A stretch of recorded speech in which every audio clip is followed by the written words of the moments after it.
Hello everyone, I'm very glad that you listened to my story. Please give me a follow and like the video if you enjoyed it. Feel free to comment and provide feedback so I can improve the sound quality. Yes, I will now continue the unfinished story. Book 3, Part 4. Chapter 29, Games Over Cages. More than a day after following Eravard and his black blade over the side of the white road, Desira still had not caught up. Not for lack of trying. Her condition and her size made it difficult to move through the sludgy water, sometimes the only option when the grassy tussocks ran out. She could see him ahead, a white figure delineated against the brown and gray, and sometimes she felt his gaze on her, but he didn't seem to care enough to turn and face her. His sword led him on, like Serindis had once led her. She counted herself fortunate that he was the only one of his patrol to enter the swamp. While she hadn't been close enough to hear their argument, she'd gathered from the gestures of the other white flames that they were meant to stay on the road and report in, not run off after their prey. It was reasonable, the swamp had its dangers. Apparently Eravard did not agree. Around them, the landscape warmed slowly. Ice and frost had vanished, and the water had lost its bite. Further on, it would be tepid, and the trees would still bear all their leaves, perhaps their flowers. It reminded her of the inner mist forest, with its blooms and fruiting boughs, and the rumors of the summerland of Haraka. She'd never connected the three before, but considering the Emperor's alliance with the Ile-Rien, perhaps she should have. They all denied the cycle of the seasons in the same way.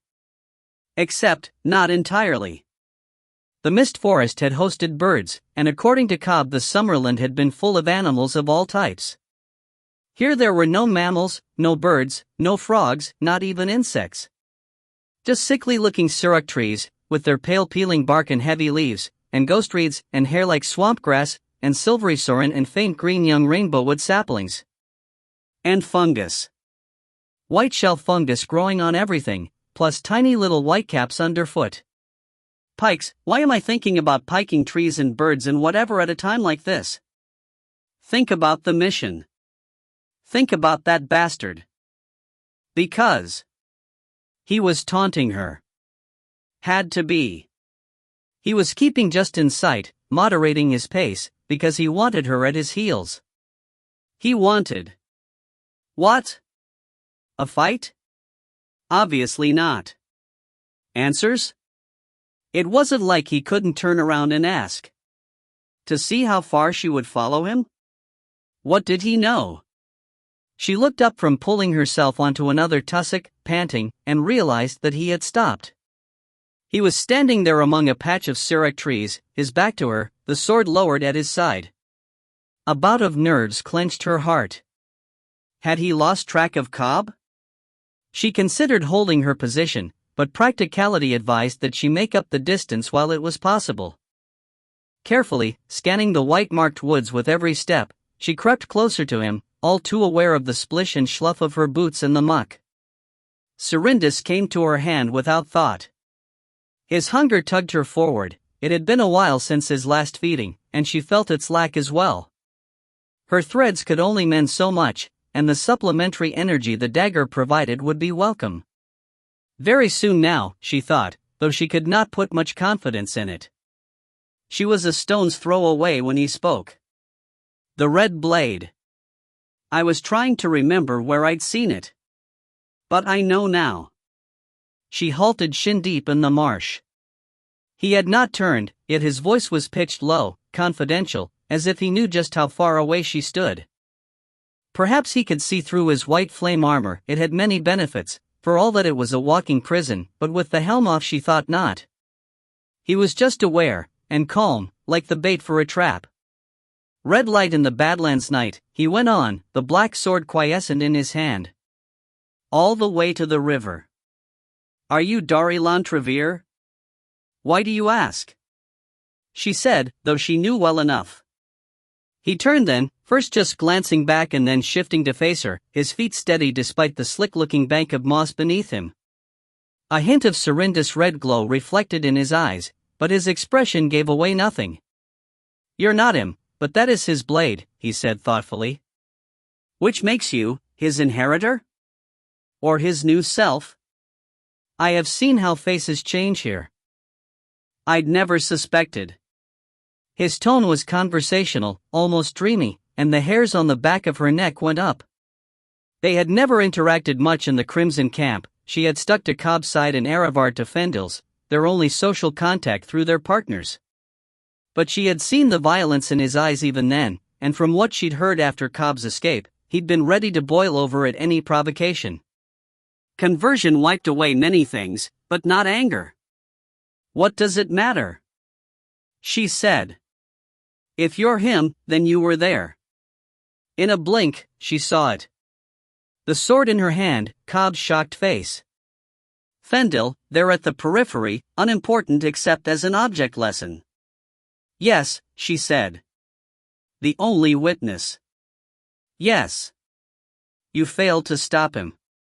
I did worse than that, she said. She was done with lying, especially when it could mean Cobb's life. I killed Fendil. I took Cobb's sword and rammed it through his throat and left him there for my own purposes. Cobb was never involved. Arevard's eyes widened, star-shaped Ruingrian pupils flaring. His hand convulsed on the sword hilt, white strands locking tight to it. Why should I believe you? You aided his escape. Then I hunted him down. I nearly killed him. Are you still trying? No. The tip of the black sword rose from the moss. Then I can't let you go. She smiled flatly, about all the confidence she could muster. He had reach on her, an armor that didn't stick to his shins or weigh him down with mud. Sirindis could cut it, but any other blow she landed would be absorbed, and as she forced herself forward, she saw his hand rise to the lump of helm to pull it on. Why bother avenging him? She said quickly to keep him from sealing himself in. She needed every advantage she could get. He was a nobody, just some criminal piece of scum. You could've. Snarling, Arevard flung himself from his perch, spraying green water and mud in a wave as he hit the marsh. The murky bottom jerked him up short, giving her the chance to close the distance. Sirindis caught the black blade as it delved for her, driving it across his body in a shower of gory sparks. She flipped her grip and drove for Arevard's wrist. Rather than pulling back, he moved into her and brought his elbow up. She tried to bend away, but the muck had her too, and he clipped her in the cheekbone hard enough to rattle her shattered ear socket. A stagger, a reel, and then she straightened just in time to block a vicious slice. He moved into the clinch, crossbars locked, trying to overbear her. He was a handspan taller and probably twice as heavy with the armor, and the mud under her feet indented as she leaned into his push. Her boots slid while his stayed planted. As he forced the black edge toward her face, his other fist swung up into her ribs. The impact sent black stars through her vision, but she ignored them, snarling back at him and accepting his follow-up punch. Only the rotblade meant anything. Dark vermilion light crackled at the points where the two blades touched, and Sirindis vibrated beneath her fingers, filling her head with songs of bloodlust. There seemed no dominant weapon. Despite their lengths, they had the same rage, the same virulence. That was good, since nothing else was matched. She jabbed a thumb at his eye and nearly lost the arm when he swiveled his sword toward it. Her angle was bad. She needed to infight to have any chance at scoring a hit, but she could not let him get the rotblade free, could not risk a touch. The ice rapier at the border of the mist forest had been one thing, but if she got cut and her hand rotted off, taking the blade from him would not bring it back. He knew it, and his snarl became a sneer. He shoved her and tried to step back to put her at sword's length. Her feet almost went out from under her. She caught herself in a crouch and half-lunged, half-weighted in pursuit. As steady as Arevard was in the muck, he still sank into it more than she did, making her swifter, and when he cut at her on the approach, she caught his blade at the middle with Sirindis and forced it overhead. Then she turned into the circle of his arms, back to his chest, and rammed the top of her skull into his jaw. His head rocked, and again he tried to move away, but she crammed her side against his forearm and grappled with her free hand at the hilt. Bound to his gauntlet by the white strands, it would not come free, but he was new to the armor and the blade, and tried to pull away as if she really could take it. His other hand latched onto her face as if to peel her off and spin her away, but he had lost track of Serindas, which she sank backhand into his sword arm.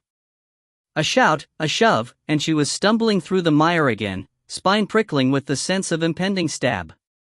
She recovered just in time to turn and deflect his lunge, but not avoid his bulk as he barreled into her, driving her down into the water.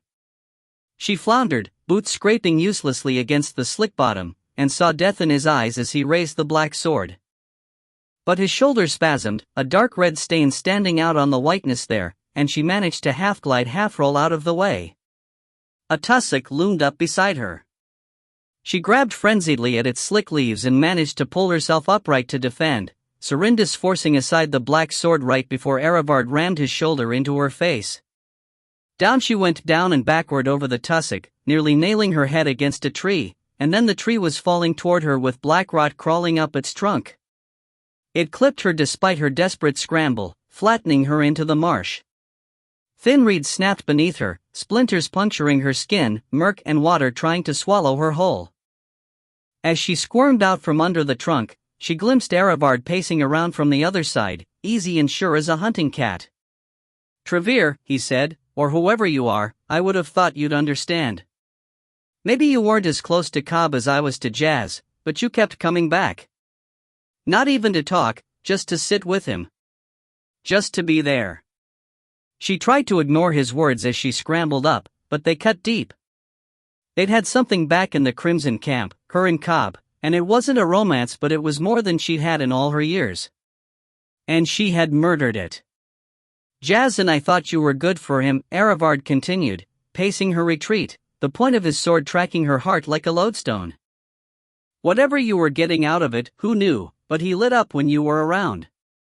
Stupid, all of us. And you too, by that look on your face." "It was a mistake," she said. "Too late." He came on in a frenzy, and it was all she could do to stay upright, to track the flicker of his eyes and intercept his blade before it could score its kill. The sodden robe dragged at her, snagging on every submerged root and reed, and the headscarf that concealed her bad ear was plastered to her brow, seeping fetid water down her cheek. Ready to plunge across her vision at any time. She tried to swing toward obstructions, to hide behind a tree or hummock and momentarily escape his reach, but he pressed relentlessly. The air between them bloomed with bloody sparks. She could not match him, not like this, unarmored, exhausted, hurt. But if she ran... He was never involved, she said, deflecting another jab mere inches from her face. "You killed my love," said Arivard. "I'll kill yours." "Fine, then," she thought as she braced her feet for a final lunge. "If you won't stop, we'll go together. Two twisted souls rotting in the mire. Let Cobb have his new life without the baggage of the old. Let it go, and die victorious. Die." He intercepted her strike not with his sword but with his gauntlet. Serindas went through the white armor into his hand. As he locked his fingers on the crosspiece, he drove forward with his own blade, and Desira, shocked to be caught in a way she had so often used on others, did not let go, or drop, or even cry out as the black sword skewered her. It went in just above the left hip and came out on the other side of her spine. She swayed backward and its hideous edge tore her wide open. Ichor surged into her throat, already combating the bloom of rot, but there was no escape. He let go of Serindas and it slid free, depriving her of her last support. As she crumpled into the water, she saw the black sword rise again. Then the murk closed over her. Light. Motion, dim and distant. And a voice. She floated slowly in a radiant haze, watching shadows move upon it like finger animals projected on a wall. Silly, pointless. Her limbs tingled, too heavy to move. She was tired. She wished the shadows would go away and let her bask in that warm glow, like sunlight. Like the palace. Awareness pricked her, turning the lassitude to fear.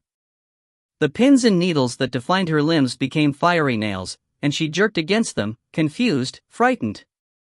A shadow swelled against the mist, condensing darker until she felt a weight on her brow. "Hush," said someone. Thrashing doesn't help. Am I dead? She said. Only if you keep irritating me. She knew that voice, that tone, but she couldn't seem to form the name. You. Yes, me. Now be still. This is far worse than last time, but. She tried to open her eyes, but they felt glued shut. Light slid in through the cracks, blue-black and blue-white, and within it the shadow, that familiar sharp profile. Piking shit, she thought, then the darkness came again. Wake up. Her eyes popped open as if she had simply been waiting, though she could not remember a moment before the voice. That wretched, arrogant, self-satisfied. Don't look so happy to see me, said Ile-Rien as he leaned into view. We wouldn't want you to strain your smile muscles. She scowled automatically, and he said, Good, that's the Vetasera I know. He set an icy hand on her cheek and pulled down her lower left eyelid with his thumb, then leaned in to examine. Proper pupillary response. Can you track my finger? He waved it over her face and she glared but obeyed. It wasn't the first time. He had gone through the same tests when he had first tossed her into this body, and many times before when she had returned to the palace damaged. All right. Say something. Something. He gave her a flat look. Say something not meant to aggravate me, like thank you for rescuing me, maker. She snorted, but then the memory of what had come before struck. With a gasp, she tried to sit up but only managed about an inch. Looking down, she found herself naked but for a cloth across her breasts and another at her crotch and the rest of her cut open. From breastbone to pelvis, the skin and muscle had been furled apart like a flower to show a red-black soup within. A frisson of horror ran up her spine, and her throat convulsed, but nothing came. All the pertinent bile-producing parts had been removed. Lay down, said Ile-Rien tightly, pushing at her shoulder, and she obeyed with swimming eyes. She had been in dire straits before, and the familiar tang of the ichor of last resort still coated the back of her mouth, but looking into her own guts was a new experience. I've turned off the pain, but that doesn't mean you can go wiggling around, he continued. She focused on him to keep from thinking about the damage and saw the blood freckling his jaw, the half-dried drops that marked his black robe, the bands of gore that extended from his forearms to the edges of his tied-up sleeves. Below them, his hands were clean, but she smelled the lye on them. It thickened the air, tamping down the stink of rot and viscera. In one hand he held what looked like a long-handled, razor-edged spoon. The other retrieved a pair of forceps from a tray set on a barrel to his left.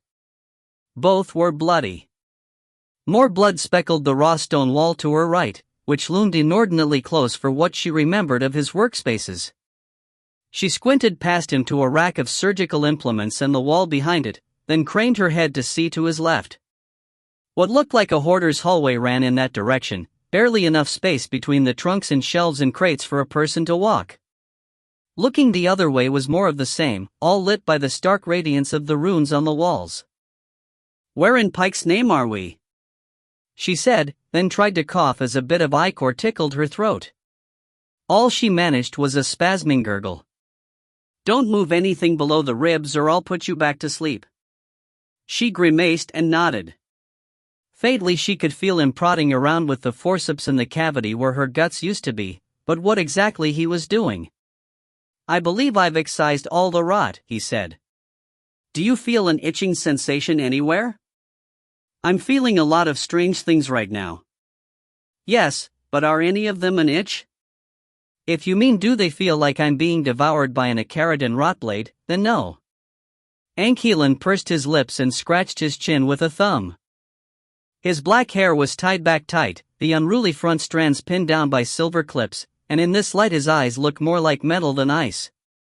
He kicked something under the fold-out table that made a horrible sloshing sound and said, You're stable, then.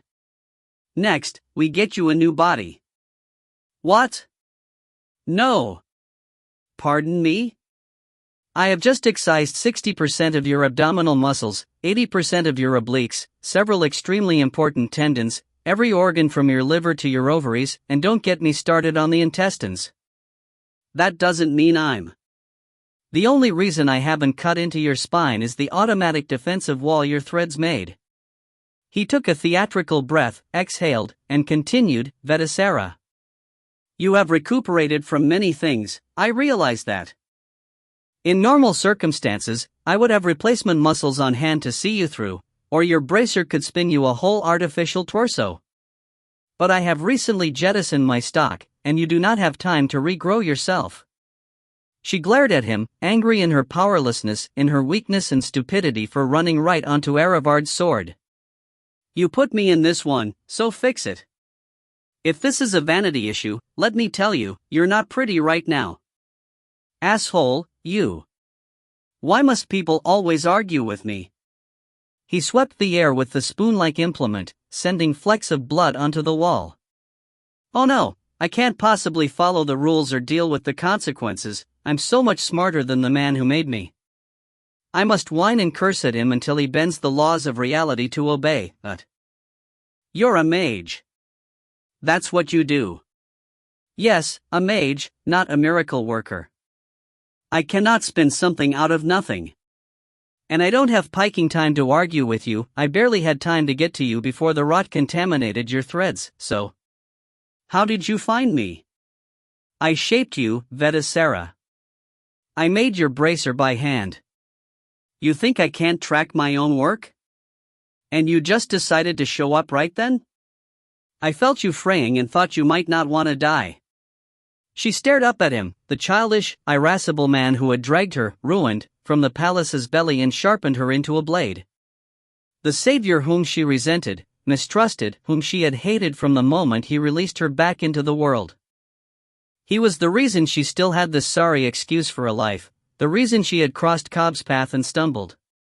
It was difficult to show gratitude when she regretted all she'd done. "Thanks," she made herself mutter, "but if it's a choice between death and a new body." "You don't even like that one. I know your preference, 6 foot plus and built to smash walls. You can have it again. In fact, it's for the best." "No. Are you even listening to me? Fix this one." "But why?"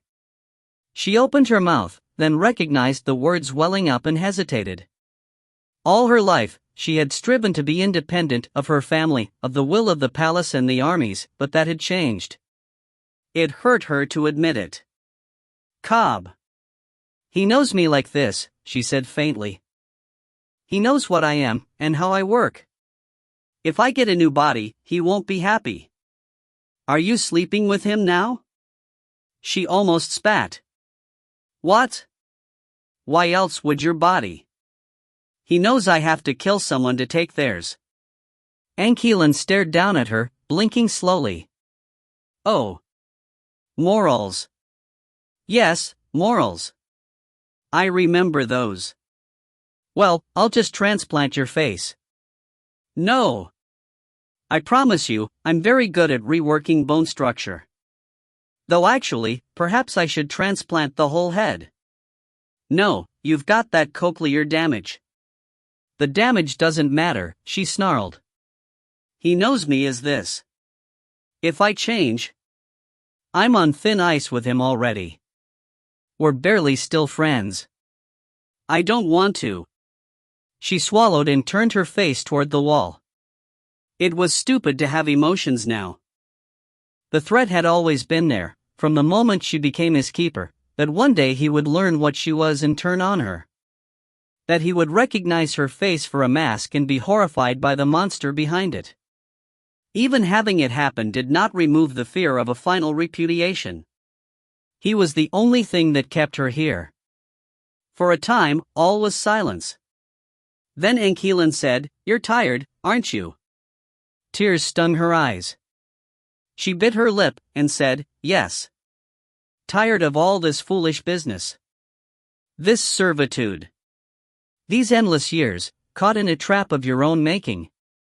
She managed to raise a hand to wipe at her eyes. All this time spent doing the Empire's bidding so that she could terrorize her abusers in her off time. Stupid and pointless. What had she gotten from it but a mouthful of bitterness? Vetisera, What if he dies? Her heart contracted at the thought. No. It's not impossible. Not even unlikely. The Guardian hasn't been stable in a while. And you and I both know the dangers of the palace. If he... Stop talking and fix me, she shouted, making another attempt to sit up. She managed to get her elbows beneath her, though moving her arms at the shoulder was weird, too loose, like a pulley system missing a rope. I don't care what you have to do, just stop pissing about. His jaw clenched, and she remembered that he was as bad at taking orders as she was. But he lifted his hands in an attitude of surrender and said, I'll see what I have.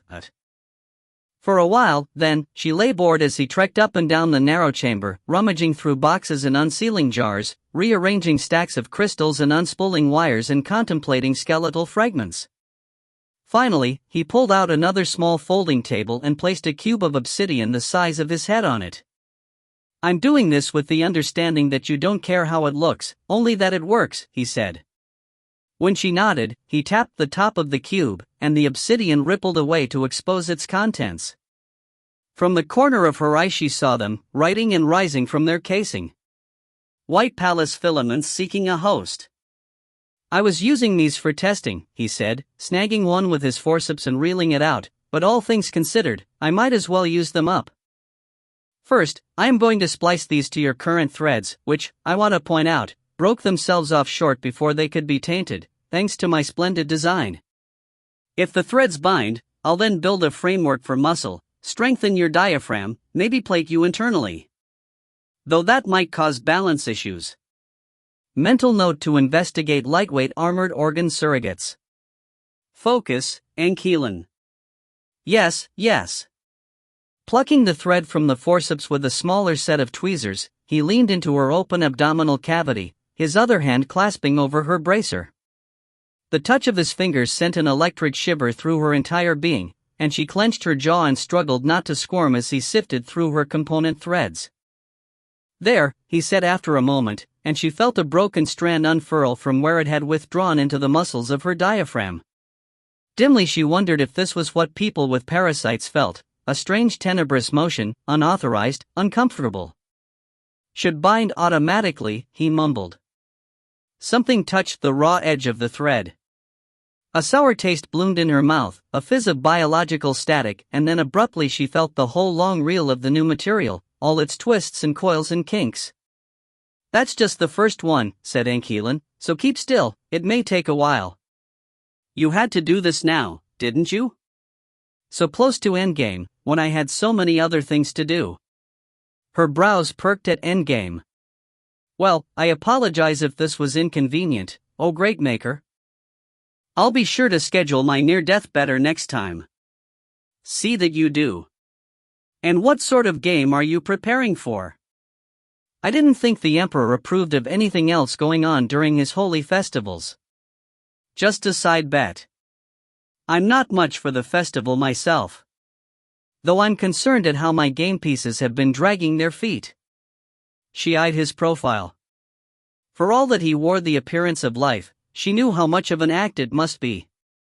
It was difficult enough for her to operate her own stolen bodies naturally, and they were still alive. Every expression he made, every word he said, was a conscious choice. So for him to mention that, it's a warning. The Emperor knows we're coming. Shit. I have to get to Cobb. We can still back out of this. Calm yourself, Vetisera. I can't connect your threads when they're wriggling. She sucked in air through her teeth but felt no calmer for it. There was no pain and no real weariness. He had probably infused her with energy, like she did to herself with Serindas, but it left her wide awake, restless, nervous. Thinking of the blade. Serindas. Did you lose him? No, he's right here. Ile-Rien gestured vaguely rightward, and she spotted the Acaridon blade in its sheath on a weapon rack, nestled among a variety of sigil-etched swords, crystalline maces, lacquered wooden knives and more esoteric items. No others were Acaridon. Fished you both out of the swamp despite my better judgment, he said. You were lucky your opponent didn't care to do the same. But then, I suppose he lost sight of you. There was a good inch of sediment on top of you by the time I got there. We kicked up a bit of muck. I had to burn your clothes. But never fear, I have spares. What am I, your dress-up doll? He tilted his head slightly. Aren't you? Her hands fisted. No. No, you asshole, I am not. I'm done with you sticking me in whatever body you like, dictating how I look. When have I ever done that? This very body. Yes, well, that's only one time. And the Silverton assignment. Emphasis on assignment. As in, a specific objective to complete, which required a specific skin. Are you angry that I fetched it for you instead of letting you get it yourself? Because I don't see a reason to piss around about that. I was more than competent enough to ... Maybe, but it was quicker since I helped. I don't need your help. No? She hesitated, tamping down on her anger. Obviously I do, sometimes, but I'd like the opportunity to ask for it instead of having it forced on me. This time is fine, I would have called on you if I knew how. But when you rescued me in the mist forest. Ankeelan rolled his eyes. The mist forest, where you did nothing but lay there still hooked to a corpse. Oh yes, it certainly looked like you were helping yourself. I would have. Given time. We don't have the luxury of time, Vetisera. Yes, I was abrupt with you, and yes, I didn't ask what body you would like, but you were moping. I was not. And I couldn't let that get in my way, ...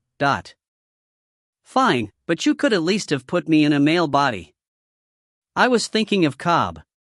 He'd already killed you once, and you never had much chance of fooling the Guardian. But if you were female, I suspected he'd hesitate before killing you again. You did it to protect me? Isn't that what I just said? She thought of the confrontation on the hill outside the caravan shelter. She had been near death already, her muscles freezing despite the ichor, but even without that handicap she knew she would have let Cobb kill her. And she had seen the indecision in his eyes, the anger and disappointment. Had her body's gender tipped the scales?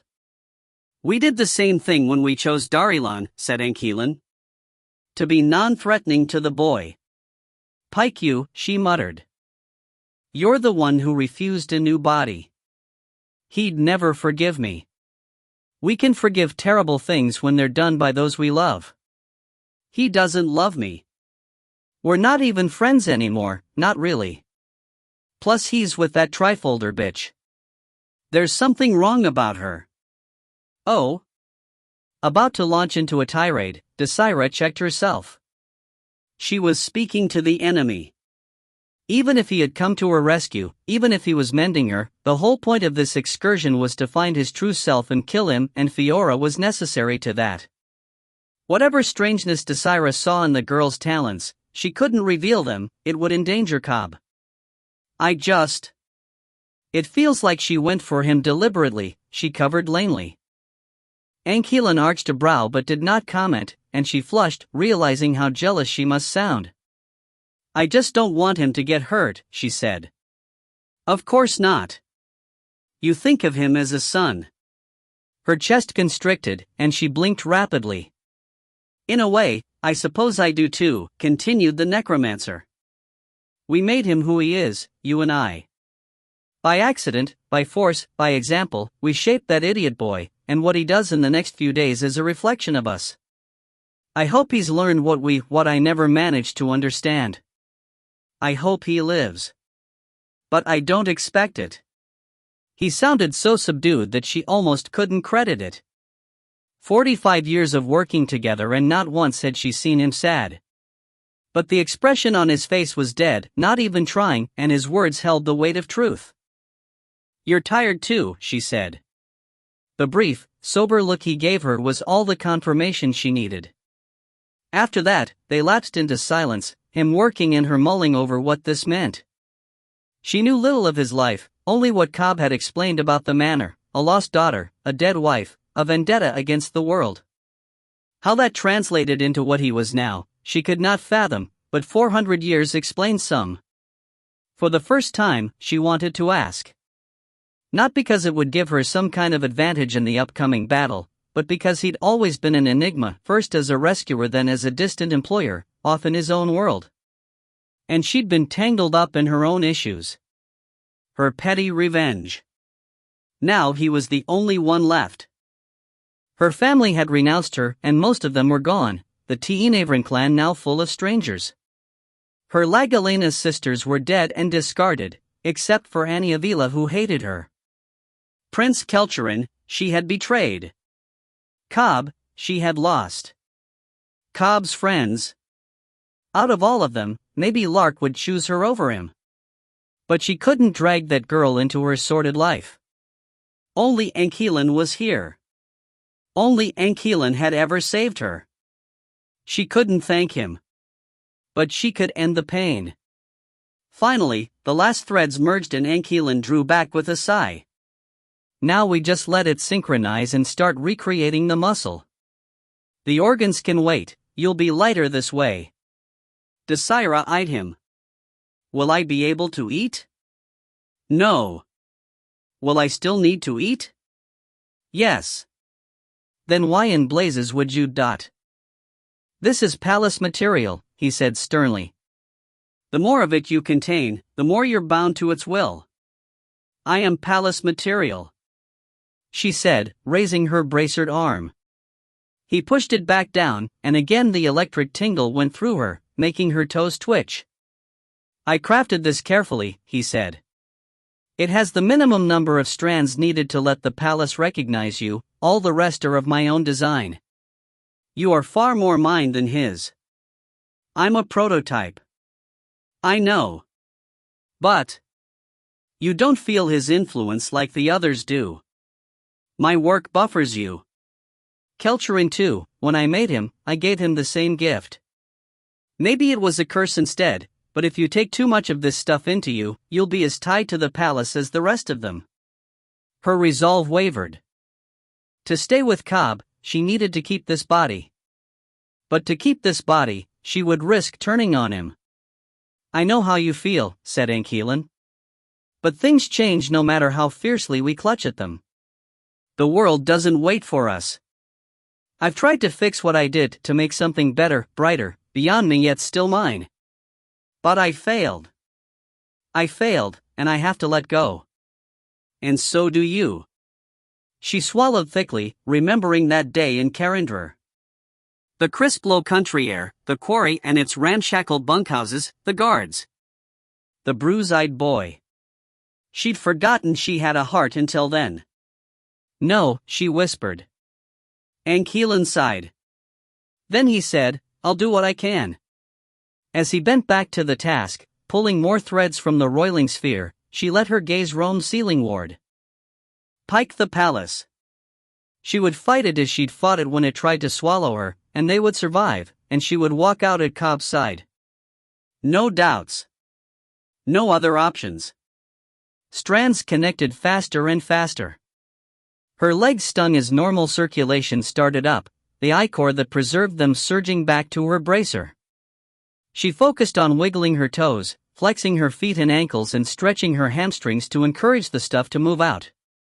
If it stayed too long in her veins, it became toxic even to her. And it was better to concentrate on her mending body than to bother Anquilin. He spun separate filaments seemingly from thin air, she could see no other source, and braided them in with the palace strands, and as he added them, her nerves rekindled. She bit back a hiss and worked on her fingers, her forearms, her shoulders. Finally, Anquilin gripped her at the nape of the neck, and an electric burst went down her spine, expanding to outline every thread and nerve in her body. She arched up from the fold-out table, heart stuttering in her chest, then sagged as the energy dissipated. Good, said Anquilin, and released her. Get up, stretch. I'll find you some clothes. With a grimace, she obeyed. The floor was ice-cold under her bare feet, the air just as frigid, but she felt a kind of inner warmth, and as she moved through a stretching routine she was pleased to find everything working. Her balance was better, her limbs achy but not weak, her spine painless and flexible. The palace strands on her abdomen looked like a thin layer of papier-mâché, but when she pressed at them, she felt the musculature beneath, and with some concentration, she found she could work them at will. The whole area felt more solid, like a punching bag, and as she did a few twists she felt the central mass there in her belly, shifting comfortably with her movements. "I don't keep much women's clothing, but I don't think you'll mind," said Anquilin. She glanced over to see him rummaging through a trunk full of fabric, black and indigo and cobalt and orange, gold and red. "And I have a pilgrim's robe if you need one. Might be wise." He tossed her a blue tunic and she pulled it on. It smelled of sulfur and bugbane. "Why are you working out of this tiny place?" she said as she caught a pair of breeches. "Well, I blew up Valent, which had most of my space." "You did what?" "You didn't see? It's been smoking for days. There's been a lot of snow." He looked up, crestfallen. "No one saw?" "I admit it could have been more impressive. The magma had a very low viscosity so it didn't explode, it flowed." "But nobody knows? No one's talking about it?" "I'm sure many people are talking about it and are very impressed, but I didn't see it." "Son of a festering fuck. Can I get a breast wrap, maybe?" He flailed his hands in frustration, then went back to digging through the trunk. More articles of clothing flew at her until she was wrapped and belted and moderately armored and pilgrim-robed and tying her hair back with a cord. In mid-tie, she realized that it was neither damp nor dirty, then promptly pushed the thought from her mind. "Serindas," she said finally. Anquilin gestured to it, set midway between them. "Go ahead. I won't stop you." For all the times in the past that she had tried to kill him, she felt he was sincere. So she crossed that distance and buckled Serindas back into his proper place. His hunger simmered beneath her hand, sullen but subdued as if he knew better than to bare his fangs here. Anquilin was already on the move, to the far end of the chamber where a silver portal frame was set in the stone wall next to a little painting. "I'll send you to Cobb. Unless you object?" "Not at all." "But how?" He gestured to the painting, and she saw that it was actually a still image of the swamp. There were dim shapes in the distance, among the trees. "I said it a few marks ago, so you'll have some catching up to do," said Anquilin, already tapping at the silver frame. A membrane of arcane light swirled within it, slowly clarifying, then opening. The vegetal stink of the swamp rolled in, tepid air conflicting with the dry chill of the chamber. Anquilin cast her a sidelong look. "Do as you must. No matter what." She started to reply, to question, but he gestured sharply at the portal. Business as usual, she thought, and crossed. Her new boots sank into the soft moss-clad earth on the other side, and by the time she managed to find solid footing, the portal was gone. Alone in the storage chamber, Anquilin shucked his bloodied robe and removed his hairpins, his boots, his bracers, and bands. Some came off more easily than others. They were all drained, but some were damaged as well, bent or burnt or melted to the flesh. Others, held by bone screws so that they would channel their enchantments straight into his body, had to be cut and pried off. This body had served him well, but its time was over. He had transferred the last of its protections to Desira to counterbalance the palace threads, a parting gift, and now he could feel it failing. The strain he'd put it under for the Citadel fight would have damaged even a fresh corpse, let alone one he'd worn for decades. He set the arcane objects in their proper places on the shelves and tossed the robe on the table, followed by the rest of his damaged clothes, until all that remained was the silver ring on his left hand. One of the many duplicates he wore as a reminder. He kissed it, then held out his hands and let the fire kindle within them. Fingertips smoked, then glowed, then flamed, and as his hair began to smolder, he found the thread that connected him to another body on a slab. Switching his grip, he let this body go and pulled himself toward the other, through a realm of mist and darkness, as the evoker Archmagus burned to cinders on the cold stone floor. Jared Iskeen was nose-deep in an ancient warding tome when the sheet beside him suddenly moved. He jerked away from it and sloshed his cup of tea everywhere. It was cold, having sat forgotten in his hand, but the knee of his robe and the pages suffered all the same. "Oh no," he murmured, distressed, then looked to the figure sitting up on the desk. Despite his curiosity, he'd managed not to peek under the sheet at all these past few days, but the man beneath it was not a surprise. Small, pale, black-haired, with a familiar scar through his right brow. His back and arms were covered with runes in silver thread, some extending up his spine into his scalp. To Jared's eye, they looked like gibberish. He gave a croak like a squashed frog, then stuck his fingers in his neck, grimacing thoughtfully. Jared took a moment to wipe off the pages and set the book aside before standing. Behind him, Taryn and Widma arose from their little nest, smoothing their robes. With Jared's permission, they had been making the most of their time. It was easy enough to block them out. Neen, Cav, Nev. Ahem, croaked Ankelan, then scowled and pinched at his throat further, fingers deforming the flesh like clay. A few more rounds of Geshvan words, each a bit less raspy, until he nearly matched the voice in Jared's memory. "Ah, better," he said, and made a swift pass with his palm to smooth away the marks, then raised his brows to Jared and beckoned. "Yes, master?" said Jared, obeying. The necromancer regarded him through shallow blue eyes, a null expression on his face. "You're still here," he said. "This is the 4th day. It's the 5th, counting the day I left. You didn't specify how I should count." For a moment, Ankelan was silent, and Jared fought not to squirm under his unblinking gaze. It had been his choice to stay. He and the others had discussed the situation yesterday, had even packed their bags, but had finally opted to wait. Part of it was fear, he admitted. He did not want to go out into the snow, among the still lurking wolves, and face the wilderness. The post-Ankelan future. The rest was, if not loyalty, at least a kind of determination. He had come this far with these people, and he didn't want to run. Ankelan exhaled through his teeth, then shrugged silver-stitched shoulders. "You're a fool. But I suppose we all are. Here, brace me, I haven't used this body in a while." He held out an arm and Jared stepped in to let the icy hand grip his shoulder, his own settling nervously on the cold flesh over Ankelan's ribs. The necromancer slid from the desk, sheet falling away around him, and stumbled on stiff legs until Jared steadied him. More silver stitchwork marred his belly and groin, his thighs, the tops of his feet. Their intricacy was like nothing Jared had ever seen. He waited as Ankelan shifted his weight, stretched his free arm, and seemed to find his balance. Finally the necromancer let go and tottered across the room like a colt, and Jared rubbed at his chilled shoulder, grimacing. Despite his enchanted robe, those icy fingers had made their mark. "I gave you those gifts so you could go," the necromancer said as he approached a bare patch of wall. "You still have the option. In fact, I recommend it. Go somewhere nice and balmy, far from the Empire. I'll open a portal if you have a preference." "What about you, master?" said Jared. "I'm expected at the palace. Can't let the Emperor down now."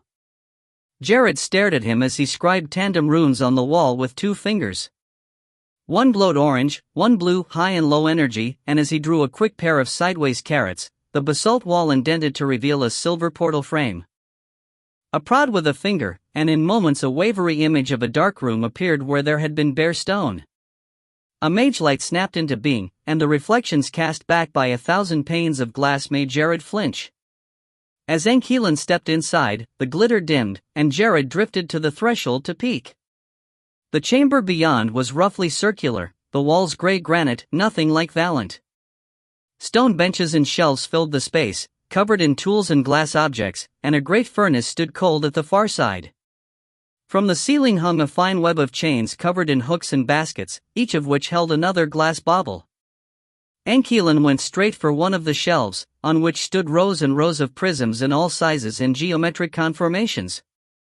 While most were clear glass, some seemed made of wraith crystal, and others were hash-marked or pebbled along one or more surfaces. The necromancer selected 3 then turned back toward the door, waving Jared out of the way. "En Wick. Widma. Since you're still here, I'm afraid you'll have to come with me," he said as he swept by. The portal collapsed behind him, bare basalt again. He set the prisms on the desk, then flipped up the lid of a chest that had refused to open when Jared tried it and started rummaging through dark garments. "I thought you said we could go," said Jared, confused. "You, specifically. Not all of you." Jared looked to his metastatic companions. Hands clasped, they stood shoulder to shoulder, their eyes on their master, but Taran caught his glance and gave him a lopsided smile and a shrug. "It's quicker this way," he said as Jared opened his mouth to protest. "We'd die without the boss to manage our illness, so nobody has to die at all." "Well, that's not true," said Ankelan. He dragged a set of black garments from the pile and was pulling them on, still a bit awkward in this body. Silver thread ran up the seams and spanned the cloth in obscure patterns. Jared could not make heads or tails of them. "With luck, the count will be moderate, but what is it that the light priests say? Purification through sacrifice." Jared grimaced, but knew he couldn't dissuade anyone. They'd been set in their roles since long before he arrived. All he could do now was. Pressure touched his mind from the outside, strong emotions. Not an attack, just a crowd feeling. He looked back to see wolves approaching the warded entry, and wolf people dressed in furs and skins. "Ah, master?" he said. "We have visitors." The necromancer looked up from tying on a pair of bracers and made a sound of annoyance. Then he moved toward the entry to meet them, calling out, "Hail to the pack! I assume you know me." "Firebird," said the wolf woman in the lead. She was narrowly built and furred in all the places her garments did not cover, including cheeks and brow, but her lips were bright red. It took Jared a moment to connect that with the thickness in her voice and realize it was blood. "The Guardian has harmed us," she rasped. "Harmed Ninki Ranagi. We ache, we bleed. We find no relief when we shift. My pack is fearful. We would not approach you so boldly, but we cannot hunt like this. We hunger, and the cubs, even they are injured. You must do something, Firebird." Ankelan was silent a moment, but Jared saw his hand clench on the doorframe. Then he snarled, "What in Pike's name does that boy think he's doing?" The wolf woman recoiled from his ire, then further as he stepped out among the gathering pack. Moving into the entry, Jared saw that all the wolves and humanoids and terrifying bipedal hybrids had the same bloody mouths, the same unevenly heaving flanks. Ankelan took a long look around at the crowd, then a closer look at the wolf woman, who averted her eyes respectfully. "I can't fix this right now," said the necromancer, strain and anger clear in his voice. "Flaming Pikes, I can't believe he's made things worse. You'll have to wait for the next one." "The next what?" said the wolf woman. "The next time. I promise you, the Ravager will get this fixed. You'll have to abide for a few days more, but then..." He trailed off uncomfortably.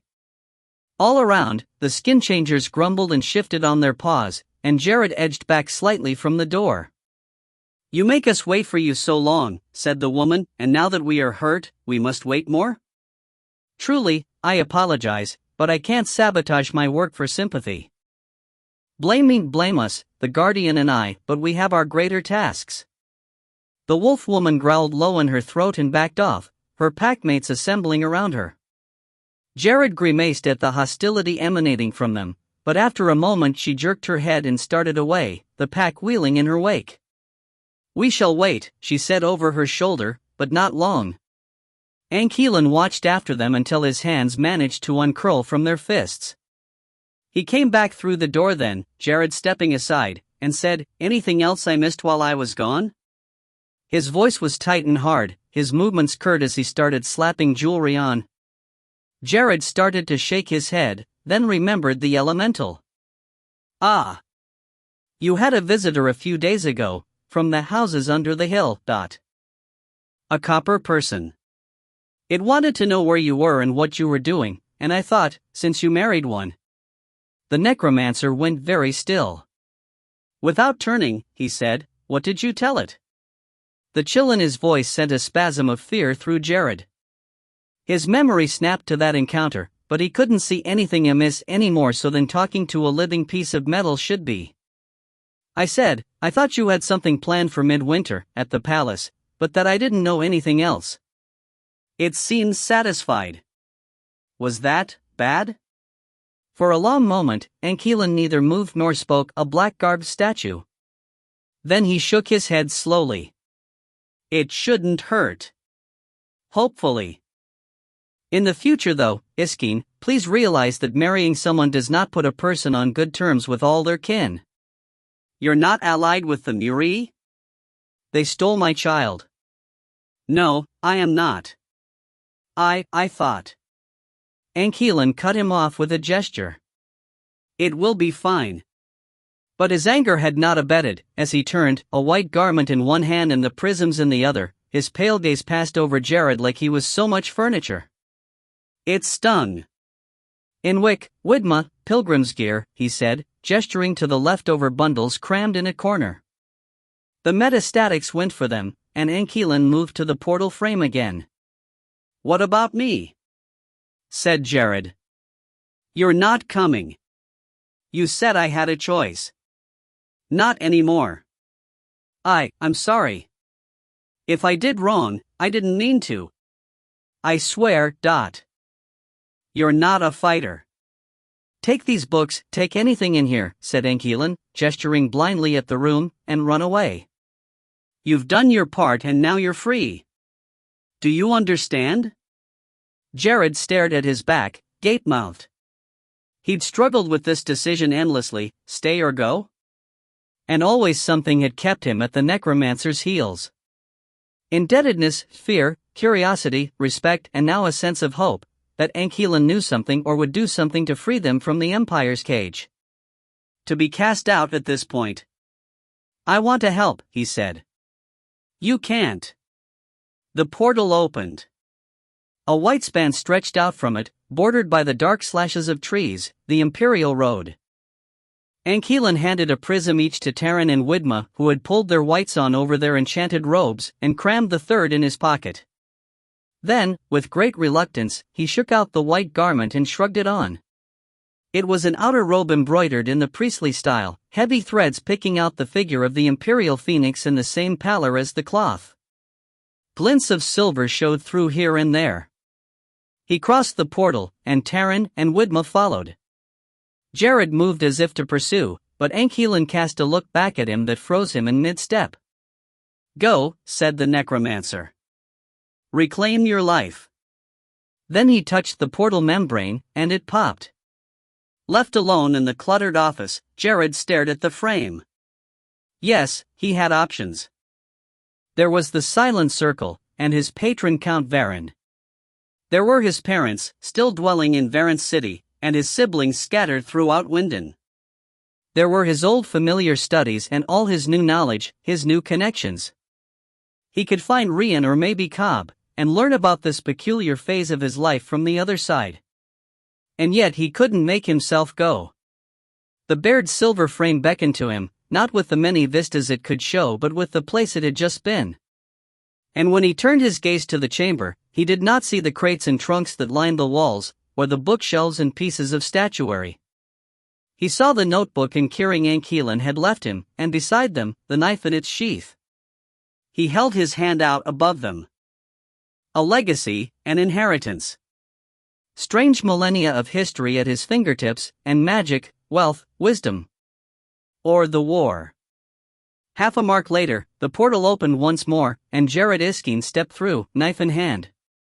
Chapter 30, Sentimental Scars. The portal closed behind Desira, leaving her ankle-deep in the swamp. At the edge of view, figures moved perpendicular to her through clumps of white grass and moss-covered rocks, but there were fewer than she expected. Two opposing fears rose, that Ankelan had dropped her in the wrong place, or that something bad had happened. The figures halted, heads turning in her direction, and she saw the spread of black antlers. That answered one question. She took a deep breath, then slogged toward them. Desira? Came Cobb's voice. He sounded surprised. Not angry, not wary, but not happy either. The smile that had begun forming on her face dried up. She shouldn't have expected more, not after all that she had done. Still, it hurt to see him with Fiora at his side, his face distant. Like their separation had been a lifetime ago. Yeah, she called out. I'm fine, thanks for asking. He flinched, and she cursed herself for her sourness. Where have you been? He said, starting toward her. We thought you were lost in the gray. I was. I found a wraith shard and pulled myself through. At Hlakastia? Said Fiora. Desira frowned. No, in a beacon along one of the north roads. Why? There was a situation, said Cobb, then hesitated, apparently at a loss.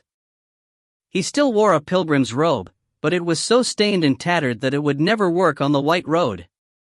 A lot has happened, he finished weakly. Like? She looked to Fiora, then at Arik, who stuck close to Cobb's side in wolf form, his muzzle flecked with blood. What have you people been doing? Where's Lark, or Ile-Rien, or that goblin? Rien, said Cobb grimly, and her mouth went dry.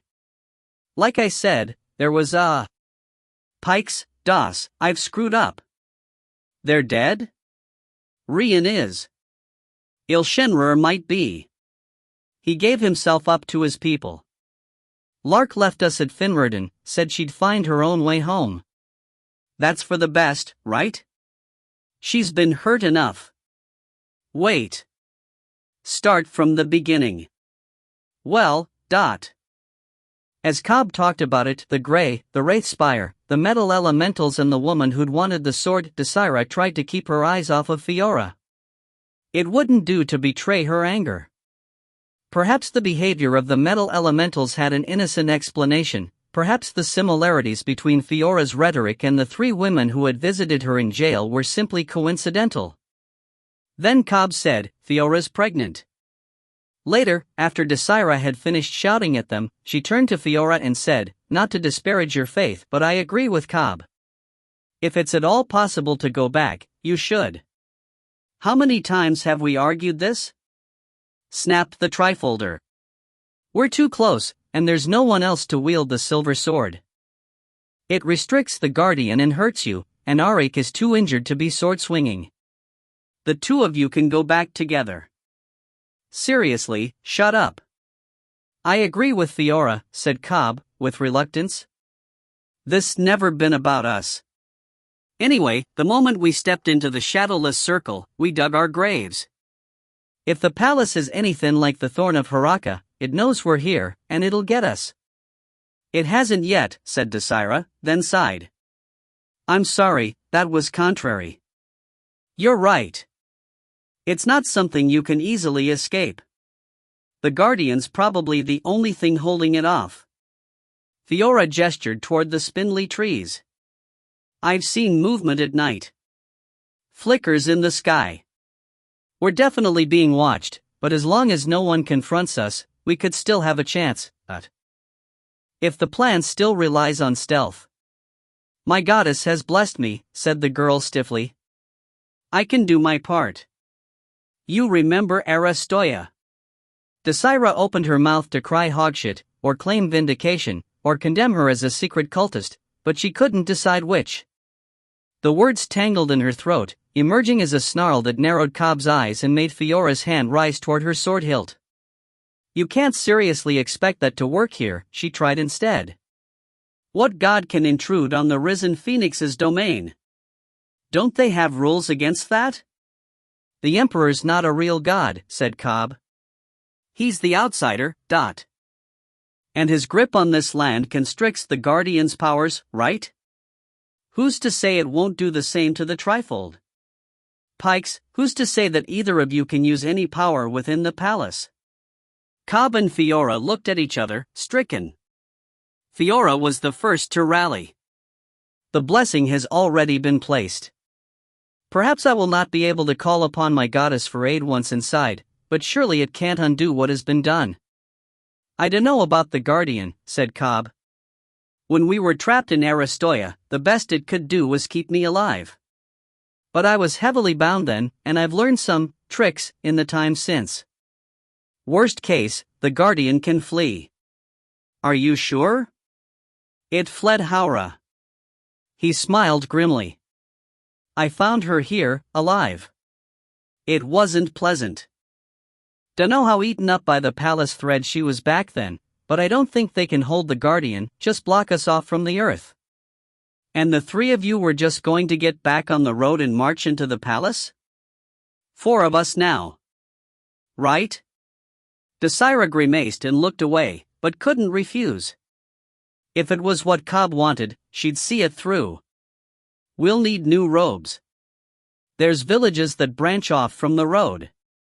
I was figuring we could find one of those, grab whatever we need. Never thought I'd see you turn bandit. Cobb flushed darkly.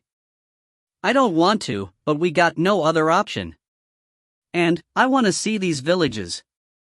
Haura said she and her pack hunt in them. That there's breeders and monstrous kids. If that's what the Empire's really been doing, all this time. He looked down, and she saw the clench of his jaw. She could have said many things then, but she'd already explained enough. If he couldn't accept the truth without witnessing it, then so be it. Let's go then, she said. There are villages everywhere, but they get denser closer to the city. You've seen them? 1 or 2. I never spent much time here, and haven't been back in ages, but I imagine it's much the same.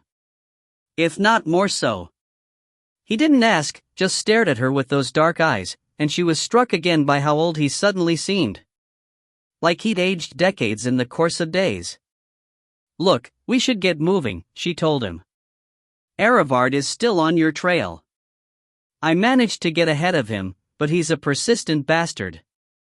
It's just a matter of time, Dot. How did you find us?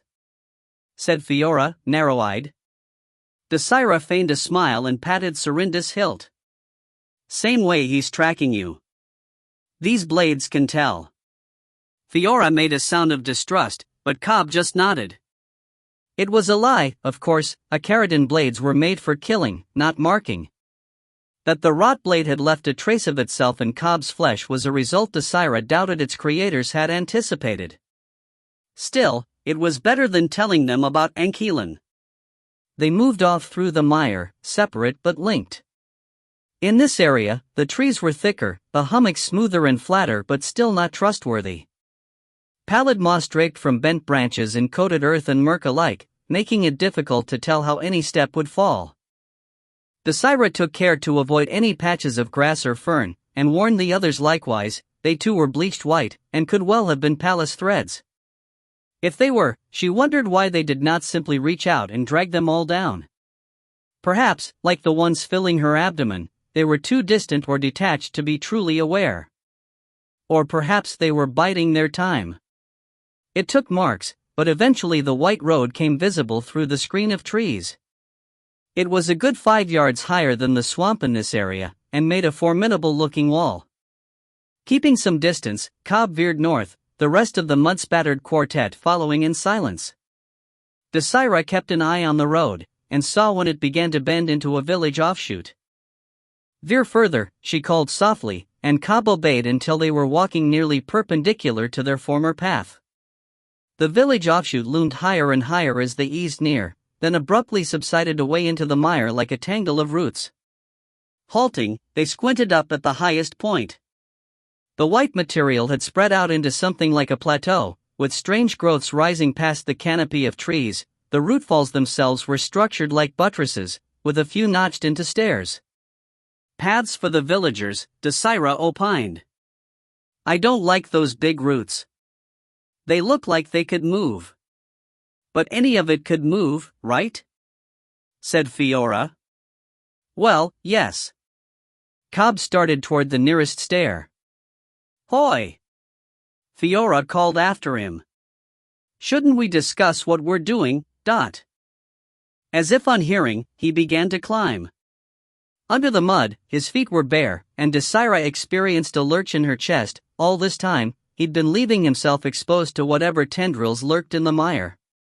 Even if they hadn't detected him before, surely they would do so now. But nothing unraveled from the roots beneath his feet, and no alarm sounded on the plateau above. Nevertheless, Desira hustled after him, climbing hand over foot to catch up while he made his way with the surety of a mountain goat. "Cobb," she snapped once she was close, "you need to put boots on. Or slippers, or anything. Thread to skin is how my kind do our work. This is too important to risk with idiocy."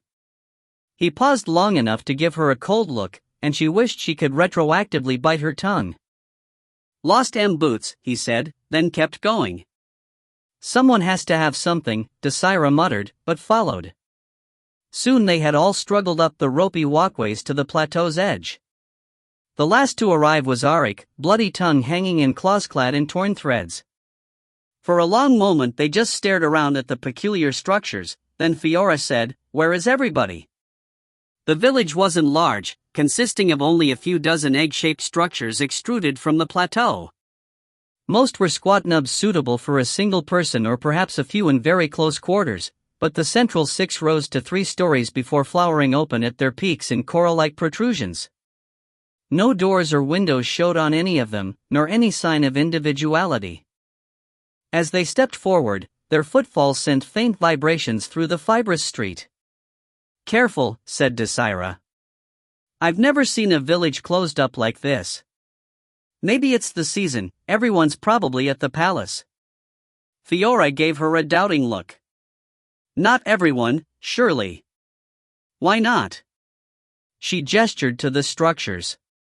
"Any time I've been here, these have all been open. No doors, just archways, everyone sort of lingering around. The palace provides for its people in its own way.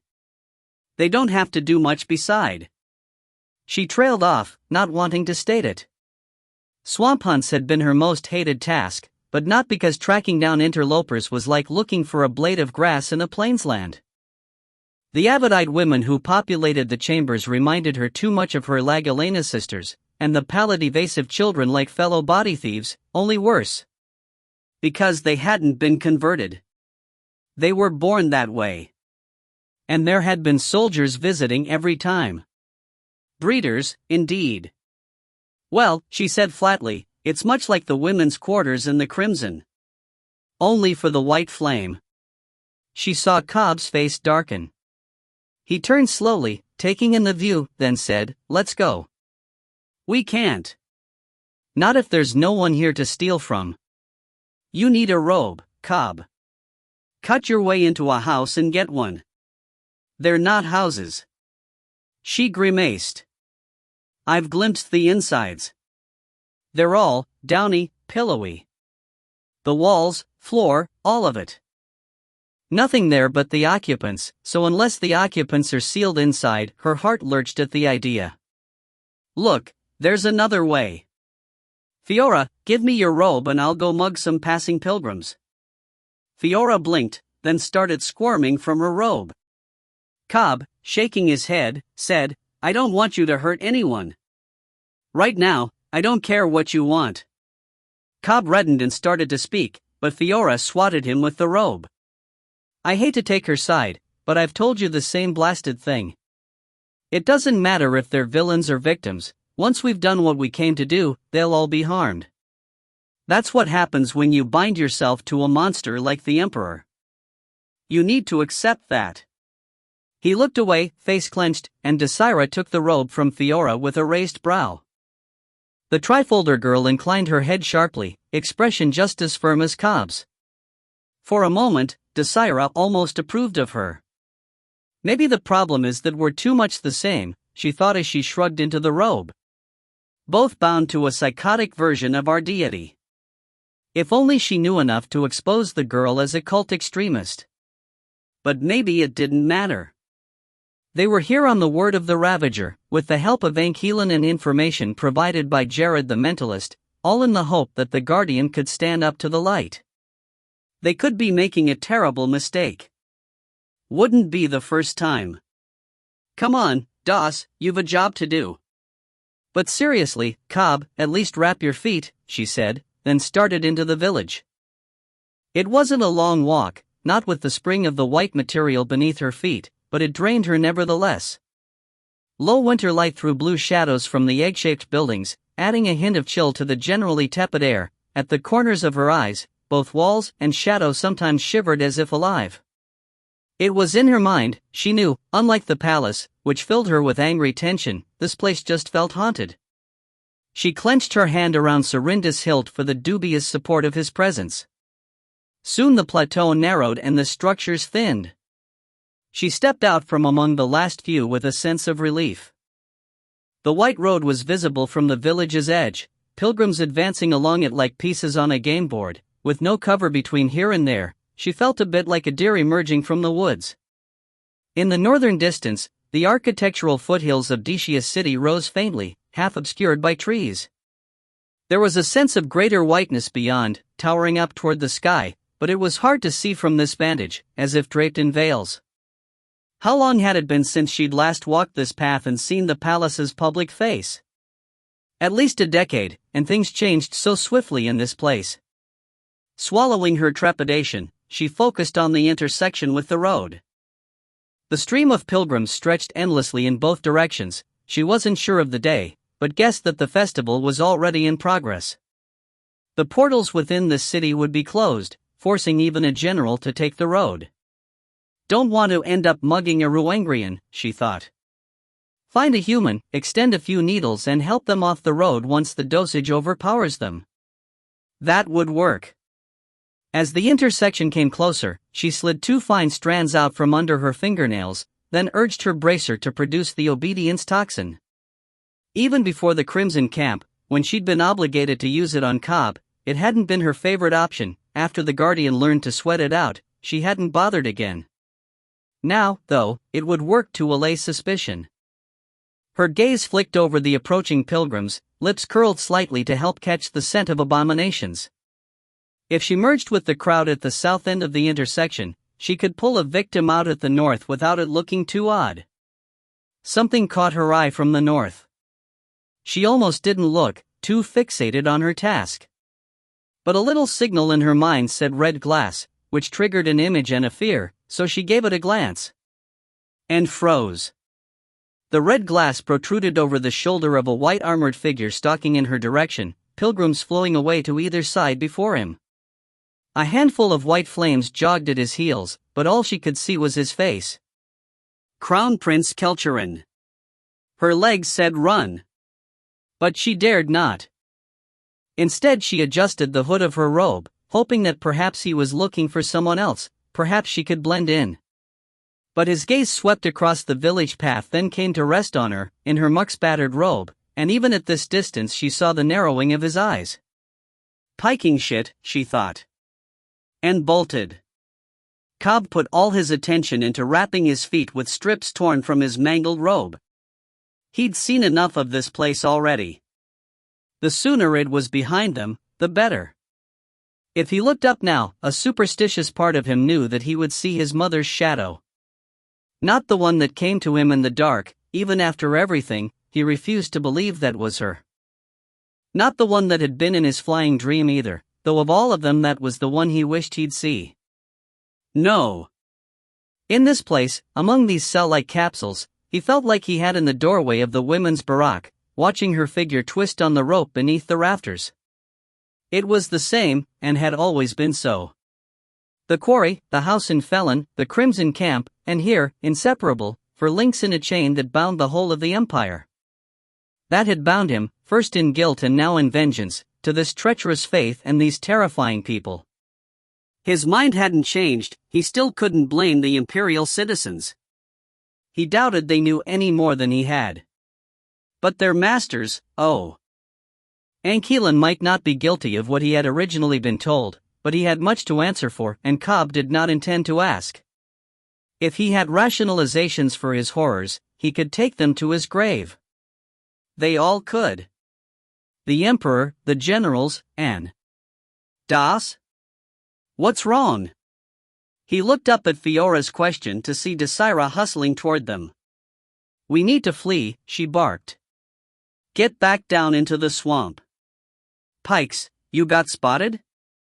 "More than that. It's the prince. We've probably been tracked." Cobb's jaw set tight.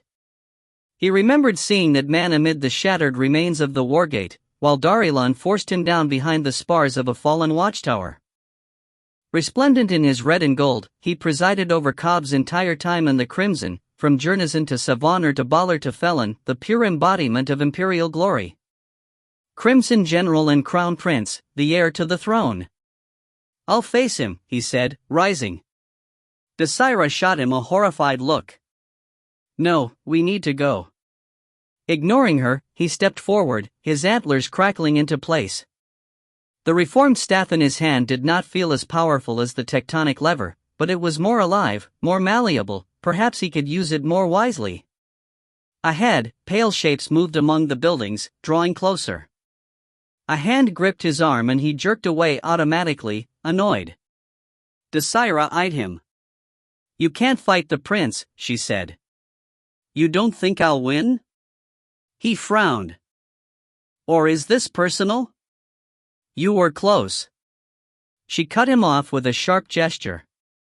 "Not anymore, this is just bad timing. If you two want to fight after we kill Ankelin, fine, but for now, hoy." He strode by, trusting in his long legs to keep him out of her reach. The tension in his chest felt tight enough to burst, and he needed someone to hit. Someone who deserved it. As the imperial entourage emerged from among the fibrous buildings, he saw the same intention gleaming in the prince's hard eyes. No red and gold plate mail clad him this time. He wore the stark white armor of the White Flames, though not the featureless helm. His face was pale enough to match his garb, long hair bleached almost the same. Had it always been that way? Cobb didn't think so. In his hand was a wavy blade of dark reddish glass, the same color as the Hlacastia spire. "You! Guardian!" The prince barked as the distance between them narrowed. "Lay your weapon down immediately." Black bark and ice crawled up Cobb's arms, more slowly than they would within the swamp but aided by the elements of the staff. Inside him, the guardian quailed at the sight of the sword, and he remembered Vina and her opposite Kirua on the wrecking shore, the Ravager being blasted from its vessel by a similar blade. "Don't worry. You're not getting away from me," he mumbled. He could sense the others behind him, Fiora hefting the silver sword, Desira with her dagger, Auric limping determinedly. Only a few white flames trailed the prince, which was a relief. They could handle this. "I warn you, surrender now or be taken." The prince roared. His grip on the red blade looked more like one for a scythe. In fact, as he neared, Cobb realized it wasn't sword-shaped at all, but long and flat and filigreed in a way that shifted from instant to instant. Piking wraithwork, he thought, then waded in. There was no circling, no moment to take each other's measure. The prince came on blade first and Cobb met him likewise, and when their weapons clashed, sparks sprayed from the blade in red and black and violet, stinging Cobb like fiery needles. But that was all. Though the very air felt scorched by the blade's current, it was no different from the magic he'd faced before and hardly as dangerous as Ankelin. In his hands, the staff compensated for it, the water conducting, the wood and stone insulating. Red lightning jumped from it to his armor and from the armor to the road without effect. He knew he couldn't take a strike on bare skin, but with luck, it wouldn't matter. To his credit, the prince did not falter. From the initial clash, he moved inward, swinging the near end at Cobb's face like a hilt bash while forcing a plated boot between his hooves. Cobb slid one hoof back and rooted it in the white plateau, and for a moment they matched strength and leverage from a hand's breadth apart. The prince's eyes flickered between amber and hazel, his face warping as he snarled, sometimes flesh and sometimes chitin, his teeth serrated. Then Cobb ducked his head and lunged forward, driving his skull into a jaw that split wide. His antlers cut against plated scalp as the prince reeled back, cursing incoherently. As Cobb moved to pursue, he saw the finger-like sides of the prince's chin laced together again, saw his bug-like true eyes, the illusion blown, and hatred came down over him like a black curtain. They engaged again at full force, sparks and bark flying. Cobb's gauntlets melded with the staff to keep it secure, water allowing for fluidity of movement beneath the protective crust. It was less like holding a weapon than like suddenly gaining new joints, longer limbs. A helm of black ice crawled over his face in response to the sparks, locking out the world. He felt oddly serene like this. Capable, even masterful. But the prince was no novice. The glassy blade morphed constantly in his hands, presenting a cutting edge at one moment and a flat shield at the next, or a field of spikes or hooks or finger-catching holes. He used his weight in plated boots to great effect, kicking Cobb's feet out of route, pushing, hammering with knees and hard heels. He came in low too, so Cobb couldn't catch him with the antlers again. So he could force Cobb's staff back against his chest, then slip the blade between his legs and slice up. The glassy edge shaved a layer of stone off Cobb's inner thigh and sent lightning into his groin and gut. He managed to push off and stumble back before it could cut flesh, but in the wake of the pain came a horrid numbness, like the aftermath of a burn. Gritting his teeth, he positioned the staff like a spear and lunged for the prince's throat, only to be forced back and aside as the blade lashed toward his own neck. The prince took advantage of it, lurching forward roughly only to body slam Cobb sideways when he fell for the feint. This time Cobb was the one to go low, taking a knee on impact and then rising and shoving up with the staff held horizontal, trying to lift the prince off his feet enough to throw him down. It almost worked. He got the prince up on his toes and was twisting for the throw when the blade suddenly slipped from the staff's clinch. The edge hit him in the jaw. He flung himself backward, but the red was already sweeping up, peeling off the faceplate in one nostril and filling his eye with hot lightning before it carved a path through his brow and severed an antler. Blood rained down that side of his face. He staggered back, off balance, half-blinded and stunned. "Untrained whelp," said the prince, not advancing. His voice was low and controlled, and though his faceted gaze burned with anger, he waited as Cobb pawed the blood from his eye and blinked against the blazing afterimage. "I can't believe one slave and one spirit could cause this much trouble." "Pike you," rasped Cobb. Already the guardian's mending itched across his nose and chin and brow, but it couldn't erase the fact that he'd nearly died. Could still die, without ever facing Ile-Rien. And for what? The prince continued. "What is it that you want? To be sacrificed here, like we'd planned for you? I'm here for Ile-Rien. For the seals." "The what?" Cobb opened his mouth but had no words. Around him, the others fought in flickers and curses. He couldn't stand around and talk. Surely the prince was baiting him. But that pale face had gone thunderous, without subterfuge. "Explain," he demanded. To keep from thinking, Cobb rushed him. The prince had lowered his blade slightly during his weight, and Cobb angled the staff to catch and keep it down, his remaining antler to gouge for an eye. But with head bowed, he couldn't react fast. The end of the blade dipped as he came in, and he managed to connect with it. Then the prince's free hand clamped on his antler and twisted. His chin went sideways. The other white gauntlet rose to grab it. He heard the wraith blade hit the ground and tried to bring his staff to bear, but the prince stepped in too close, almost nose to nose, his grip like iron. The vertebrae in Cobb's neck creaked under pressure. "Explain," the prince snarled. Cobb broke his grip on the staff to grapple at the gauntlets ineffectually. For all that the guardian had urged his growth and given him strength, the prince was taller, broader, filled out, and with the density of muscle that came from hauling around such heavy armor. With this leverage, he could take Cobb's head off with ease. "The seals," Cobb hissed finally, "the Peking things that close the world to outsiders like your father." The prince's face clenched, and Cobb braced for the snap but found himself shoved back instead, stumbling. Hooking one foot under the glassy blade, the prince hoisted it to his hand without bending, then bellowed, "Disengage." As one, the white flames leapt back from their opponents. Cobb glanced around swiftly to find his friends still standing, if battered. Fiora was wiping sweat from her face with her sleeve, Desira rolling her blade nervously in her palm, Arik had dropped to his haunches, spitting white stuff. All of them had shreds of the palace fibers on them, but it seemed the white flames had been fighting to subdue. "Keep talking," said the prince. Confused now, Kade wiped his bloody cheek with the back of a bark-clad hand. The staff lay at the prince's feet, too close to lunge for, but when the prince noticed him eyeing it, he kicked it into the neutral space between them. In the absence of conflict, his illusion seemed to be reinstating itself. The long spines that crested his scalp softened slowly into hair, the stitchwork of moving parts fading from his jaw and cheek. Cautiously, Kade fetched the staff, then retreated. "Figured you knew this stuff. I know what my father is, but I have not heard of these seals. They were placed 1400 years ago to kick him out. Ile-Rien reopened 400 ago. You never heard of the Great War of Empires? Of course I have," said the prince curtly. "But you believe my father was involved?" Fiora, moving up to flank Kade, said, "No, not believe. But it's not exactly common knowledge."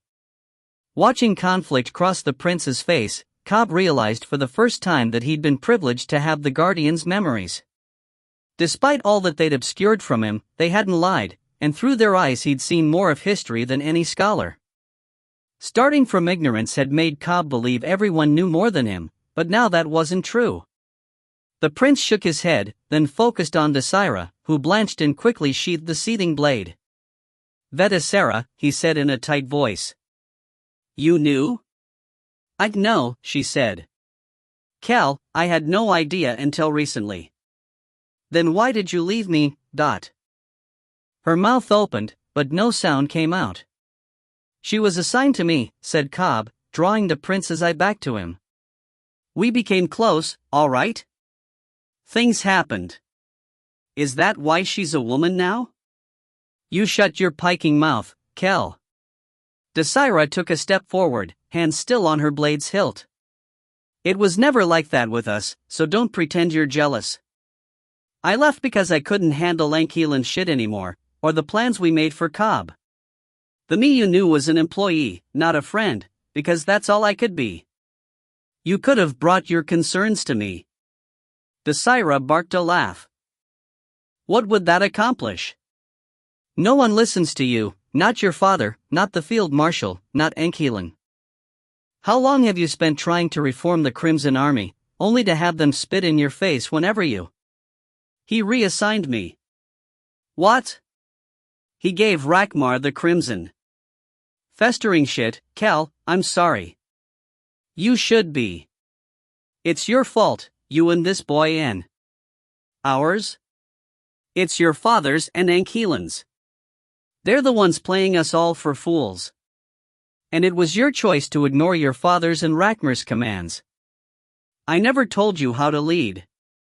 You can't blame me when your efforts to go your own way get you dragged back in chains. I had to change it. You weren't there when I took it over. It was worse than the gold." Guys? Just a horde of rapacious, expendable madmen even Rakmar wouldn't touch. Hoy. And I had to rework the entire command structure, root out all my advisors. "Hoy!" shouted Fiora, cutting through the prince's tirade. "We've got company."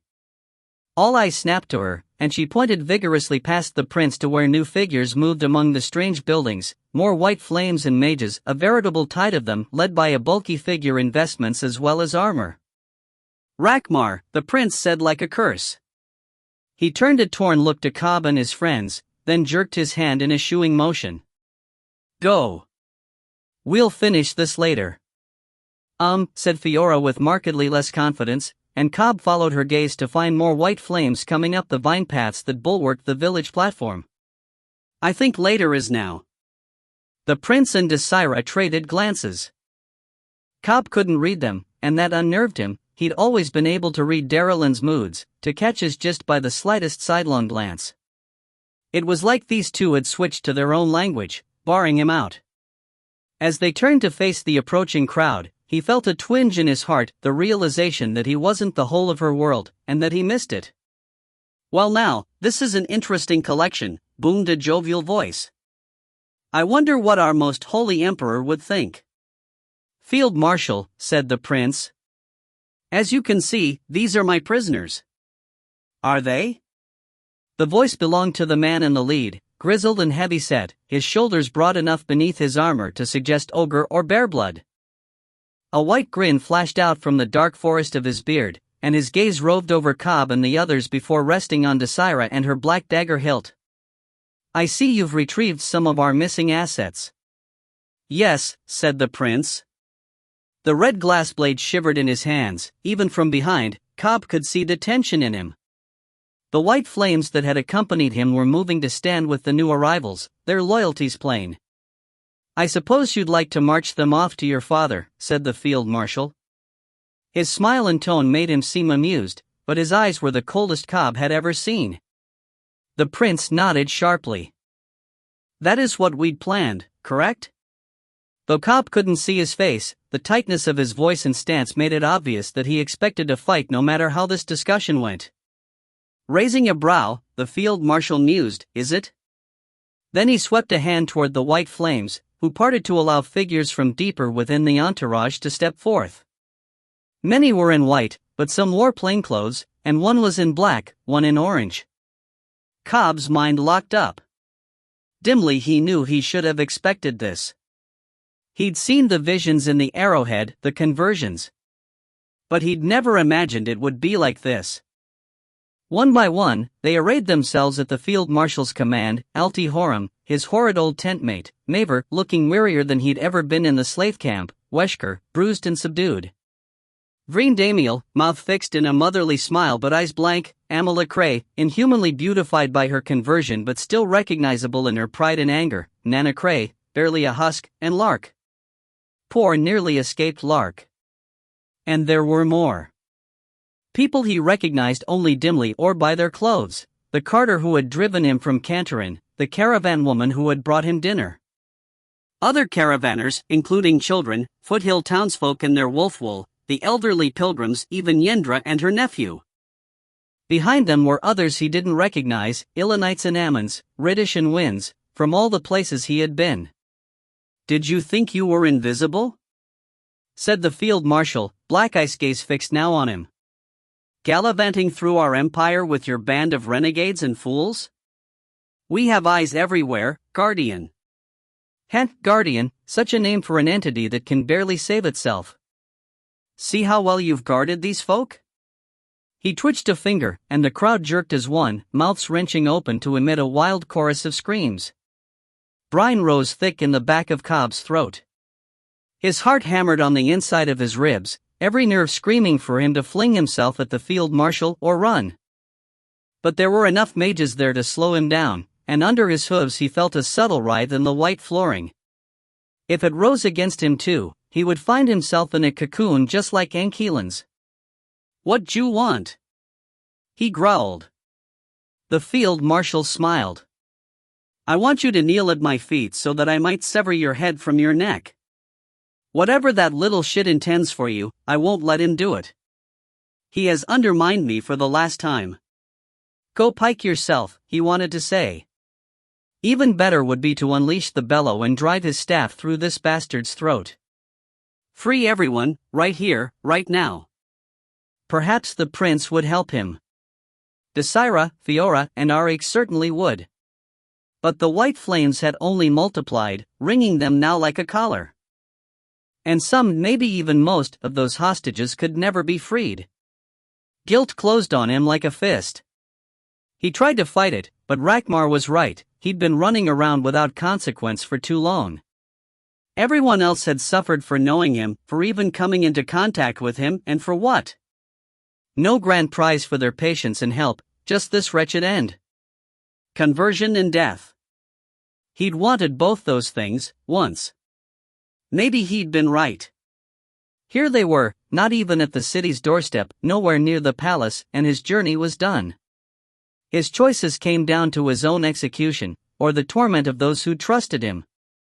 "If I submit, you'll let them go?" "Cobb," said Fiora, aghast. He didn't look at her. They had been through this before, in Haraka, when Ankeelan offered to take only him and leave the others alone. Should he have accepted? Would that have saved them from this fate, or would they have been dragged here anyway? The field marshal grinned. I will release my control. The ones who belong to me will return even without a leash, and those that do not, they can run off into the swamp for all I care. All I require is your skull for my mantelpiece. It's a fair trade, Cobb thought. The Guardian would find another vessel. He'd already known he was coming here to die, so what did it matter how? Behind him, he heard Arik's faint whimper. At one side, Desira stood tense as strung wire, at the other, Fiora tried desperately to catch his eye. Inside, the Guardian kept its stony silence as if it knew he couldn't be swayed, but it wasn't trying to escape either. He found it strangely comforting. Taking a deep breath, he raised the staff, then rammed its end into the white ground. The fibers locked tight, twisting halfway up it like vines claiming a tree. As he stepped past it, brushing the bark from his arms and shoulders, he glimpsed his friends start to follow. He gestured for them to halt, and then did. Fine, he said quietly, staring at the field marshal. I submit. The big man grinned viciously and jabbed a finger at the ground. On your knees, but keep the horns. They'll look good on display. Cobb's gaze slid upward, to where his cut antler had partially regrown, then shook his head. Once the Guardian goes, they go. You can't be serious about this. Fiora shouted behind him. Then cling to the Guardian, said the field marshal as a white sword began to grow from his gauntlet hand. Cling your hardest or I will execute the rest of this trash after you. Halfway down, Cobb eyed him. That's not the deal. Do it, the field marshal snarled, a feverish light in his eyes.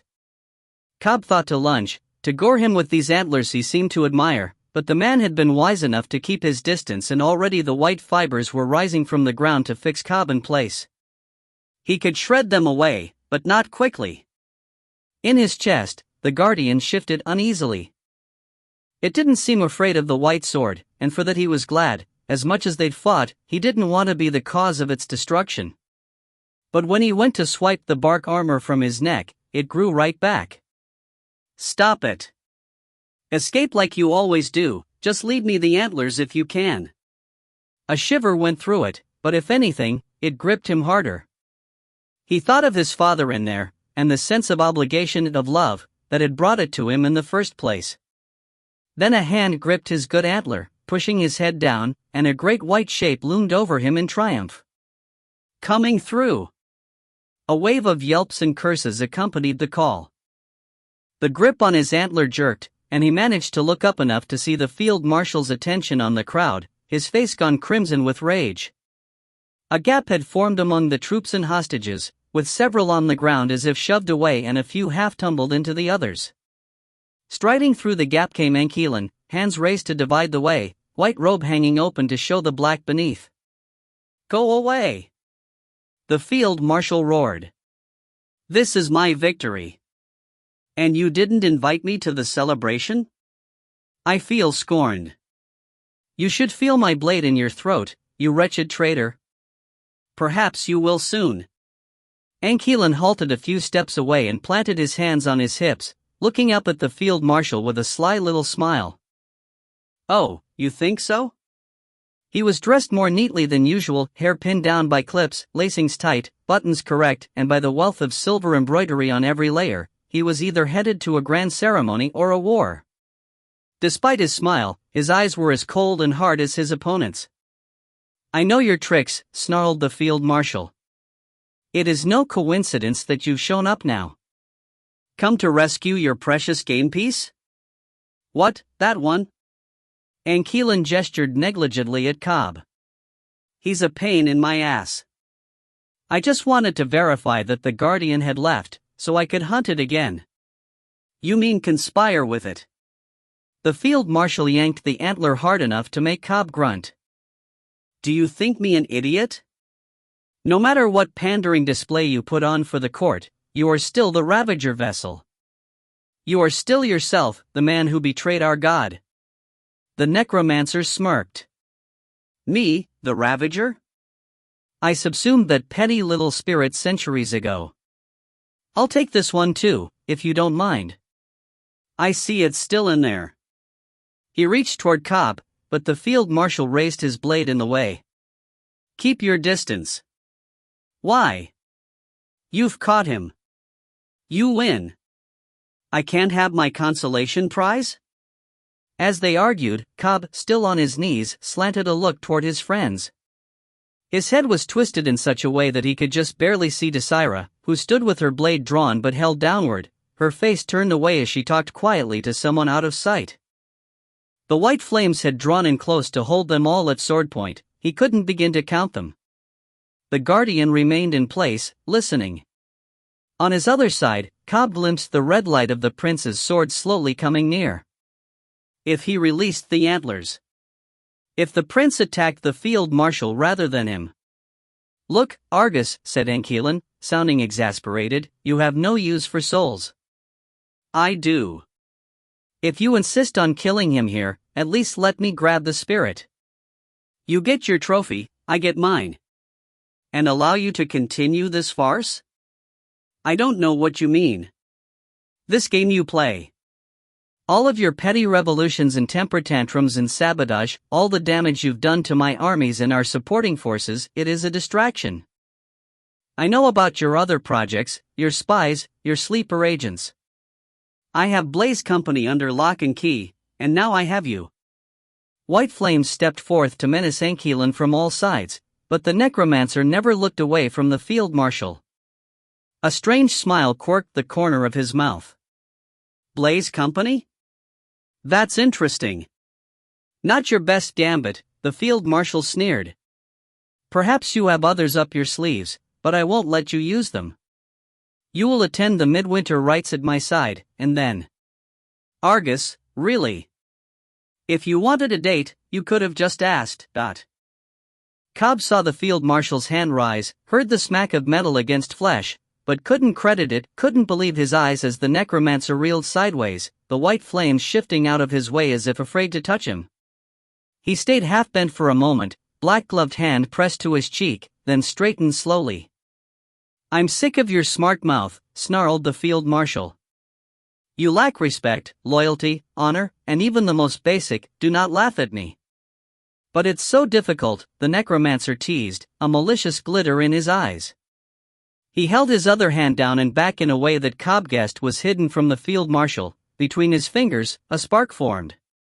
One of the white flames behind him started to raise his faceplate. Two others moved in, their swords twisting toward his limbs. His hand came up, aimed. At Cobb. Startled, Cobb had no time to react as the spark flared into a blue-white bolt. Only the grip on his antlers saved him, wrenching his head aside just far enough that the energy scorched his cheek instead of punching a hole between his eyes. Then the field marshal's armored bulk eclipsed his view, flares of blue light and flung soldiers all he could see of the sudden uproar. To the other side, the prince tried to advance, but more white flames barred his way. Fine, he heard at last, I concede. I swear. Tell them to stop touching me. I should lead you back in chains. You haven't got any. The field marshal shifted enough for Cobb to see Anquilin in the grip of two white flames, his hair in disarray but his expression as cool and amused as ever. In contrast, the field marshal's was an ugly red, and the gaze he turned on Cobb held suspicion, almost trepidation. The spirit, he said thoughtfully. Anquilin snorted. You care about that now? Just kill him. You promised the emperor that he would have the spirit. That he could devour it. Did I? And now you try to kill the vessel. This is boring, Argus. The look on the field marshal's face was that of a man discovering an extra piece to his puzzle. Mages, he called, gesturing briskly. What are you doing? Said Anquilin. Three white-robed men came forward, all with the bleached hair and sunburnt features Cobb had come to recognize as Dacian. Bind him as thoroughly as possible, said the field marshal, jabbing a finger at Cobb. Flames, add your threads. Perhaps they'll help. Excuse me? called Ankelan. I thought we were killing him. To release the spirit? Said the field marshal, turning away as white lights and tendrils descended upon Cobb. He squeezed his eyes shut, half relieved and half bewildered by this turn of events. The scorch on his cheek throbbed like someone had inserted a needle under his skin. No, not to release the spirit. Ankelan's scoff sounded forced. So that he's dead and we're done and we can stop playing the game. Just like you want, right? To let the Guardian come back in a new guise, wiser to our ways? I told you I'd eat it if you didn't want. Silence. No, the Emperor agreed to continue this round because you promised him the Guardian. If you are truly not in league with it, don't be an idiot. Then you will not object to its sacrifice. Cords drew Cobb's wrists together behind his back.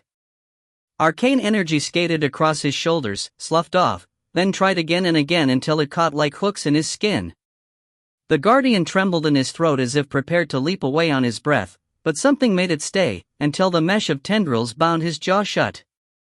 Opening his eyes, he saw the necromancer standing with arms crossed, mouth a bitter line, the picture of disgruntled defeat. Hands hoisted Cobb to his feet. Keep those antlers where I can see them, boy, said the field marshal, casting a dark eye upon him. I'll harvest them before the throne. What about these others? Said the prince. You made a deal. His death for their life. He's not dead yet. They come with us. Cobb tried to dig his heels in, but the white ground was slick beneath him. He tried to look back only to find that the tendrils had anchored his antlers to his wrists, any more than a glance strained his shoulders unbearably. But you'll let them go? On your word of honor? Said the prince. He has no honor, sneered Ankelan. That's why I was laughing. The field marshal rounded on the necromancer yet again. I will not release them so long as you are here. You have your hooks in too many. But I'll always be here. You can't get rid of me. Ankelan smiled sweetly. Oh, I will be rid of you. Once I speak to the Emperor. Let me take them, said the prince. He'd slung the crystal blade across his back, and in the wan light he just looked tired. Used up. Neither of you are honorable. I'll make sure this is done properly. Stay out of it. Snapped Ankelan. That drew a smirk from the field marshal, and a permissive, almost contemptuous wave. I suppose I can cede the useless ones to you if it will soothe your tortured soul. But if you try anything foolish, we will revisit this. With your father. The prince clenched his jaw, then exhaled slowly. Yes, sir. Good. Then the field marshal made another gesture, and a full 3/4 of the hostages, including the caravanners, the foothill townsfolk, most of the pilgrims and innocent bystanders, plus Nana Cray and Vreen Damiel, collapsed like puppets with their strings cut. As they crumpled, he caught sight of one he hadn't noticed, and his heart caught in his throat. Eden Cray, Amala's son.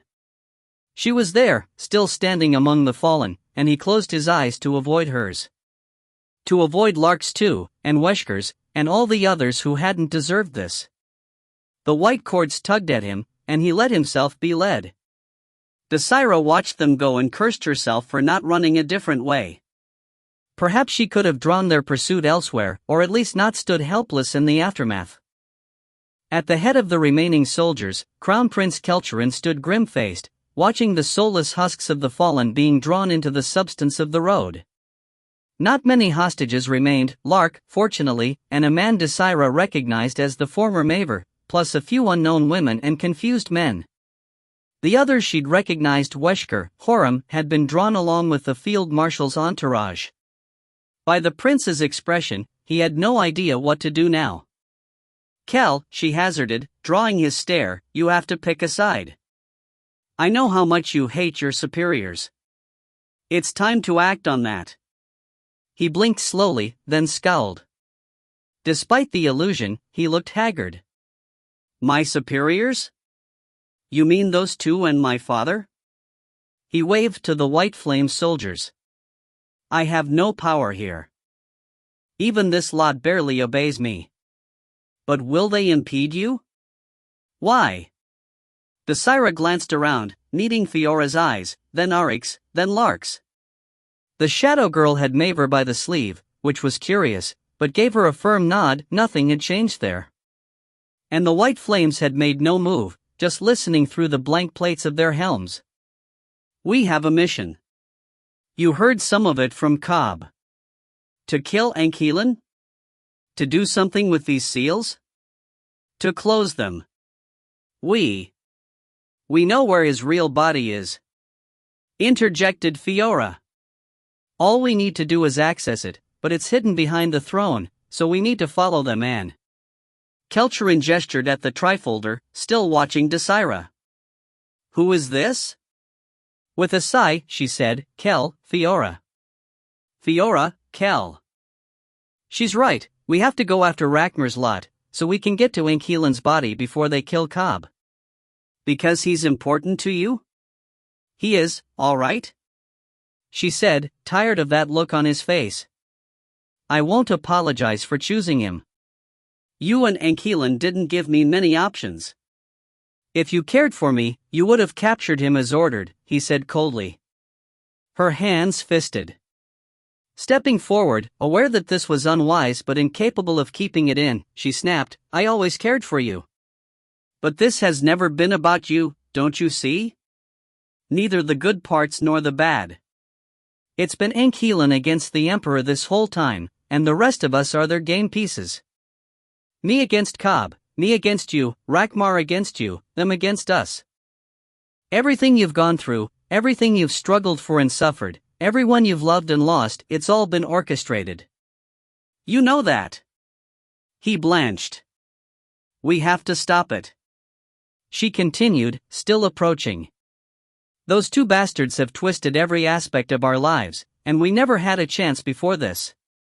We never even knew we could be free. Kel, if you turn away now, if you let them win, it will never end. You'll always be exactly what you are. And what is that? He said tightly. A prisoner. Just like us. He looked away, and she saw the muscles tense in his jaw, the Wraithrot sword shifting surreptitiously on his shoulders. It was hooked to him by extrusions of its own glassy substance, and she'd seen it in action enough to know that it served his will, or at least listened. After a moment, he said, I can't. Anger took her. Can't? She screeched, uncaring of the blade. What are you, a coward? Even cripples confront their challenges. You've complained about this all your life, and now you say you. Stop. He said, stepping back. The look on his face was strained, wounded. There's nothing we can do. Even if these troops followed me, they're not enough, and I can't guarantee anything while in the palace. When my father's will is set, I can barely even find the path. It can't be done, Vedasera. Especially not if Ankelan is hiding behind the piking throne. She halted, gritting her teeth. The whole plan had been a long shot from the start, but she wasn't willing to let it end like this. Then give us some robes and let us go. We'll take care of it. I can't do that either. Kel. No, the emotion fled his face, leaving him stony. No, I won't disobey my orders. Rachmar gave you to me with the understanding that I'd keep you in custody until the boy is dead. Her stomach sank. She saw Fiora reach for her sword, and was considering going for her own weapon, going out like a fighter, when the prince added, We'll have to be there, of course. To witness it. There?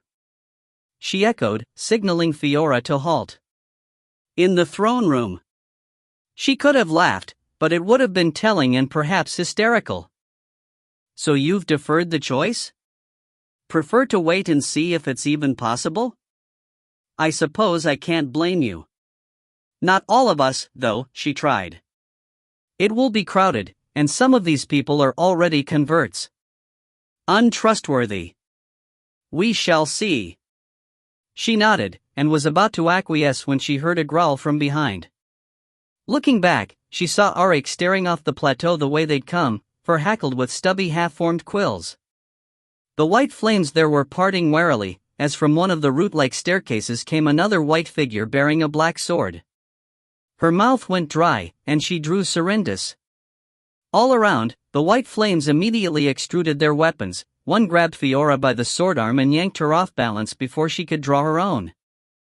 Auric skittered aside on 3 good legs, teeth bared and eyes darting as if unsure who to attack, Erebard or the white flames who moved in with spears. "Disengage!" called the prince, but though the white flames hesitated, Erebard did not. He smacked the flat of the black blade against a soldier in his way, and rot immediately bloomed on the fibrous armor, causing the soldier to stagger away shredding at it in panic. Swords and spears rose against him, but he cut right through, and even those that struck did nothing to his armor, the same stuff as theirs. They managed to bind him for a moment, but then the black blade tore through, sending more into retreat. Serendis seething in her hand, Desira moved to engage.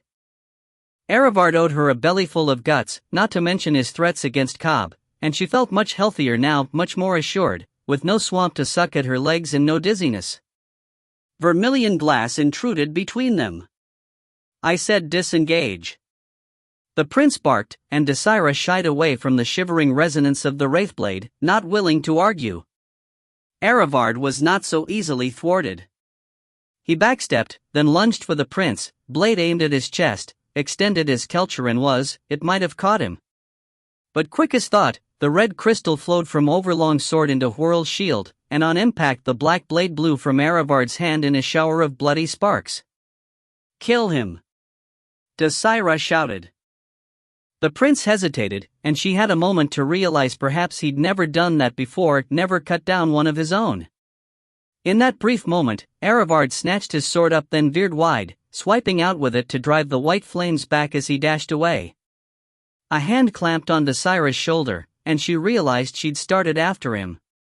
"Who was that?" said Ile-Rien, aghast. She shrugged his grip off. Already Erebard was out of sight among the village nubs, probably running for the road. "They couldn't stay here." "Lead on, O prince," she said. Ile-Rien stared, then turned his back to her, snapping orders to the unsettled white flames. The ones Erebard had hit were recovered. She noticed the rotted parts of their armor shed like snakeskins. For the first time, she was jealous of them. Chapter 31, Black Mirror. "I know you still have something up your sleeve," said the field marshal. On Cobb's other side, the necromancer snorted. "Do I? Whatever it is, it won't get past me." "Well, aren't you the hero? I am the last line of defense this realm has against your treachery." By the tightness in his voice and the grimace apparent through his thick beard, the field marshal meant it. "You have poisoned the prince, fascinated the emperor and sabotaged my allies, but I will not." "Fascinated? You make me sound like a dancing girl." "Silence. I will see you contained in full." Ankelin rolled his eyes. "You'll do what the emperor allows, just like the rest of us. Don't pretend you're superior." The field marshal laughed, a harsh sound that cracked the anticipatory hush. To either side, low walls had begun to rise from the edges of the road, faintly radiant in the settling gloom, while ahead a greater radiance stretched high and wide to hold back the night. Cobb could only look at it in glimpses, not from fear but from disappointment. Instead, his gaze skittered from his captors to the swamp, where white filaments had all but eclipsed the landscape, and from there to the outgrowths beyond. Made of the same stuff, they rose like peaks in stiffly whipped cream, smooth but organically irregular, at first no higher than the lip of the road but then more and more, mounting as the white lace ground itself began to rise. Further along, he glimpsed spires, catwalks, buttresses, and then layers of walls rising to form the outer limits of the city. The road ahead ran straight and level, cutting a narrow notch into the depths. Already it was grander and brighter than he could have imagined, yet his knowledge made it hollow. The mild weather only enhanced his aversion. Like accursed Haraka, like the forest of mists, this place shrugged off the natural chill of winter in preference for artificial warmth and a sterile stillness that made the damp air hang on him like a cloak. Not heavy enough to be oppressive, but still there at the fringe of his senses, weighing him down. He didn't want to be here. It wasn't the surrender. It wasn't the fear for his friends.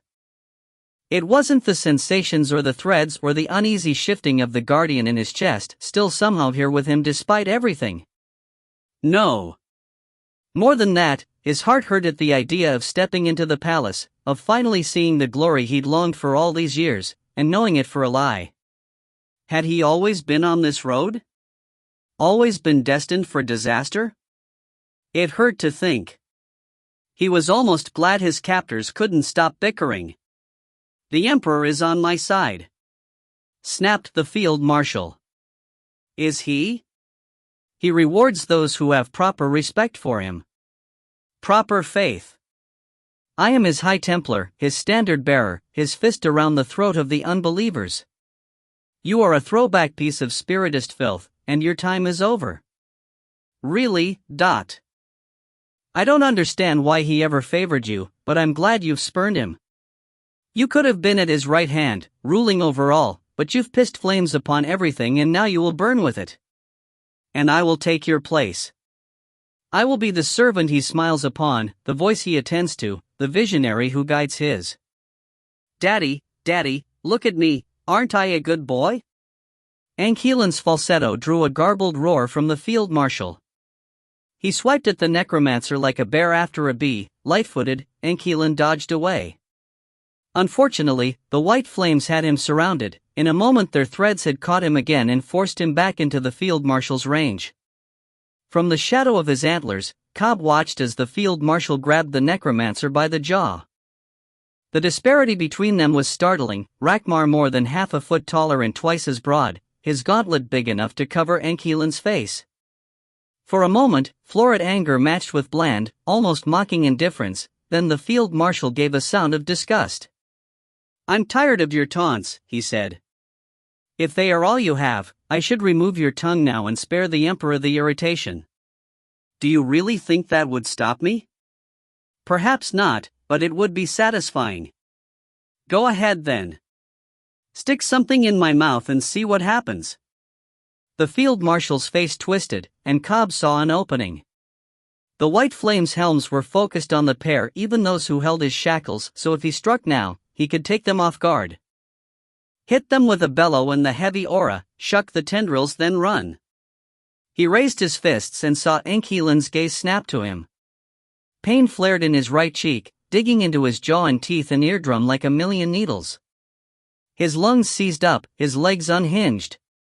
Hands clutched his shoulders, forcing him upright. Through the ringing in his good ear, he heard the field marshal say, "Throne sake, what now?" The guardian must have struggled, answered the necromancer. Are you sure you can waste time on me?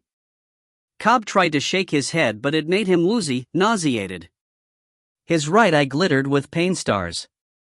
In the depths, the guardian hadn't moved, nor had the arcane bonds dissipated from him. Not even the scratch of the mentalist's seeking fingers had changed, unable to reach him while he wore the antlers. Then what? Don't try to escape. He blinked. It was Ankeelan's voice, but not in his ears, in his head. The hands pushed him forward and he stumbled along, looking up just enough to see the necromancer and the field marshal underway again, the road straining onward. A few steps ahead of them, walking backward, was another Ankeelan. Cobb glanced between them, confused. The closer one in midwinter white paid him no heed, apparently competing with the field marshal for the lead. The other smiled pleasantly and tipped him a wave, his azure robe a glaring breach of ceremony. Good evening, Cobb, he said. I'll be your guide for this hog crap. W.H. Don't speak. Think. You know how to do that, right? 2 heartbeats in and you're already obnoxious. Perfect. The phantasm flashed him a grin, then gestured forward. We can't talk long, so let's keep it civil. Looking past him, Cobb saw that the walls that had risen around the road were now interlaced in a high arch, creating a forest-like tunnel into the city proper. Every fiber held a faint light, obliterating any chance of shadows and creating a strange depthless radiance, a dreamy quality that made his eyes ache. It was impossible to tell where the tunnel ended. The white flames and pilgrims in their vanguard were only visible in movement, as matte smudges against the glow. You stuck a splinter in me again, Cobb thought. Yes, when I tried to kill you. It could have gone either way, I thought. What do you want? To save you from yourself. No, to save all of us from you. His grin became uneasy, teeth gritted behind it. You know that the dark isn't your friend, right? I'm not stupid. And yet there it is, bottled up inside you. Waiting. I'm almost impressed. You must have a deep connection with it to be able to bring it to the palace, but this can't continue. It's too unstable to be relied on. If it doesn't eat you up by the time you reach the throne room, the Emperor will just disperse it. Cobb narrowed his eyes. You're afraid I'll get you with it. Of course I'm afraid. So is the Guardian. So are your friends, or haven't you noticed? But the Emperor isn't, because you can't hurt him. To the dark, even a tiny light feels like an attack, but to the light all darkness is just a stain to be erased. You have no power here. I'm not after the Emperor. To reach me, you have to get past him. Dubious, annoyed, but mostly confused, Cobb thought, why are you telling me this? Because I'm trying to fix what I've done, and I can't do that if you get yourself and the Guardian swallowed by the dark or burned to ash. You had a decent plan, sneaking in, but there were too many eyes on you. I can catch their attention once we're close, but you have to be my counterpart, not my opposite. Do you understand? Slowly, Cobb shook his head. Nothing made sense anymore. Here he was, nearing the heart of the light, yet all he felt was disappointment. Here he was, 3 steps from his worst enemy, getting a lecture on how to help him. Inside, the Guardian shifted restlessly, just as distrustful, but he couldn't trust the spirit either. And then there was the dark, and the taste of brine creeping up his throat. Its cool hands were on his shoulders, her hands, and her breath in his ear. His eyes pricked with tears. He couldn't betray her. I'm not gonna work with you, he thought at Ile-Rien. You killed my father, you've used me and my friends, you started all this. Everything is your fault, and I'm not gonna help you get away with it. Ile-Rien half laughed. Get away with it? If that was the point, I'd have succeeded long ago. Listen, idiot child. No. I didn't kill your father. A part of you has to know it. They've been lying to you, Cobb, pretending to be in the right when they're really just angry and hurt. I've heard these same words from the others' mouths too many times not to get it. From your father, your mother, the crazy wolf girl. Cobb's heart jolted in his chest. My mother? What did you do to my mother? Ile-Rien blinked. Nothing. They didn't tell you? She was the... Stop, snapped a voice behind him, and Cobb flinched, barely recognizing it as his father's. Looking back, he saw Durnil striding in his wake like a hunter, eyes full black and a motionless face. All the details were right, from the tight braid to the frown lines, the goat-hide mantle to the tips of his heavy boots, but there was nothing inside him, nothing human. Behind him strode a greater shadow, as if cut out of the night. I don't bow to you, sneered Ile-Rien. But I suppose this is for the boy to do. Go ahead, Cobb. Ask them about your mother. He opened his mouth, but the words caught in his throat. Her arms twined around him, cold as mountain water, and her form molded against his back. All around, the lights of the passageway dimmed, the figures of his captors disappearing into gloom until all that existed was his father, the necromancer, and her. Ask him why, she breathed. His eyes were wet. He couldn't help it. The figure of his father tried to retreat as he reached out, and in his chest he felt the Guardian strain against the arcane bonds that held it, to no avail. His hand locked on a hide-covered shoulder, and the road vanished. In its place, the cave. The force of the wind pinned the weather flap against the wall, rain spilling in to smear soldiers' blood across the stone floor. His leather slippers found little traction there, so he kicked them off, his feet adhering with the ease of long practice. In his hands, the silver sword gleamed with reflected lightning. "We need to talk," said the Ravager in the entryway. "Quick, before more of them come." He gritted his teeth, hands clenched around the hilt. Behind him, wife and child trembled among the blankets. He had sworn to fight for them, to release their land and people from the Empire's shackles had spent so long away, hoping to keep them safe with his absence. Now this one had come here. "I don't want to fight you, Ile-Rien." The Guardian screamed defiance in his heart, and he joined it from the depths of his lungs. His footsteps thundered on the stone, the blade angled for that traitor's neck to take his head off and send another corpse below. Wings. White wings, white talons in his shoulders. Thin air at the point of his sword and beneath his feet as he was wrenched from the ledge. Into the streaming rain. Released. Falling in darkness, twisting himself to stare upward at the white shape following him, wings tucked into a stoop. The ground rushed up from below, but he didn't fear it, had hit it many times before, and come up running. But as the talons neared, he felt an alien panic rise in his throat, and saw the frenzied frustration in the enemy's eyes. "Don't!" The Guardian tore away like a shadow in sunlight, and he was.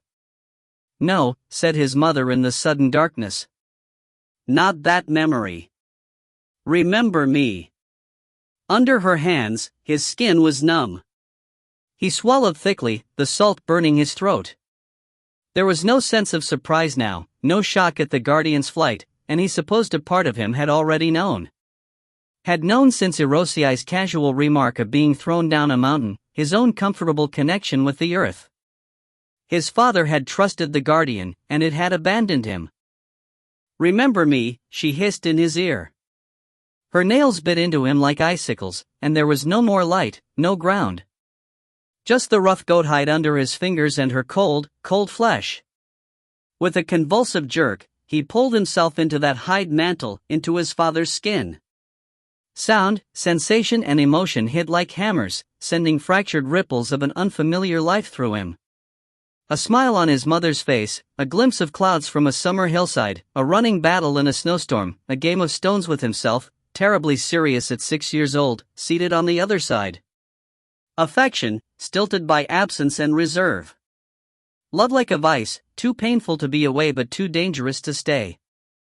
Dedication to the cause, running the cliffsides between Ile-Rien and the human settlements constantly to ease disputes, bring aid, drive back the encroachment of the Imperials. A circle dance, home and away, moving backward through time toward fresher feelings, less careworn, less sad. He saw his own face, growing rounder and more wondering as he lost years, lost distance from the father who visited but couldn't stay. He saw his mother's, lapsing ever between joy, dedication and distress, moon phases subject to the man's inconstant shadow. He saw the cave home deplete itself of decorations to become a bare, rough-hewn hole in the cliff wall. He saw himself swaddled in his mother's arms, too small to do anything but cry. And then further, the two of them on a trail, man and wife coming down from the high mountains where they'd buried their first child, to the lesser chill of the low country, the lesser isolation. She turned her face away when she spoke of what she'd do there, organize the villagers, support the rebellion in secret. Her voice had lost its fire. Backward to the heights, where the air came thin as knives and the mountains stood hollow and echoing. Back into Ile-Rien itself, in the petitioner's quarter, where the ceilings loomed high into darkness and the walls dripped with mineral dew, veined in silver. Where they had stood once, hands clasped in the strange blue light of the stones. Where she had smiled down at him, sadness and resolution in her eyes, and said, "Now you will fight for us." And backward. The spirit memories peeling away, all the faces and voices, all the power, the strength and confidence, the will and the blessing evaporating from his hands. And pouring back into hers. As he fell into his mother's skin, Cobb choked. The Guardian was an iron band across his chest, trying to pull him out, but he held tight with hands nearly numb. She burned in his mind, young, stern, determined, devoted. A woman he'd never known. And pregnant. He felt it beneath her heavy winter robe, beneath the hand she rested there, that second life, dreaming its innocent dreams. "You don't have to give this up," said his father, young himself and soft-faced, concerned. Beneath his own robe, he wore armor, real armor of metal strips riveted into leather, patterned like flowing water down his chest and along his arms. The silver sword hung at his hip like any soldier's. "I won't carry my child into war," came his mother's voice from around and within him. "But neither could I stand back, if I still hosted the guardian. No, it is time for me to release her and seek the peace of my heart. Liska, our mission has moved beyond me. I am no longer the lone voice upon the mountains, nor do I wish to be. A stronger vessel must take up the fight. You don't have to lead from the battle lines. My love." His father caught his mother's hands, so strange to feel this, to see those dark eyes looking up at him with care. "If you send the spirit away, she can never return to you. And if I want us to be together, even if it is in war. I don't want you to sacrifice this blessing if." "I do not sacrifice it," she said, hands closing tight on his. "I give it as a gift." Instead of the outflow, he fell backward through the gray space of her life, cobwebbed by the guardian's avoidance. 4 years spent spying on the imperial occupation of Carrion and fighting it with water, snow and avalanche and blizzard. With stone carving secret paths through the mountains from village to village, temple to temple. With wood aiding the farmers and feeding the resistance through the long dark winters. With spear sometimes, and bow, and armor that granted the fleetness of a doe and the fury of a mother bear. 4 years of victories and losses. Of mages ever hunting her, of the ravager nosing around the high country, chasing her, threatening her. Of the warrior cults denying her access to the Ile-Rien until she met that man. That beautiful man. And made her choice. The years reeled around Cobb, dizzying in their intensity. Silver spires and cold mountains, white trees rising in a river cleft, sunlit hillsides, laughter, screams. Burning villages, bloody slopes. Mirror-like faces in blue-lit chambers. The guardian flowing from one to the other. He tried to let go, but could no longer feel his fingers. Memories meshed, distorted, or perhaps surfaced from somewhere darker, his mother sobbing into her hands, inconsolable, then grappling at him with a jealous fervor in her eyes. The boy watching from atop a ridge, distant, unwelcoming. The first swell of power, the bark crackling into place over her hands, and then the crunch of bone beneath her knuckles, the satisfaction of it. The soldiers racked by fever and frostbite, falling to her spear. Blood on her hands. "Blood on my hands," she hissed. "Blood on my teeth. Blood in my mouth, on my skirts, on my thighs. Hands on my arms, on my ankles. The men. The men. Stop," he thought. The whips. The guard towers. The quarry walls. Stone and wood, once my servants, now my captors.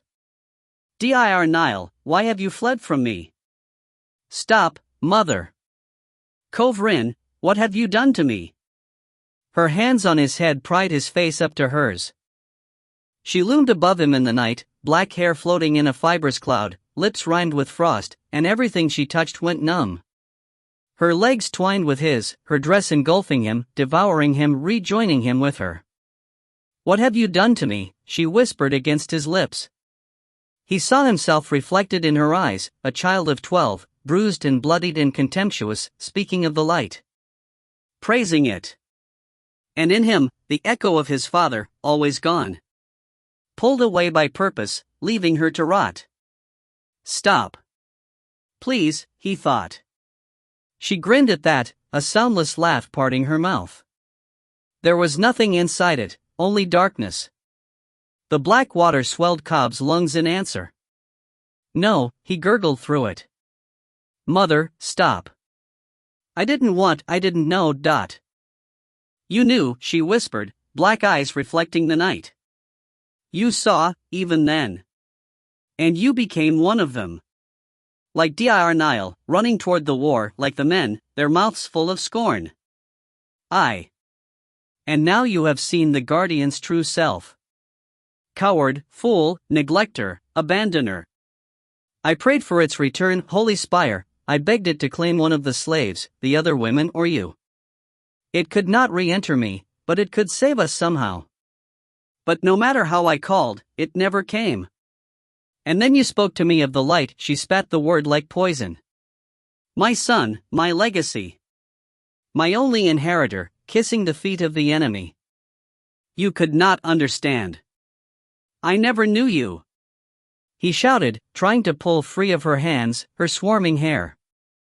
It was like being underwater, no traction for his feet, no sense of gravity, barely an awareness of his body at all. No concept of where he ended and she began. They separated us, locked you away, but even back when we were free, you never told me. You sent me out into the mountains with the goats, and stayed at home. I called the spirits. I bade them watch you on the slopes. But I could not call them in the quarry, the Empire's magic was too strong. And you. You were my precious one, and you betrayed me. He shook his head vigorously. The blackness bled through his clenched teeth, through his nostrils and eyes. He wanted to stop it, but there was no end. The deep well where he'd packed down all his hate and fear had ruptured, it filled his belly, his throat, his skin until he was no more than a thin membrane holding back the darkness, a barrier with a voice. Even that was failing. I didn't. I wove my own rope, she breathed. Bloodied bedsheets and dress rags, discarded cords and belts. All the things they left behind for us to clean up. I wove my rope and then I climbed the last height, thinking of you. No. No. Thinking of your father. Of the guardian. How I would sleep in the dark, and only wake when you were near. Her mouth twisted in a parody of a smile, her fingers suddenly soft on his scalp, his spine. Time brought you all back to me in the end. He couldn't speak. Black ice clogged his veins, made his thoughts stick. Somewhere beyond her, something glowed, but he couldn't see, couldn't tear his eyes from hers. She pressed her brow to his, and he felt the barrier tremble. Was it wrong to give up? To curl comfortably into her embrace? As the black sargassum closed in around them, he found himself strangely weightless, almost buoyant, her presence a faint pressure on him. Not quite equilibrium, but... Bring them down, she whispered against his lips. They will join us, they will dance with us forever in the silent sea. Bring down all the lights and shadows, quench them, freeze them in our hearts. Eternal, unchanging, undying, ours.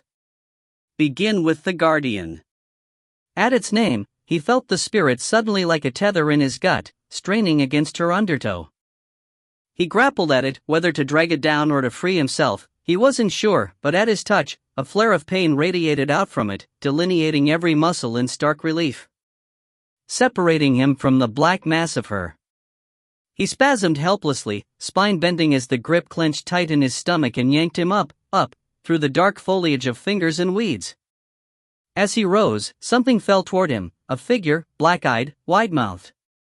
He raised his arms defensively and it mirrored him. He swung his feet up through the rushing water and felt them connect with it, soul to soul. Cold. Then he slammed into it like a bubble against ice, its reflected face a hollow mockery of his own. Their foreheads touched, and he felt something flow from him to it, or it to him. He couldn't tell. Cracks scored the surface between them, widening with each new tug on his chain until, pressed flat to its riven surface, he saw the image grin. Then it shattered, falling away from his brow as his antlers split through, the rest breaking against his chest and shins and thighs as he was pulled through. And there was light above, chasing the last of the black ribbons from his skin. Gray light over ruins. He breached the surface with a choke, the brine still boiling from his mouth. Soft silt molded itself to his feet. Ahead, on the shore, stood two sullen figures. Turmoil and Liska. Go away, he rasped. Leave me alone. Do not listen to the dark, said one. It lies, intoned the other. He couldn't tell which. They both sounded the same. Go away, he said. You're not even real. Just masks that the Guardian wears when it wants to manipulate me. Your souls are gone. We need you to obey. To serve us, not side with it. No. I'm tired of this. I'm tired of. You have a responsibility. He looked down, not wanting to be here, already missing the blissful emptiness. Beneath him, the water mirrored his face, normal, tired, crumpled with indecision. Somewhere down below, the darkness awaited him, but for now there was only earth beneath his heels. His eyes still stung. For years, he'd wrestled with his memory of that night, the rope swaying slowly in the rafters, the shadow on the floor. To hear it from her mouth, your fault, tipped the scales with a dreadful finality. He wanted it all to stop.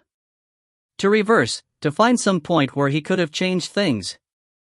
Or, if that was impossible, to forget. To sleep and never wake. This is not done, Ile-Rien. Don't call me that, he growled. You have to finish our work. Kill the Ravager vessel. Pull it down. Quench it. He stared at them. He'd thought they'd spoken in the Guardian's voice, low and rich but sexless, but it sounded strange now. Echoing. And their words were wrong. Blot out the light.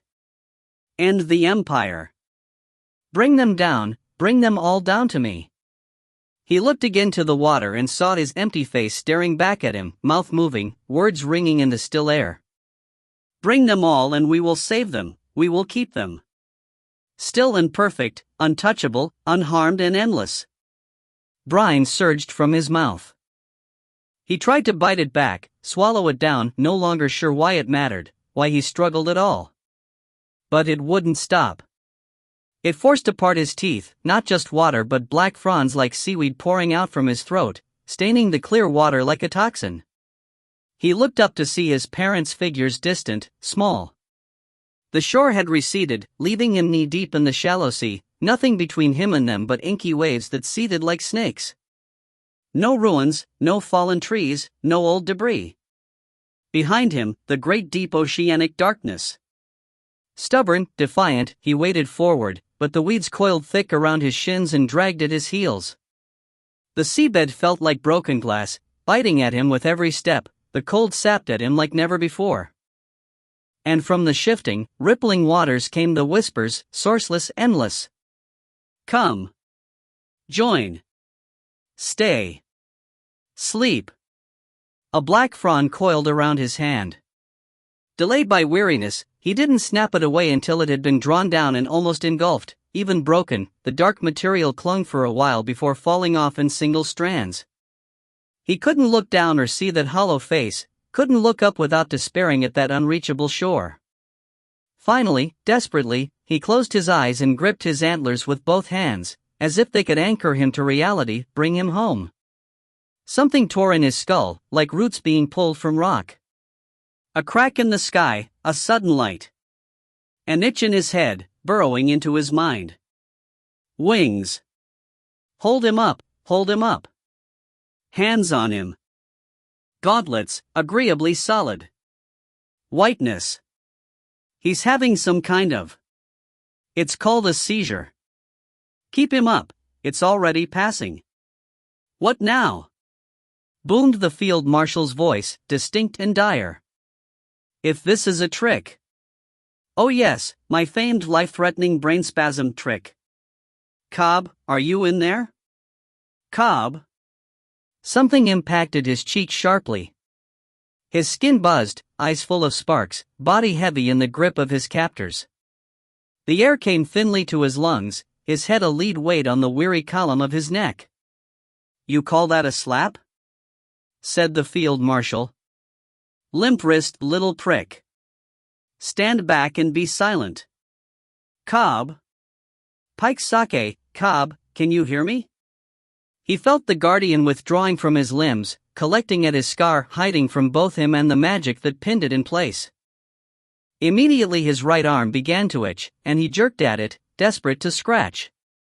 The gauntlets clamped tighter. "Ah, so life remains after all," said Ile-Rien.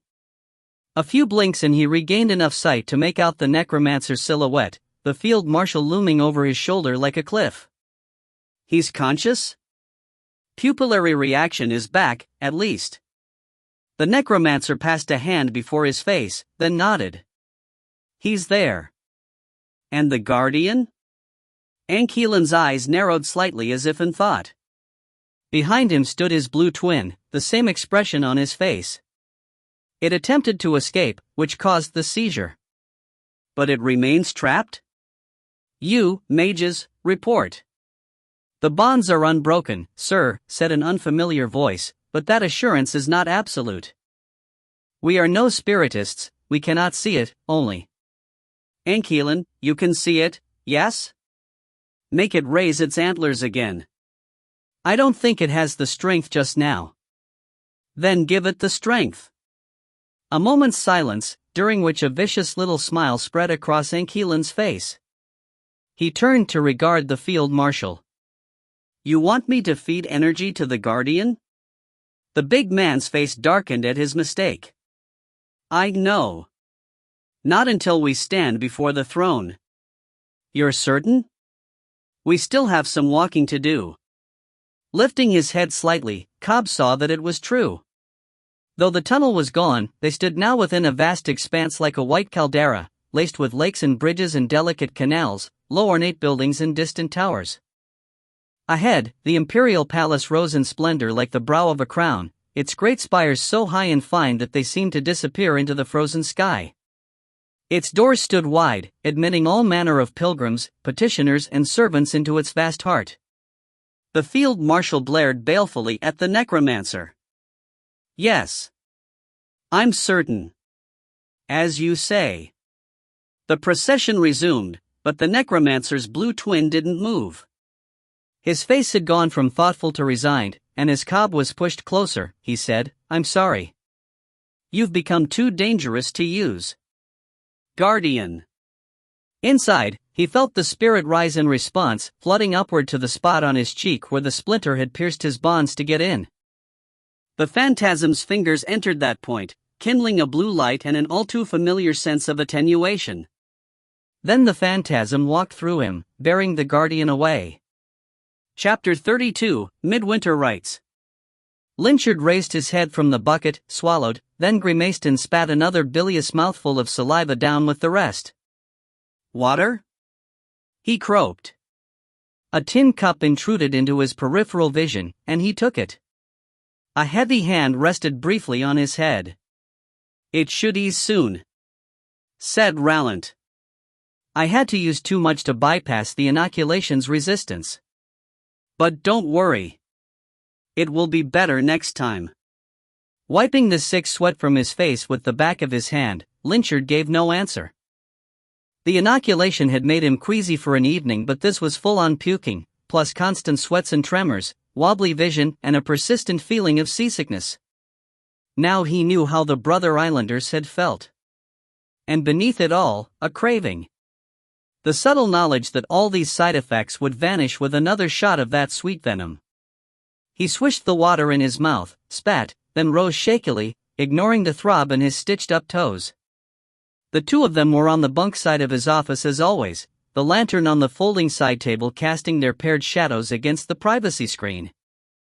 To look at those overlapping splotches of darkness, one might think that the men attached to them were close as well, but Rallant had stayed perched on the bed throughout Lynchard's bout with the bucket.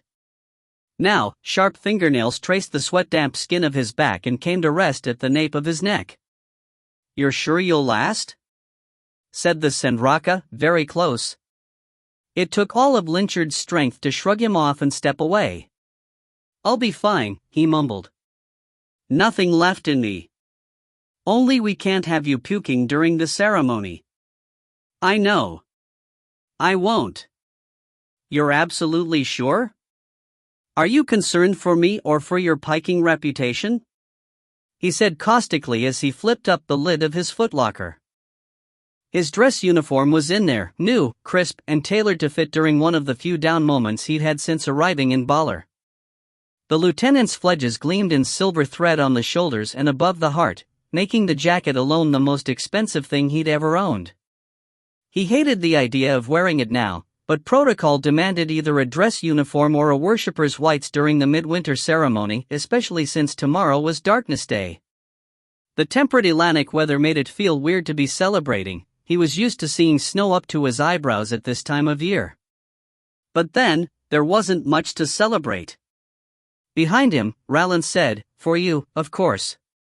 And you need to wash up before you put that on. Here, I'll help." The trickle of water pouring into the basin, and the splish and drip of a washcloth being wrung out, made Lynchard's shoulders hitch tight. His knuckles whitened on the lid of the footlocker. In the back of his mind, a cold voice said, "Enough." "Enough," he echoed, then louder as he turned, "Enough." Rowland, washcloth raised and barely a step away, blinked at him. The golden teardrop hung bright around his neck, his only adornment. His facade. "Ile-Rien?" he said quizzically. It was difficult to maintain his anger under that amber gaze, but Lynchard steeled himself and grabbed Rowland by the wrists, pushing him back. "Stop doing this to me." "Doing all of it. Everything. Leave me alone. I'm sorry it made you ill."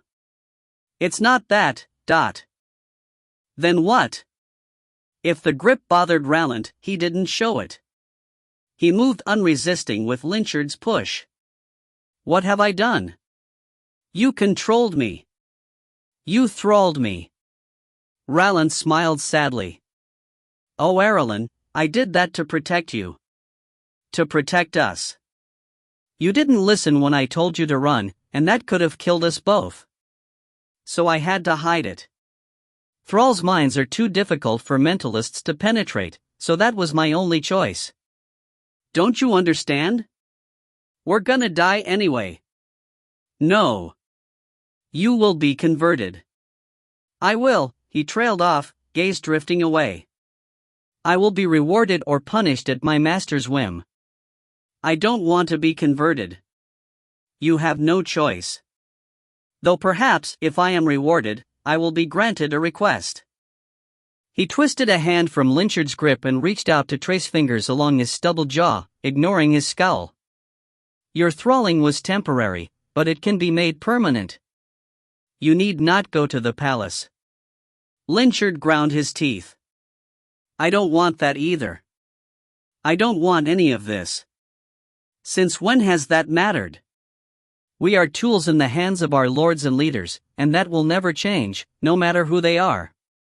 The Crimson Army has been sheltered compared to the others, but if we wish to bring the world to the light, we must be of the light ourselves. No matter our personal wishes." But Lynchard struggled for words, for reasonable opposition. "But we don't have to force people. We don't have to turn them into, we don't have to change them. It's not real if we do that. It's just fear and domination. Welcome to the world, Ile-Rien." "Shut up. You're not right.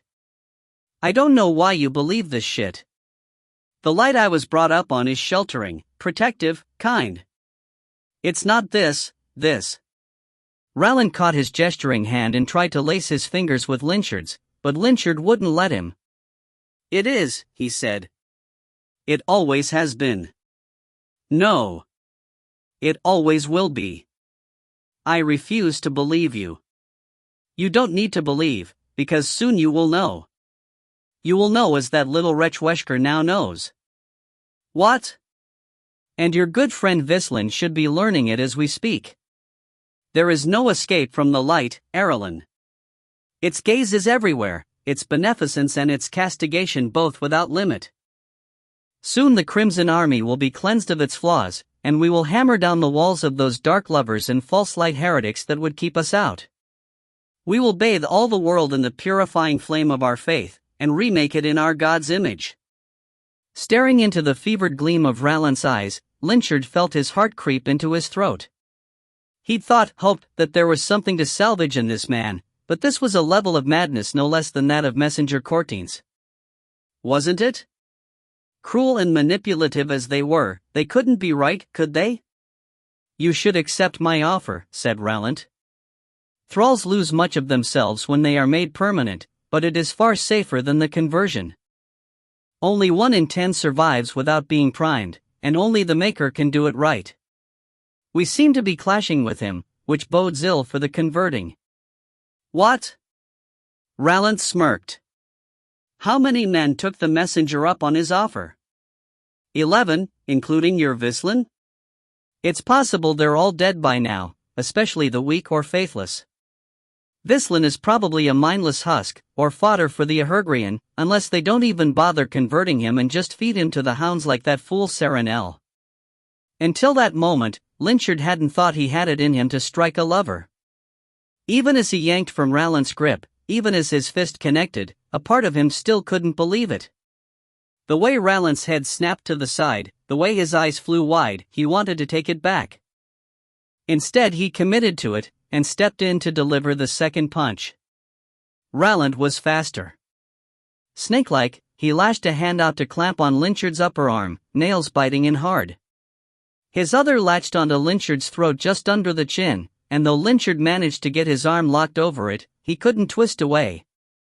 The Senraka was too strong. Then Rallant was pushing him backward, madness in his amber eyes, until Lynchard's shins hit the footlocker and made him half stumble, half fall into the wall. How dare you? Rallant snarled, pressing close, his teeth a bare inch from Lynchard's upthrust chin. I thought you were better than the others. Different. But no, you won't listen, you won't let me help, and now you dare to strike me, but... Lynchard scrabbled at Rallant's fingers but they just clamped harder. He felt his trachea bend, air coming thin. Blood pounded in his ears. I have sheltered you from so much, the Senraka continued, his snarl taking on a buzzing plurality. Your backwoods naivete and misplaced loyalties would get you killed in the field marshal's army, and I don't want that. Light only knows why. And then you think you can lay a hand on me? You think I'll let you get away with that? You are not the one in power here, Ile-Rien. It is only by my generosity that you even have a choice. With a last contemptuous shove, Rallant released Lynchard and stepped back. Lynchard's hands rose to his throat, to the incipient bruises, and as he hacked out a few harsh coughs he felt where damage had nearly been done. Nearly, but not quite. Through watery eyes, he stared at Rallant and sought his own tension, his own misery mirrored back. Then Rallant's face tightened, and he turned away. Wash yourself, he said as he stalked off beyond the privacy screen.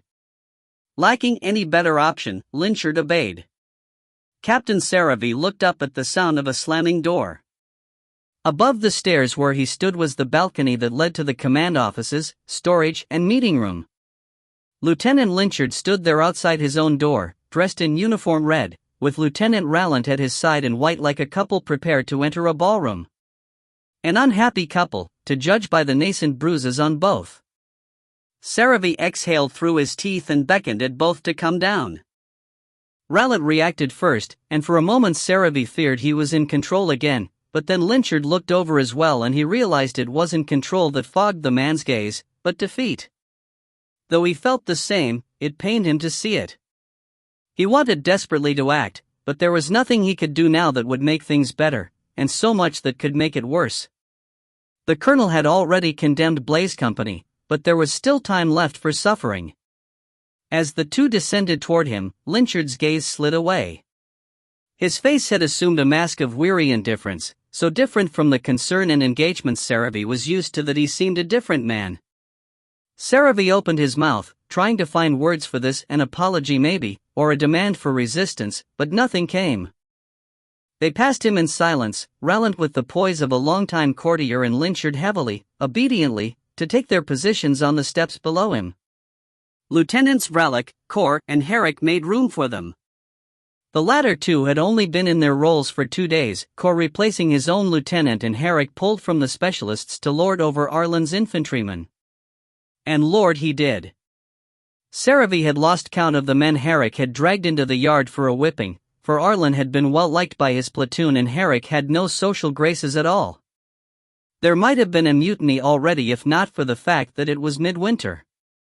Crown Prince Aradison's army had never officially observed the holy days, but had allowed its men to do so in private, and even the heretical Westerners celebrated the turn of the year. In the Empire, formal midwinter rites demanded observation starting at midnight and ending at dawn for each of the 4 festival days, the Lights Vigil, as if the act of prayer and constant attention could raise the sun anew. This being a dark year added a 5th festival day, Darkness Day, to the center of midwinter, along with a special rite of cleansing and sacrifice. This was only the 2nd night of midwinter, but already the men down below looked exhausted from the need to stand Lights Vigil. They still slept in shifts because even though they had been confined to the garrison, they were not safe. The shadow cult had already broken in once to steal away the men from the basement cells. Saravi was not sure whether to hope those men were alive, or wish them the mercy of death. Since the loss of Press, more than 24 men had vanished, and he had no idea what had become of them. The little lump of glass and metal in his jacket pocket, the Ayatakri, might gain him answers, but he feared the dark too much to use it. Or do I fear the truth? Are all in attendance, Captain? Said Messenger Courtine from above. Saravi looked up past the railing to see the priest approaching from the storeroom that had been cleared and outfitted for his purposes. As had become the norm, he was flanked by his white-robed aides and trailed by Ile-Rien and Magus Verkii. Warder Tanvolthine brought up the rear. Magus Verkii was collared and shackled, but Ile-Rien had been blindfolded as well, and by the rumpled look of her robe and hair she had obviously had it rough. No bruises showed, but Saravi knew all too well that trauma need not be physical, and anger clenched in his chest. Their alliance had been professional, but he had come to rely on it, maybe even to consider her a friend. That she would suffer for his actions was. Captain? Prompted the messenger. Saravi blinked, then skimmed the patchy red and white crowd. I believe so. The doors are sealed? Yes. I saw the wards activate. Then we shall begin. The crowd had already hushed, having learned from the ritual last night, and Messenger Courtine set his hands on the banister and looked down upon the assembled soldiers as if he could actually see them. He was garbed in the same vestments as always, his bleached hair slicked nearly flat, and Saravi realized with a weird sense of déjà vu that he was emulating the sleek and simple look of the emperor. Friends, he began. Brethren, we gather tonight to sing the praises of the fading light, and to bid it rise again to lead and strengthen us against the depredations of the eternal enemy. In these days of greatest darkness, of deprivation and cold, it can be easy to let one's heart sink into despair. Yet there must be hope, for though the darkness ever surrounds us, and though the warmth and comfort of the light may seem far, it is through our reaching, through our faith, that we draw it closer to us. It is through our praise that it remembers us and turns its glorious face upon us, and through our sacrifice that it gains the strength to drive away the night. On this festival eve, we call across the darkness to our Lord and Liege, to our bright sovereign. I know that you, my brothers, have strayed from the path. I know that you have followed our prince, the very child of the prime scion of light, into a place of heresy and confusion. You have been tricked, and you have fallen as we all may fall. But you have not been abandoned. And though you may have turned your eyes away for a time, I see them now seeking the light for amnesty, for clarity, for glorification, for all the purpose and joy that its service brings.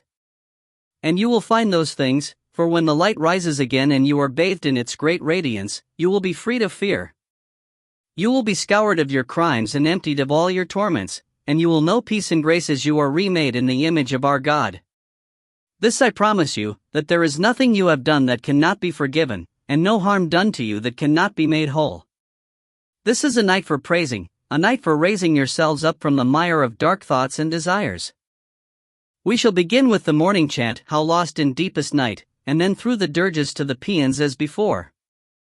Those of you who still do not know the songs, please pay attention, it is vital that our voices align by Darkness Day Eve. Now, we begin. The priest launched directly into plainsong, his strong dramatic tenor ringing out over the silent crowd. A moment later, a host of Ile-Rien picked up the drone note, bass voices rolling a heavy counterpoint that made Saravi think of a bird skimming over a dark sea, ever in danger of being consumed by the waves. Cautiously he murmured the words, known but rusty, unsung for nearly a decade before last night. Note by note, more voices joined, quiet at first as old memories kindled but then more firmly, the easy cadence drawing in men who had learned to march to harder tunes. Glancing down, Saravi saw a few of the non-imperials mouthing the chorus, faces screwed up in concentration. A singing crowd made others want to sing, faithful or not. Even the white-robed mages joined in, their voices fine but none with courting strength. Once remembered, the song came automatic to Saravi, so he let his gaze wander. He could not bear to look long at his soldiers. Beyond them, the walls glowed with faint warded light, a persistence that made sleep difficult even for the most tired. He wished he could take comfort in it, but some part of him, some essential element of faith, was gone. Something flickered at the corner of his vision. The entry hall. He glanced there but saw nothing amiss, the wards the same brightness as always. Glancing back at Courtine and his robed assemblage, he saw that Squire Ile-Rien and Magus Verkii were not singing. Ile-Rien was smiling ever so slightly. The wards behind her, which lit the front hall with its many windows, went out. The song slid from Saravi's mind, and for a moment he stood open-mouthed, on the cusp of shouting the alarm. Ile-Rien and Verkii still maintained some of the wards, he knew, but the white robes had been scrambling to take over from them due to the lapse with the holding cells. As another set of upstairs wards flickered and failed, he realized they were far from done. His hand fell to his pocket, to the Ayatokri. Perhaps. No. The shadows were still the enemy, and he had a responsibility to his men. To arms! He shouted, but the drone line was loud, and as cutting as his own voice could be, Courtine still rang over it. His lieutenants looked askance at him, perhaps suspecting mutiny. Their mouths still shaped the ritual words.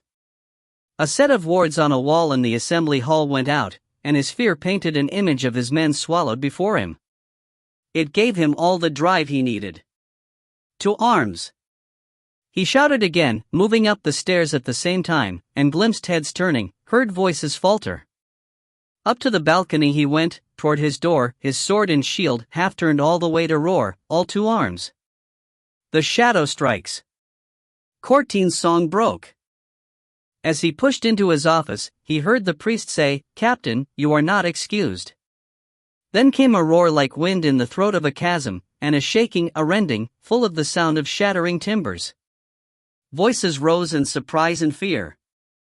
Saravi took 2 steps into his office before he registered that the wards inside were gone. From the shadow of the privacy screen came a dark-garbed figure, with a dull black weapon that could have been a club or a blade, too hard to tell in the sudden gloom. And another from the corner behind the door, and another from his immediate right. For once, he was grateful to be a monster. He went straight for the one by the privacy screen, driving in with his shoulder, indifferent to the weapon. It punched through the side of his uniform jacket, but though a burning sensation spread from the wound, there was no actual pain, and no stopping him as he bowled the man over. The blade, hitched in his coat, yanked free of his assailant's hand as Saravi stepped over him. He knew the placement of his gear even in the dark. His heirloom blade came to his hand as if called, his shield much the same, alas for the armor, as even the chain hauberk would take too much time to don, and the enemies were already breathing down his neck. So he turned and caught a ringing blow on his shield, stabbed out blindly with the heirloom blade and felt it skim across leather. Shoved forward hard and hit someone in the face and chest with the shield. The privacy screen went down under the enemy's weight. He heard furniture crunch and the whisper of papers scattering.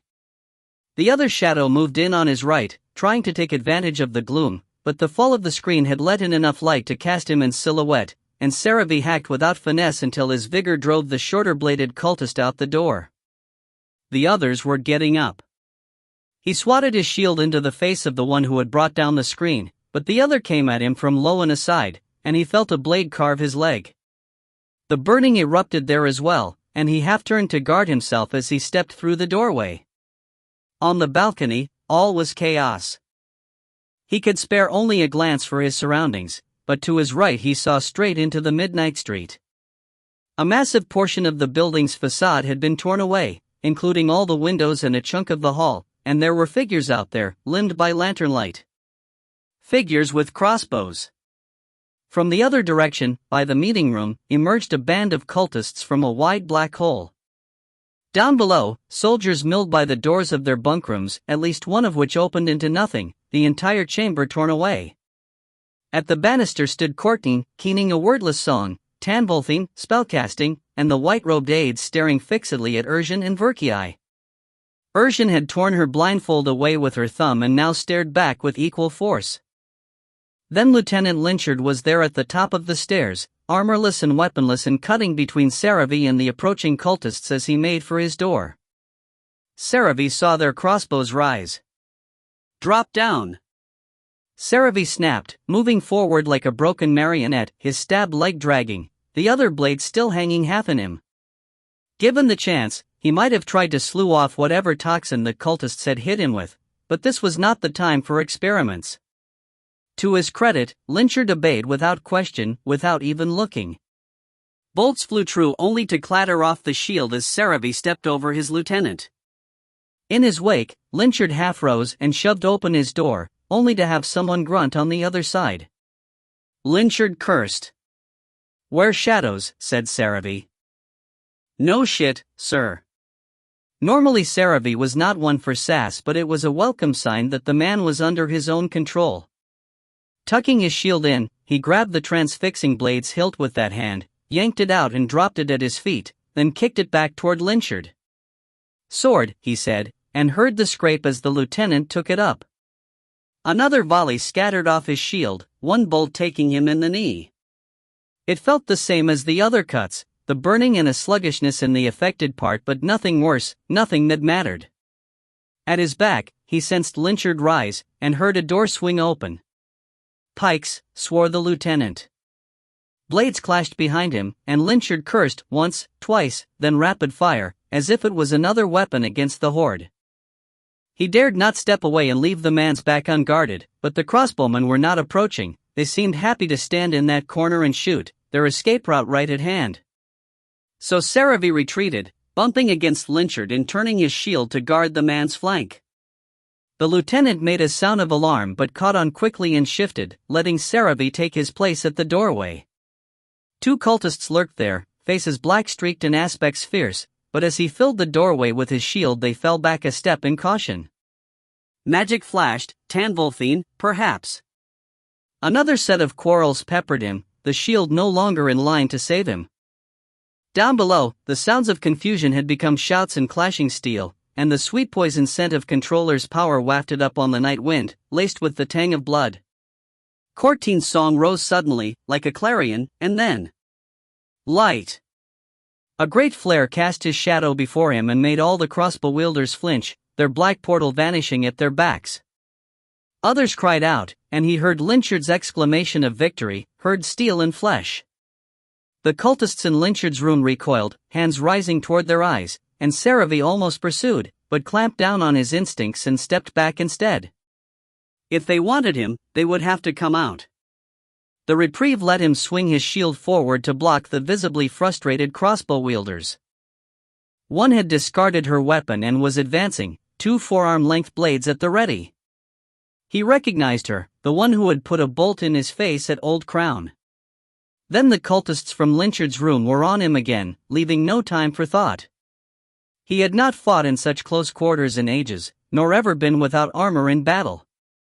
Even his new advantages could not turn the tide against two, then three, then four, and the woman all pressing at him with blades just short enough to keep at bay.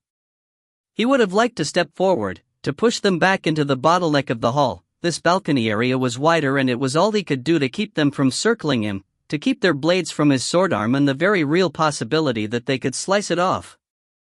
Already he burned in a dozen places, the bolts twitching inside him with every move. Lynchard still swore up a storm. From the corner of his eye Saravi glimpsed a second blade in the man's grip, another captured enemy weapon, but also saw the blood running out from his slashed sleeves. Beyond him, Courtine glowed like a manifestation of the light, arms raised and head thrown back, white eyes blazing in their sockets and flesh somehow incandescent through his robe. But though his flare had pushed back the malevolent shadows, it did little more than make the cultists squint. And the enemies on the street were shooting in at him, their bolts skipping off a ward Tanvolthine strove to maintain. The other mages remained engaged. Heavy steps ascended the stairs. There was a cultist between Saravi and that gap, so he could not see until suddenly that cultist was yanked backward with a yelp and thrown over the banister. Grinning, Vralik forced himself into the fray, and finally Saravi had a moment to breathe. He didn't take it, turning to Lynchard's aid instead. One of the cultists who had pursued him from his office was down, but there were 3 more in the hall now, and another shooting at Courtine from the doorway. Saravi went for her first, heirloom sword coming up to dash the wooden stock from her hands, then cut deeply into her arms, and the woman gasped and fell back. Stepping into the gap, Saravi bumped Lynchard into a side-on stance to give him some relief, and saw a grin flicker over the lieutenant's bloodied face. Just as he began fending off the next insurgent from his office, he saw a white-robe's head jerk back. Saw the man crumple, empty-eyed, to the ground. A plethora of wards went out. The floor beneath him shuddered. Something, somewhere, tore. He registered his opponent's backpedaling and lunged automatically only to find the planks beyond his threshold sagging, the doorway deforming like a trap trying to snap on him.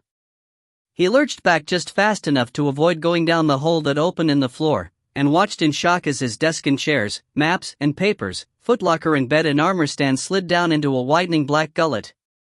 Then the rightward wall buckled and the ceiling pitched down, the lintel nearly clobbering him.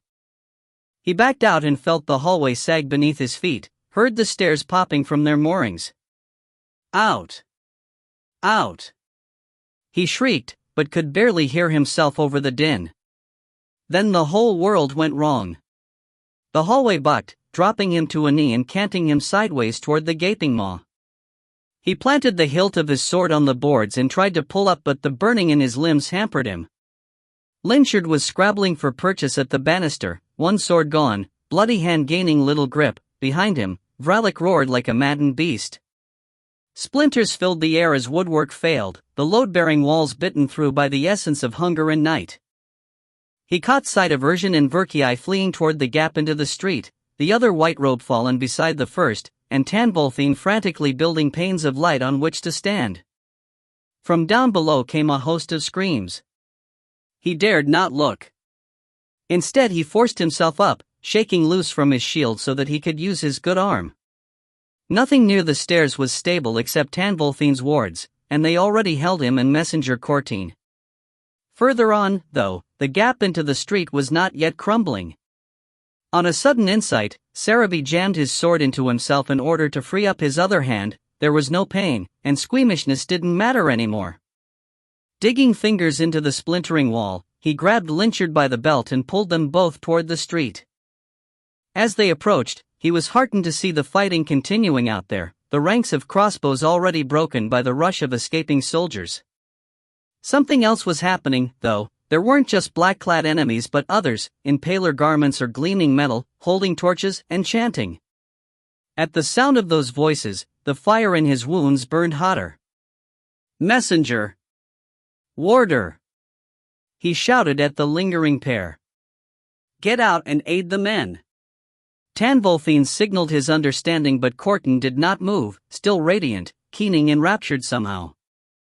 Though damage kept eating away at the floorboards beneath them, Saravi noted that no darkness replaced it, no black void, just catastrophic architectural failure.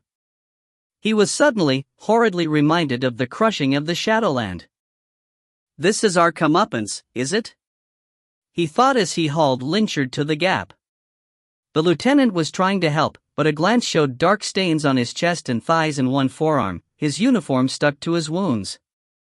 His eyes were glassy, footing unstable. Down below, striding across the street to join the enemy, were Ile-Rien and Verkii. There were no words for how he felt, no time to think on it. The first bite had taken off the front of the building, exposing a trench of dirt between the foundation and the cobblestones. Pushing Lynchard to one knee, he hissed, "Hang off the edge." Aim for the dirt. The lieutenant stared at him with blank incomprehension, and he feared he'd have to throw the man out. But then Lynchard blinked and nodded and began to move of his own volition. Saravi rose, trying to get a view of the battle as Lynchard began to swing down. An orange light flared. Something punched him in the chest. Verkii, he thought as his legs failed and he crumpled forward into thin air. He heard Lynchard shout, but then the pavement met him like a slap, and for what felt like an eternity he couldn't make anything move. Not his limbs, not his false flesh, not the sword still half stuck in him, only his mind, skittering around in this messy shell like a panicked insect. Then his fingers remembered what they were, and his hands, the template resyncing with his soul. As the sound of booted feet approached, he twitched his false muscles one after the other, willing them to coordinate. Closer, closer, heavy steps, steel on stone, and the rasp of metal against metal somewhere above. Armor. An enemy, he could tell that by the deliberate stride, the gravitas. Someone who knew him. Someone who wanted him to get up. Slowly, painfully, he rose to his hands and knees, then lifted his head. A stranger stared back at him. An older man, white-bearded, with green eyes like gemstones set deep in a grizzled face. His armor was plain steel, well used but well cared for, the solid plates of a heavy infantryman. Rather than a helm, he wore a lion's skin with its teeth at his brow, its paws clamped over the backs of his gauntlets.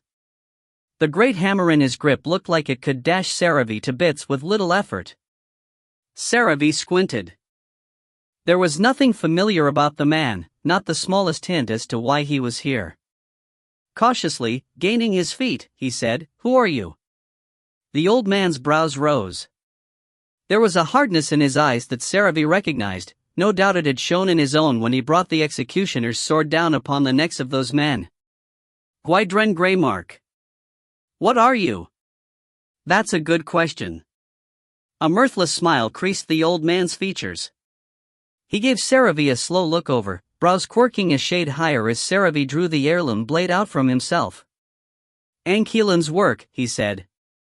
This must not be allowed to continue. I agree. You agree? Saravi straightened as best he could. No armor, no shield, against a man whose name he vaguely recognized as a cultist myth, some kind of folk hero, a roving protector of the people and bringer of judgment. Yes, he said coldly. I volunteered, but not for this. I never imagined this. If you want my life, then come for it, but get the piking shadow cult off my men. No deal, said Gwydrain. Then kill me if you can. With a sharp nod, the old man advanced, and it was all Saravi could do to avoid the swing of that massive hammer. Gwydrain was spry and dangerously fast, pacing him in his retreats, and though it seemed that the street had lightened, he had no moment to verify it. Streaks of orange and white cut through the air, and the sounds of steel had not ceased. Nor the singing. Cortine's voice was still there, harsher now, but women's voices opposed him. He did not know what that meant. The hammerhead skimmed his chest, tinking on a button. He lunged sidelong into the opening like a duelist and almost fitted the tip of the blade into the gap of Gwydrain's armpit before the old man swiveled away. Blade shrieked against armor, hammerhaft hit him in the back, shoving him several paces further. Not a bad thing, it gave him the distance to turn again, to regain his balance and dodge the old man's next swing, moving fast and clip him in the cheek with the hilt. The hammer haft smacked him in the jaw. His head rocked back but his consciousness did not, and he jabbed the pommel into the old man's eye with a satisfying crunch of gel and bone. Fur washed over Gwydrain's cheek, over the eyelid, over the bridge of his nose. When his eye snapped open again, it was unharmed. Saravi wanted to curse but couldn't muster anything virulent enough. He tried again but hit the man's brow bone, and the glassy eyes in the lion hide snapped their attention to him. The old man hunched, then drove forward, taking him across the chest with the haft of the hammer before jerking back, and Saravi stumbled an extra step and just barely managed to move his sword in the way of the hammerhead. It hit dead center and snapped the steel. The blade end wickered away but he could not follow it, for the hammer was not done. It slammed into his chest with a force that would have pulverized a human's innards, knocking him right off his feet and to the edge of the cobblestones. From the corner of his eye he glimpsed Lynchard retreating, and couldn't blame him. If he could have sounded the withdrawal, he would have done it. The old man advanced, and Seravy rose to meet him, fist clenched hard on the hilt. It felt poetic, to be the one to dishonor the family's blade as well as its legacy, to have a monstrous second life that achieved nothing. He was angry, had been angry for what felt like forever, but not toward this stranger. Toward himself and the tattered colors he wore. The broken promises, the lies, the failures. As the old man closed with him, he saw a flicker of red from the way Lynchard had gone. So did Gwydion. The hammer changed trajectory. Suddenly there was an opening for Seravy's truncated sword, but Lynchard was coming in with the blade end clutched in his fists, too committed to backpedal but not fast enough to strike. Not with the hammer coming around at shoulder height, aiming to knock his head off his spine. Seravy put himself in the way. The hammer took him between the shoulder blades and slammed him into Lynchard, who went down on the cobbles with a sound of pain. Seravy just managed to brace his feet over his soldier, to reverse his sway and start to turn, when the hammer crunched again into his chest. This time, as his boots separated from the ground, he snapped a hand forward to latch on the hammerhead. His fingers caught like iron bands, and he let the backswing yank him inward, the broken blade angling for Gwydron's neck. Gwydion caught his wrist. For a moment they were deadlocked, the edge shivering 2 inches from the old man's throat. In his mind's eye, Seravy saw the gray clay-like thing looming over him. Deforming, attenuating. If he could do that. He pushed, and a burst of agony cascaded through his nerves. The template burned behind his eyes, a Seravy-shaped prison, able to adapt and mend but not stretch beyond itself. Momentum arrested, he tried to wrench back, but the hammerhead shoved up under his chin and he found himself face to face with his looming foe. Brows lowered, gaze measuring. "What are you?" Gwydion repeated. "I am the piking captain. Gwydion shoved him away, and he stagger-stepped a few paces back, his burning legs threatening to give way. He raised the half-blade again in defense, but the old man did not approach, just watched him, and after a moment he dared to glance toward Lynchard.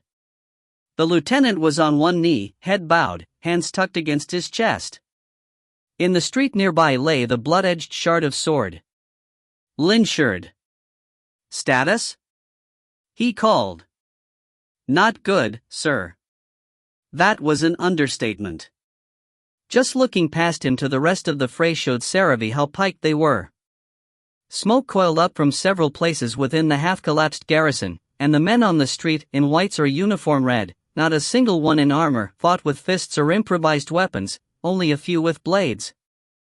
Bodies covered the path from the broken doors to the current formation.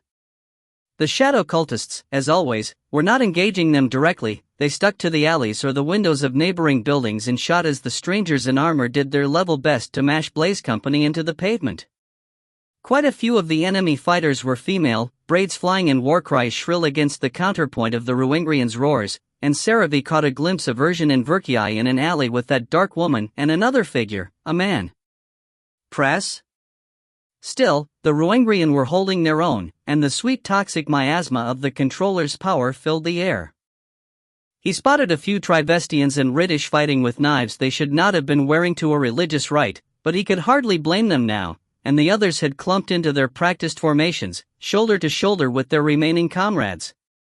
The grand melee was ebbing, the two sides reforming themselves. Yet down the street Seravy saw more enemies approaching, citizens with rocks, and bottles, and kitchen knives. A bad end on hundreds of oppressed feet. "You!" Cortine's voice cut cleanly through the conflict. Seravy looked up to see him in the gap of the upper floor with Tanbolthine, the mage clearly agitated but the priest serene in his aura of light. He was pointing at Gwydion. "You, prime heretic!" he cried. "You, servant of the traitor! Have you come here at his behest?" "What?" said the old man. "We expected him to have a contingency in case of our control, but to think he would violate one of the High Holy Knights. What is he talking about? Said Gwydion, glancing at Saravi. Surprised to be included, Saravi looked between them. Something Gwydion had mentioned came back to him, and he hazarded, Enkelan? Gwydion developed a long-suffering look. At Cortein's gesture, Tanvolthine began laying wards in midair like steps, and the priest descended them with the confidence of a sighted man. You are his tool, heretic, he declaimed. You do his bidding in his absence, but more than that, you interfere in the rituals of the Imperial Light. You must be punished. Yours is a false light, said the old man calmly. I remember when the True One reigned, before your empire was even a twinkle in the outsider's eye. Come test my memory with your delusions if you wish. Cortein snarled, and from his sleeve slid a white filament which wove itself into a sword. Like his eyes and the patches beneath his robes, it glowed with its own radiance. At the sight of it, Saravi saw Gwydron's stance shift defensively. Yes. Let us test our gods against each other, said the priest. As they advanced upon each other, Saravi looked at Tanvolthine, now at ground level, having followed the messenger down. He stood at the lip of the damaged zone, weaving panes of white energy around himself, attention fixed on the priest.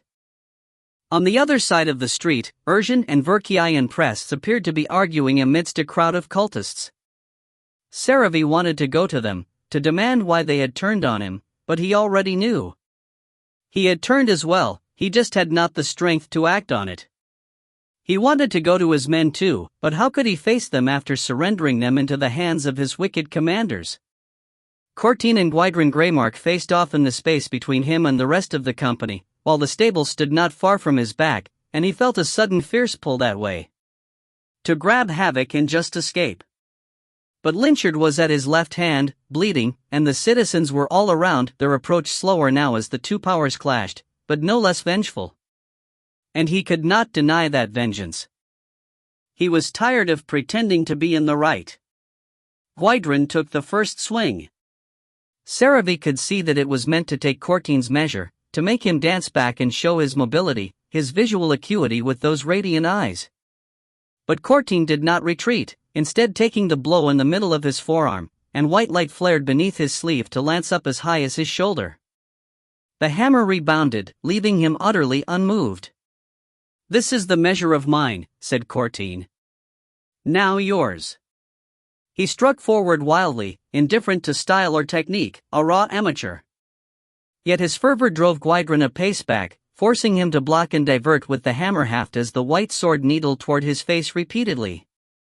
He managed to hook a swing in below Cortein's vicious offense which took the priest in the ribs, but again a flare of light crawled along his flank without moving Cortein an inch. The white blade scored a hit, drawing a long line across Gwydron's cheek. With a growl, the heretic shoved forward, forcing blade and arm up past his head with the hammer haft, and slammed into Cortein bodily. Another white flare, yet the heretic's bulk forced the priest back a step, then another as Gwydion brought his heavy brow down into Cortein's face. The priest exclaimed as he reeled back, bleeding from the nose. Gwydion took the opportunity to heft his hammer for an overhand blow, but even as he did so, pale material like white flame armor crawled up from Cortein's collar to coat his neck and scalp. The blow came down just past the crest of his head, sending a flare throughout the armor but barely adding to his stagger. He looked up, snarling, and lashed out with his free hand. All the power that had accumulated in his protective layers jetted out as a blazing line. Gwydion tried to interpose his hammer but he was too slow. The sunbeam struck him in the chest then flashed out the other side, carving a path far into the darkness before abruptly winking out. The air filled with the reek of molten metal, of burning flesh and fur, and the old man swayed, weapon sagging to reveal scorch marks on both arms and a blackened hole in his breastplate, charred muscle and bone beneath. His eyelids fluttered under the edges of the lion's maw hood. Then tawny fur closed the gap and turned his gauntlets to paws, and he jerked upright with the gasp of a man shocked from sleep. Cortein leapt for him again, shrieking, frenzied, oblivious to such things as defense or strategy, and though his strikes went astray almost constantly, as if he could not perceive the body beneath steel and fur, a few stung through. For his part, Ile-Rien played aggressive defense, pushing and slamming with the hammer haft and sometimes the head, but seemed incapable of forcing Courtine back far enough for a proper strike. Abruptly, a pane of white light flared into existence between Courtine and Ile-Rien, only to be shattered by the hammer's blow. Saravi glanced sidelong to Tanvolthine, who stood in a fog of his own protections, weaving energy in defense of the priest. His attention was fixed, face clenched with effort. It would not have been difficult to approach him. To do what? Make this treason real? Saravi's fingers clenched around the hilt of his broken sword, but he couldn't bring himself to move. Even after all that his masters had done to him, he could not rebel. He didn't know how. Then a streak of orange crossed between him and the battling god followers, slamming into Tanvolthine's wards with enough force to knock the man back. Saravi looked the way it had come and saw his mages advancing, all three of them, Verkii and Press behind Ile-Rien, who led with a dagger. He tried to step forward to stop them? To question them, but Press made a sideways swiping gesture at him, and a gust of wind hit like 1,000 battering wings. He stumbled back, cursing, arms raised defensively. By the time it dissipated, an orange barrier had sprung up between him and the scene. "Thee could still kill him," said Verkii as they passed the captain, white-faced and wild-eyed on the wrong side of the barrier. "No," said Mako. "It's not his fault. If he won't submit, I'll force him, but for now just leave him be." The ogre blood grunted, but she could feel his relief and its surprising echo from Press. She'd expected him to have turned fully against the Imperials, but when she and Verkii had run over from the collapsing garrison, that shadow bitch had still had him at knife point. If Mako hadn't been restricted by the anti-magic collar and her shackles, she might have jumped on the woman in a rage. Or jumped on Press with something decidedly not rage. She'd missed him.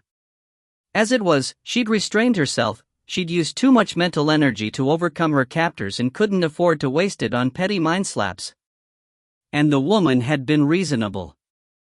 She'd given Mako a nod, released Press, and pulled something black and squirming from thin air that had somehow worked like a key in the shackles. Then she'd vanished. Mako had taken the collar-sealing signet from the hand of their captor and used it to free herself and Verkii. She had it in both collars in her pocket now, and her gaze set on Tanvolthine, poor hapless warder, stuck now between her gestalt and the burning garrison. Press, Sare and fire elementals flickered wildly as they swarmed the warder, battering his protections and spitting ash and splinters everywhere.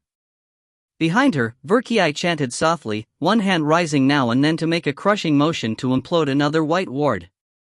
Within his self-made cage, Tanvolthine's hands were a blur, channeled energy coursing along his arms and shoulders as he rewove each broken pane. To the side, priest and legend fought, oblivious to the world. "You might as well give up, Eater," she called to Tanvolthine. She didn't want to bend him, but like with the captain, she'd do it if she had to. "Your side's gone to shit, and I doubt you can call sanctuary. Listen, you know I have no grudge against you," said the man behind his wards, voice high with nerves. "It was just a job. I'm an employee, for Pike's sake." "Oh, I know. But at a certain point, just a job no longer cuts it." She slashed her long knife through the air for emphasis. She dearly wanted to use it on the two mentalists, but stabbing them with psychic knives had been sufficient. They shouldn't have detached her from the earhook network, or supplanted her in the wards, that had returned more than enough mental energy for her to strike back. "I've been useful. Your people couldn't have gotten out of Potter's Row without me. Who says the company is my people?" Tanvolthine's eyes widened. "You're a cultist?" Mako snorted. She and her men were closing the distance fast, and she wondered if she could put her dagger through his fracturing wards and into his face. No, he hadn't been bad enough for that. He'd had plenty of lewd thoughts at her while she was shackled, but that was true of 3/4 of the company, and he hadn't touched her. "I'm whatever I want to be," she snapped, "and right now I'm your last chance." Beneath the fracturing wards and swirling elementals, she could barely see his flinch, but it radiated from his mind in perfect clarity and she couldn't resist nudging it. After all, it wasn't mind-bending if he already felt that way, right? Watch it, Mako, she told herself, but she knew she wouldn't. She was bad at obedience. Tanvolthine's face fell. His fingers stilled, the tendrils of energy evaporating from them as Mako's men continued to crack his wards. "I'll lose my position, my rank," he said weakly. "You can come with us." "Do I get paid?" Mako raised her brows and tapped her knife against the nearest ward. It crumbled like spun sugar. "You get to keep your balls." "Can I get that in writing?" Verkii and Press both rippled with amusement, but Mako was done. So done. She beat a few more wards down and reached in to grab Tanvolthine by the neck of his robe, squelching his resistance as she dragged him down to her level. "You come with us now," she barked. "You behave, you submit, and maybe, just maybe, we'll write you up a piking contract and have some bloody boring-ish at meetings about it later." Later. All right? All right, he squeaked. She nodded, released him, then clamped her knife in her teeth and drew out one of the collars. Without protest, he let her latch it around his throat and seal it with the ring. She let go, stood back, and was about to declare victory when she felt a burst of crowd fear at the edge of her perception. Glancing away, past the orange barrier and the captain to the previously gawking citizens, she found them scattering in all directions. From beyond came the roars of Ile-Rien, the clack of hooves, and a surge of white shapes and white mage lights. "Colonel Retha's men." "Well shit," she said. Saravi watched in shock as the three mages dragged the fourth straight into the burning garrison. The flames seemed to peel out of their way, and then they were gone. Mages are crazy, he thought. The barrier that had held him back collapsed, and for a moment he just stared into the flames. Because of the gaps torn into the walls, the fire had already conquered the structure. There was little to see that had not been engulfed, with tarry smoke curling up to mar the midnight sky. Within, beams popped and cracked and multicolored sparks sometimes flew, perhaps from a perishing ward, or from a fallen man, or someone's possessions. He had not spent long in that building, and had mostly hated it. To see it burn, though, with all he owned still inside, all that any of them owned. Over a third of his men had died this past month, and one at his own hand. The ambushes, the disappearances, the murder and revelation, all of them pressed down on him now, in the glare of those flames. He was made from cinders and ash, from pieces of the fallen, from victims and volunteers. How could he allow this? How could he live, and move on, and submit to the forces that had caused this woe? How could he forgive himself? The light meant nothing to him now. And there were hoofbeats at his back. From off to the side, someone yelled, "Greymark! Greymark!" Unwillingly, Saravi turned to see the lion-armored heretic waver in mid-strike.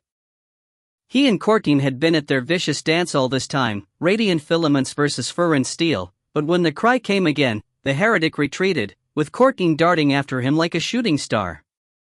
An orange ward sprang up in the priest's way and he ran right into it, rebounding just long enough for Gwygryn to escape his radiance.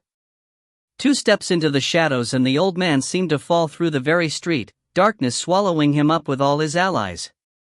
Courtine rushed to the spot, but the cobbles were whole again, leaving no means of pursuit.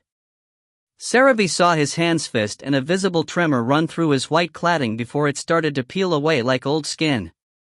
The clack of hooves drew near. Slowly, Saravi turned to face his so-called commander. Among the flames, encircled by breath-giving air elementals and warded firmly against the heat, Mako and her men watched. "We could help," said Press. "I want to see what he does." "Colonel will kill him," opined Verkii. "Maybe. Is that so bad?" Thought Haya liked him. Mako made a face. She'd flirted with him a bit, and considered sleeping with him, but that was before she knew he was married, and way before she'd learned he was a monster. She didn't know what to think now, and by the slump of his shoulders as he awaited the colonel, neither did he. Blaze Company ruined us all, she thought, then shook her head and amended it. The army did. The Crimson and its leaders. All the way to the top. If only she'd known this months ago, she would have slapped some sense into Prince Kelcherin while she was sleeping with him. "You could surrender," said Tanvolfine. "Maybe the colonel will forgive." His words broke off muffledly and she gave Verkii a thankful look. He grinned back, his hand over the warder's mouth. The cinder-pocked beams creaked below them, and she struggled to think up a plan. Verkii's wards would hold for a while, but not if the walls crashed in on them, and the colonel's mages had seen them run in here. Already she could sense mentalists casting their nets, trying to corral the soldiers and find her gestalt. She slid an extra block over Tanvolfine's mind, just in case he started thinking hard at them. He didn't have any other psychic connections, but it was smart to be safe. VE should find shadow folk. Escape. She looked to Press, who shrugged. He seemed none the worse for his ordeal, so maybe. No. We wait a little longer. We owe the company that much. She expected more objections, but instead she felt a hand touch her sleeve, then slide down to link fingers with hers. She smiled sidelong at Press, then at Verkii as his much larger hand enclosed her other one and gave it a squeeze. Together, they watched and waited. "This is curious," said Colonel Reth in a dry, not at all pleasant tone. "I knew you were a problem, but I hadn't expected you to simply stand by while your comrades fought." Saravi did not answer. A horse, Reth loomed over him, his Taskguard steed chewing at the bit and his cavalry sword gleaming with runelight. The howls and shrieks of the hunting Ruengrian had faded down the side streets as they pursued the locals, a few white flame handlers jogging after them. At Retha's back, the main bulk of his escort remained, at least 60 soldiers, half of them mounted, split almost equally between crimson and white flame. Plus a good handful of mages. The Taskguard's clawed feet clicked on the cobblestones as Reth nudged it closer. His blade glided through the dark air almost playfully, the tip carving a half-circle around the side of Saravi's face as he came within reach. "Who were your attackers?" he prompted. Saravi stared straight ahead, not acknowledging the blade, not looking at the man. Between his fingers, the hilt of the broken sword felt cold, like some former vitality had been stripped from it. "Cultists," he answered. "Shadow and Trifold." The lion man was Gwydrain Greymark. "Really?" The flat of the blade brushed his cheek, and he strained not to react. Retha's leg was just a shade too far to stab if he lunged, and the horse might bite at him. Taskguards tended to attack when startled.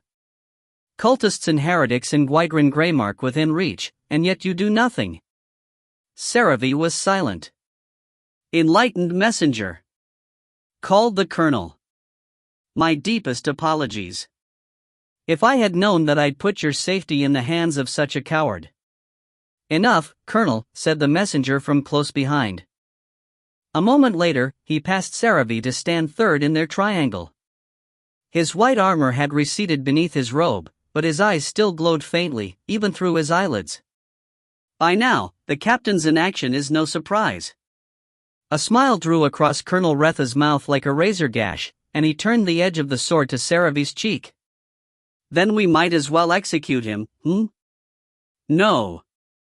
We have not expended this effort simply to hack him up. We proceed as before. With 3 days left in midwinter? Not to mention the loss of their housing and my mages. If the controllers among them have failed or turned, then I should kill the lot of them. And waste our resources?" Saravi closed his eyes and let them bicker. All the outcomes were the same. His men would be converted or die, and he would be punished by the light that had changed him. His inability to obey his orders and his failure to follow his conscience had doomed them all. What now held him back? "Colonel, what is this?" came a voice from behind, Houndmaster Vralix, harsh and heavy. Saravi opened his eyes to see the ruined blade still hovering before them, but Colonel Retha's attention focused past him, face creased with displeasure. "We have already been through your captain's crimes," said the colonel. "Should I extend them to you? Your service has not been exemplary. If you insist on standing by him, I think you have me wrong, sir. We're not supporting the captain. Good. We're opposing you. Startled, Saravi looked back to find the tattered remnants of Blaze Company arrayed behind him, bloodied and sooty and stern-faced, clutching scavenged swords and scorched shields. The leading edge were all Ile-Rien and lancers, with Balas archers scattered among them. Further back, the Ligalena glowed vibrantly, the infantrymen in ranks around them. Colonel Reth barked a laugh, but there was an unsettled note in it. Opposing me? You didn't oppose me when I declared your fates. You didn't oppose me when I had your captain kill his subordinate. Why bother with it now? All it does is erase any commendations I might have given you. Disappoint me further and I will have you decommissioned. Yeah? You and what army? Ref gestured behind him, but Saravi realized that with his Ile-Rien chasing the city folk, his side was outnumbered. A moment later, the colonel seemed to realize it too.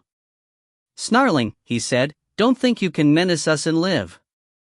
You're defenseless, and I've 20 times this number up at Old Crown. But that's so far away. And we're already condemned, right?"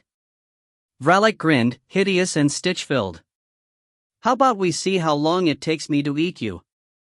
Eyes afire, Colonel Rath raised his blade to give a signal. Then a shudder ran through him and through Saravi, and Courtine beside him, and Vralik and the Ile-Rien beyond. It chattered teeth and chilled skin, clenched muscle and scattered thoughts. The light in Courtine's eyes went out. "Messenger?" said Colonel Rath, blade frozen in mid-gesture. The priest did not answer, his head cocked as if listening, but in his expression Saravi read fear.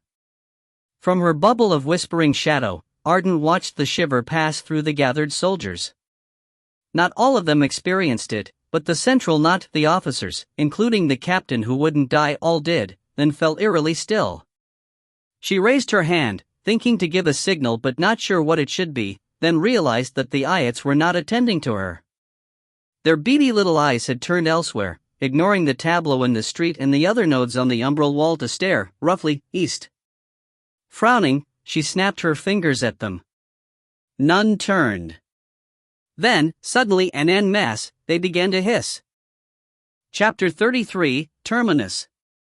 Situated near the rear of Field Marshal Rachmar's entourage, Wesker watched through a forest of shoulders and heads as the soldiers struggled with Cobb. Neris's hand was no longer on his neck, but her venom filled his veins, fogging his thoughts. He wanted to run away but couldn't muster the will. Then a darkness hit him, thicker and blacker than any night he had ever known. He gasped by reflex and felt its presence flow into him, its chill driving to his core then trickling out to fill his limbs, his senses, his entire universe. The invasion brought back the assault by the Grey Thing in camp, and he felt a spasm of wings within him, ready to fight. "Another trap," said a dark, lyrical voice.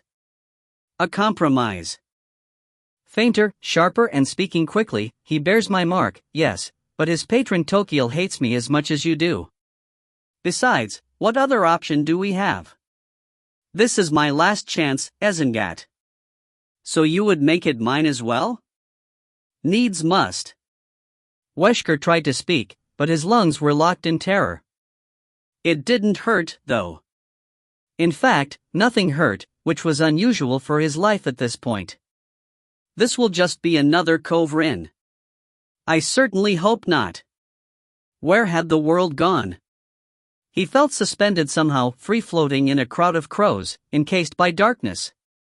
And who were these voices? What did they want? Look, I'm out of energy. It's up to you now, fight or flight. But whatever you do, don't meet his eyes. Icarus. Then nothing. Just the brooding darkness and the faint rustle of wings, and a strange pressure as if from some observer's gaze. "Let me in," said the voice. The crows were silent. He realized they were waiting for him. He couldn't think of a refusal, not even fear. He'd fallen too far beyond that. Whatever this was, all that mattered was that it wasn't the light, wasn't of the Empire. He nodded, and all of history opened itself before him. Stars and shadows seen through the branches of a primal forest. Teeth at his throat, blood between his lips. A schism, a splintering, a continually scattering family tree. Icy wind under wings. Frosted ground beneath paws and hooves. Wooden walls, the first of their kind. Streaks of celestial fire falling from the sky.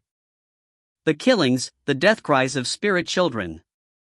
Bright foes, war and hordes and spires and masks. Cities. Strange faces over familiar bloodlines. A shiver of invasion, shining insects crawling across the dense green skin of the most fertile lands. A red seal in the sky, a shattering tower, a wave. A million eyes, a million sights and sounds and conflicts, white wings and thunderbolts, stormlit caves and silver swords and black water rising. Strong hands clamped on his shoulders and shook him free of the torrent. He blinked and found himself among ruins, among strangers.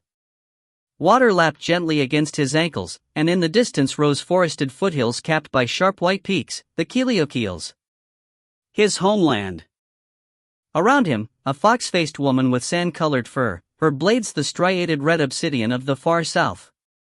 A tall, grim man in stony armor, perhaps a Padrastan. A black-haired woman in a woolen dress and goat-hide pullover coat, short spear in her hands. A massive ogress. A bird person standing awkwardly on clawed feet, not crowfolk nor raptorkin but small like a child, beady eyes bright. And more.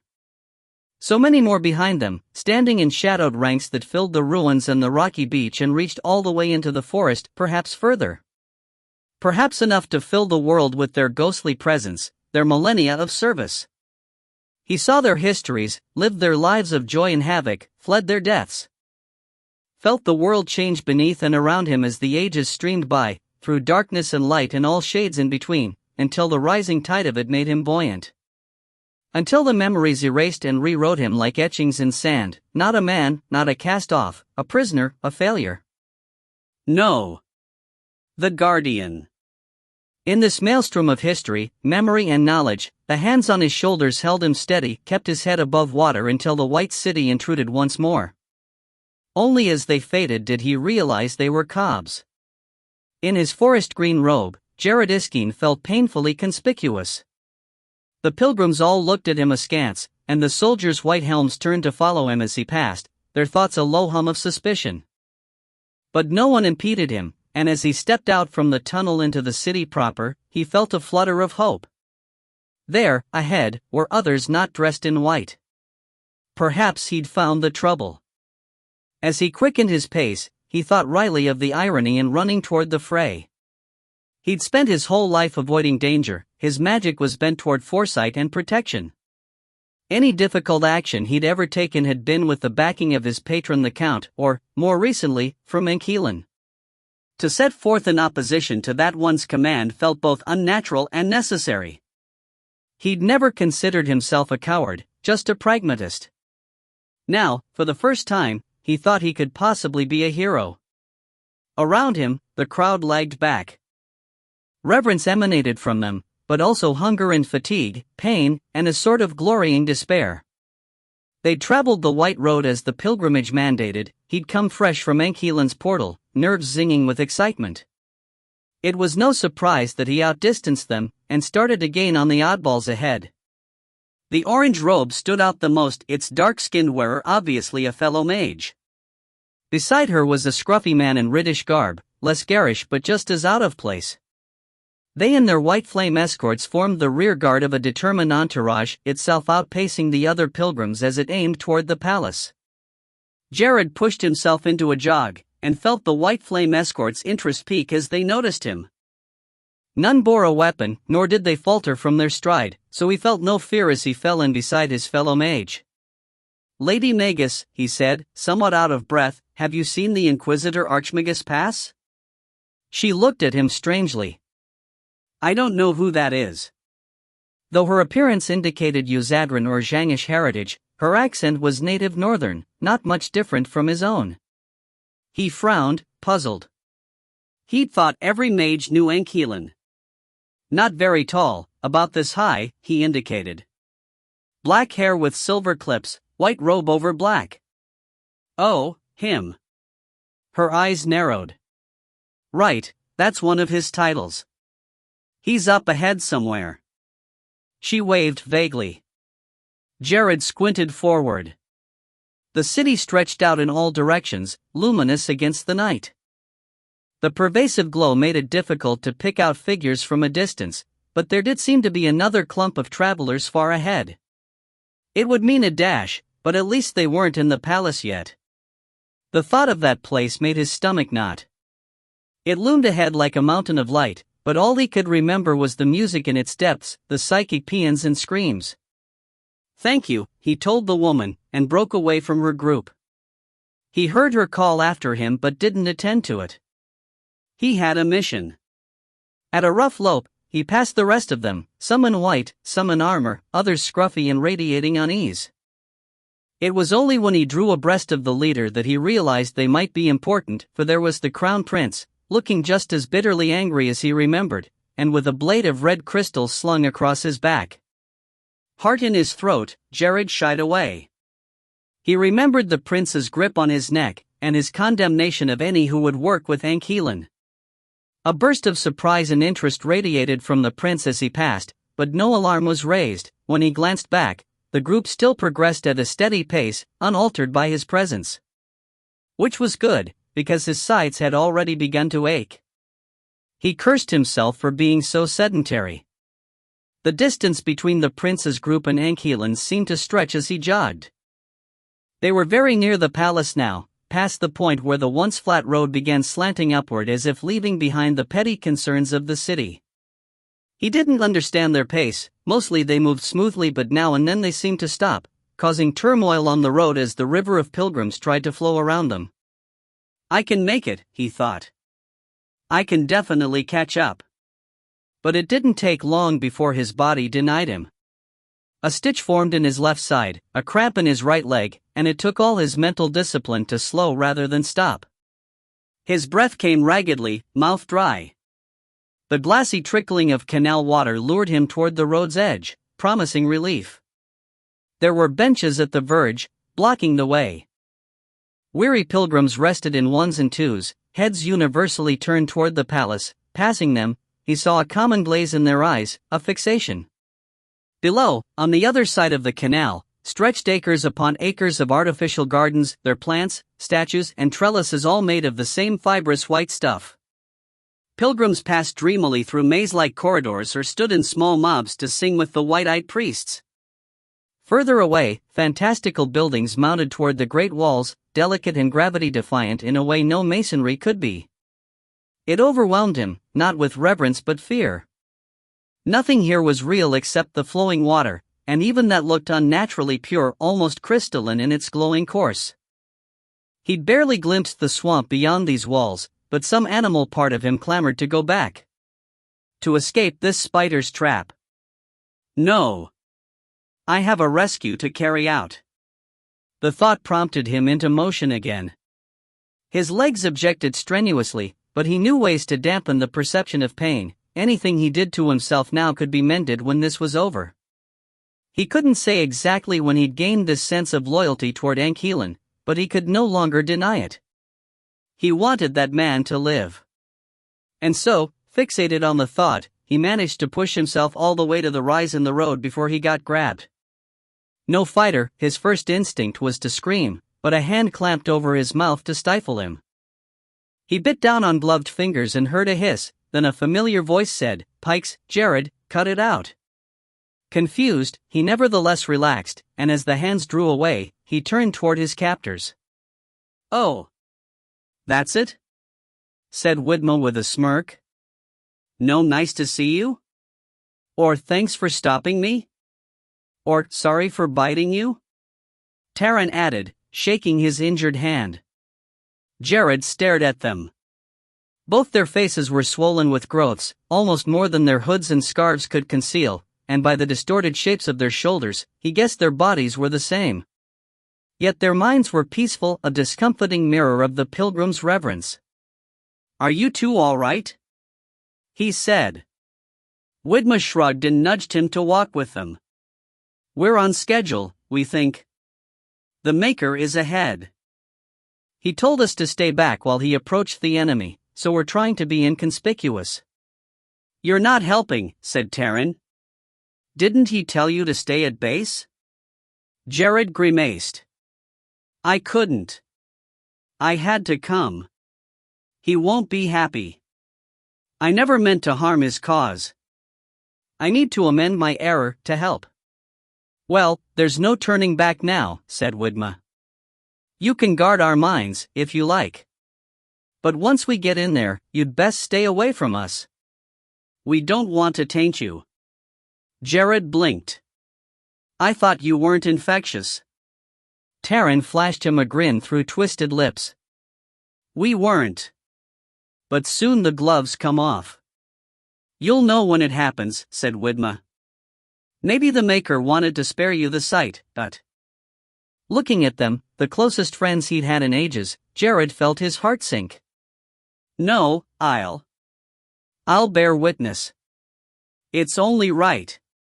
Suit yourself, said Taryn dryly. Together, they began the climb.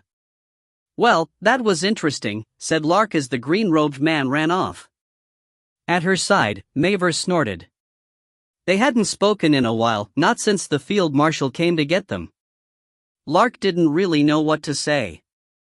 A part of her wanted to break away from him and rejoin her other friends, but Desira and Fiora were near the head of the column, their eyes set forward on the palace. Not back toward the road where Lark would rather go. Arik, in wolf form, lagged closer to them, still using only 3 legs. She wondered what had happened. Were they really all going to walk into that place where death sat waiting? Her hands fisted within the concealing sleeves of her robe.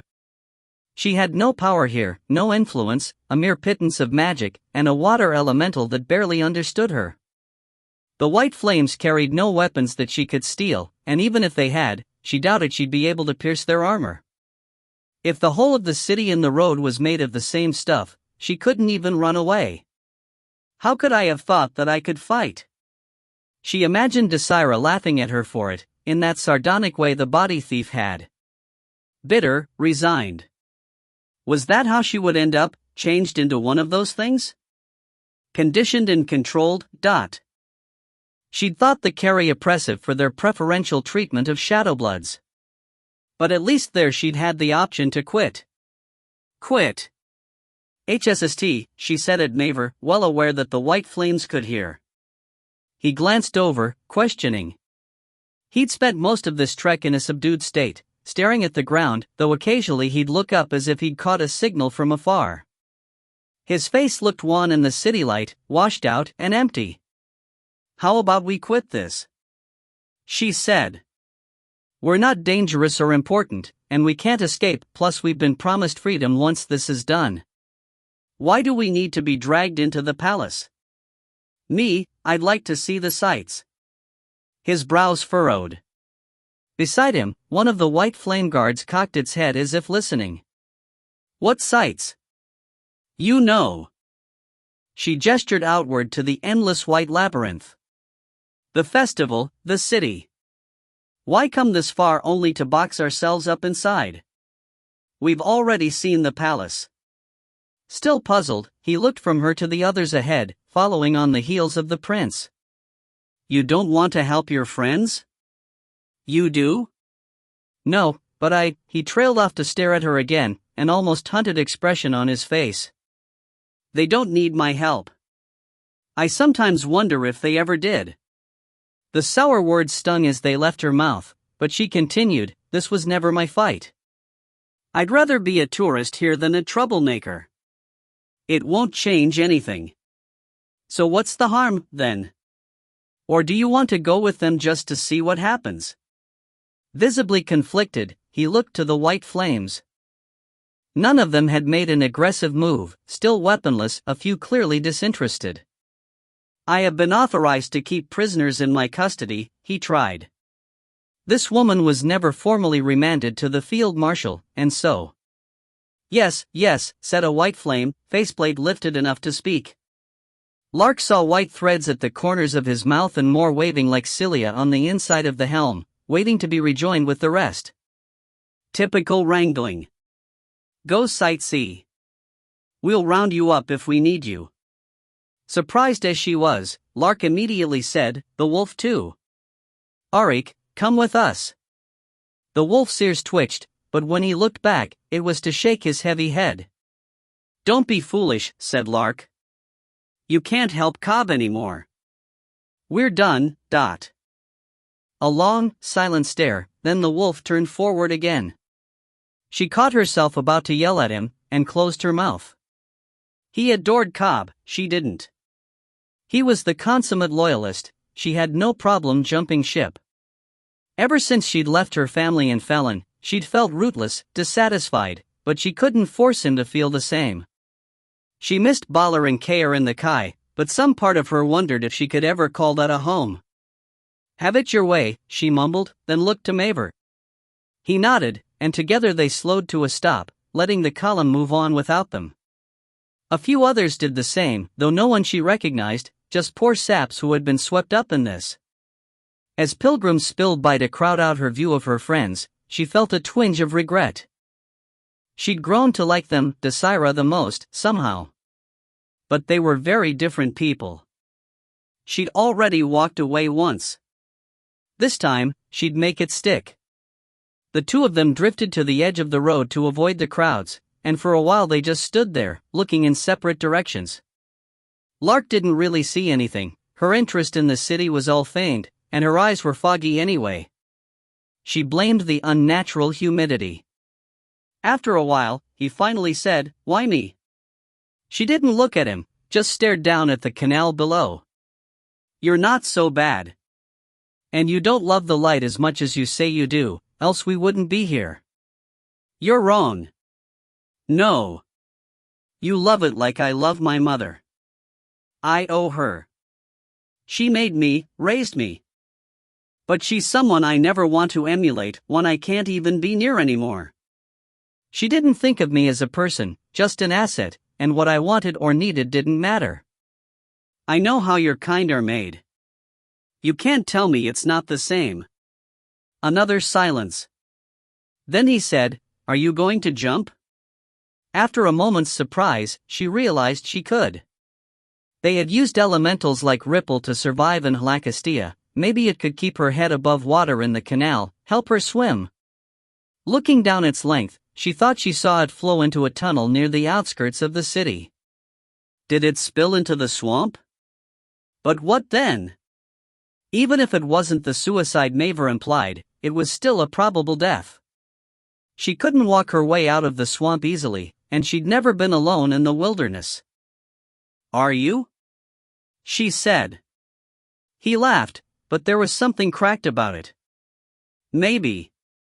You're not right, but you're not that wrong either. I wake up some days and I don't remember anything. Who I am, what I'm doing. It all just feels like stories. Like something someone told me and I adopted into myself." "You don't know who you were?" "I think I volunteered to forget that. It worked, but too well, maybe. The roles are fine, they give me shape, but when I try to see myself, there's nothing there." They stood for a while, staring down at the water, until finally she reached out and grabbed him by the sleeve. "Come on, let's walk," she said, and he followed without protest as she led to a spindly bridge and crossed into the city proper. She didn't know where she was going or what she could do, just that she was tired of contemplation, tired of waiting for the end. When his hand caught hers, she knew he was too.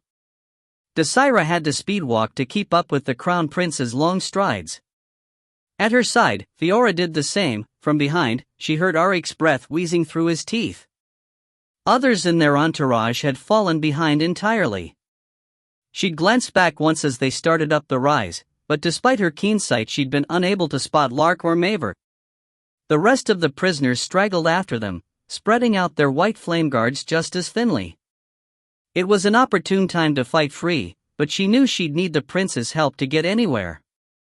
The incline was faintly tacky beneath her boots, making it easy to keep her footing. In fact, she'd been feeling better ever since entering the city, each step injecting a thin rush of energy into her. The palace material in her torso felt firmer and stronger, all her threads vibrant, her mind clear. As much as she hated to admit it, it felt good to be home.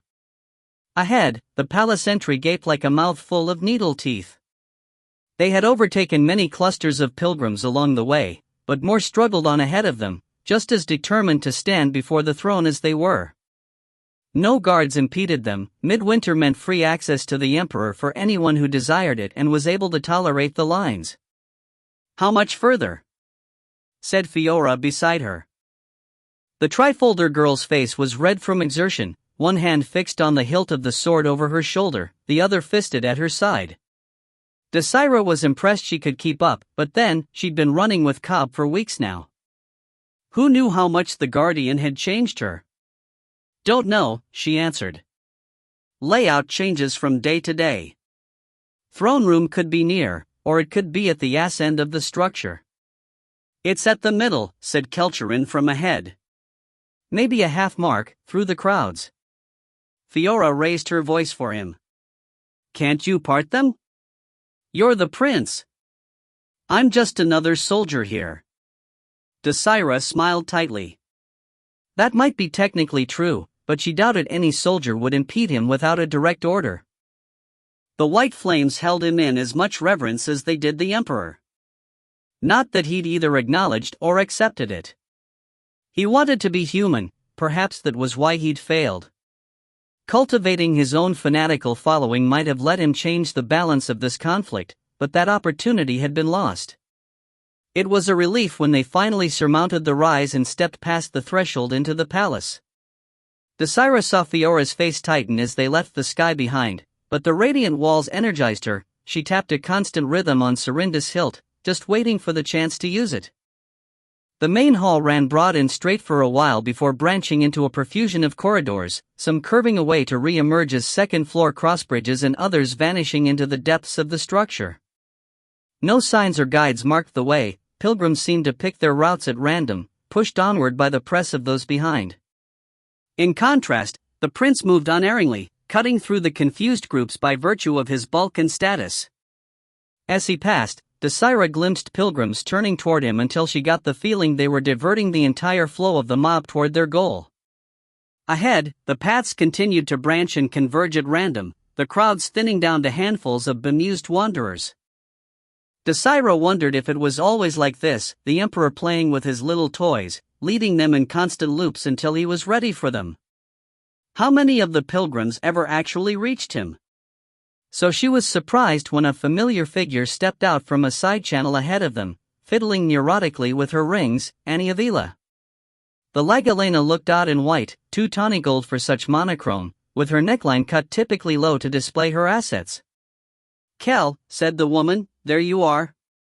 I've been worried.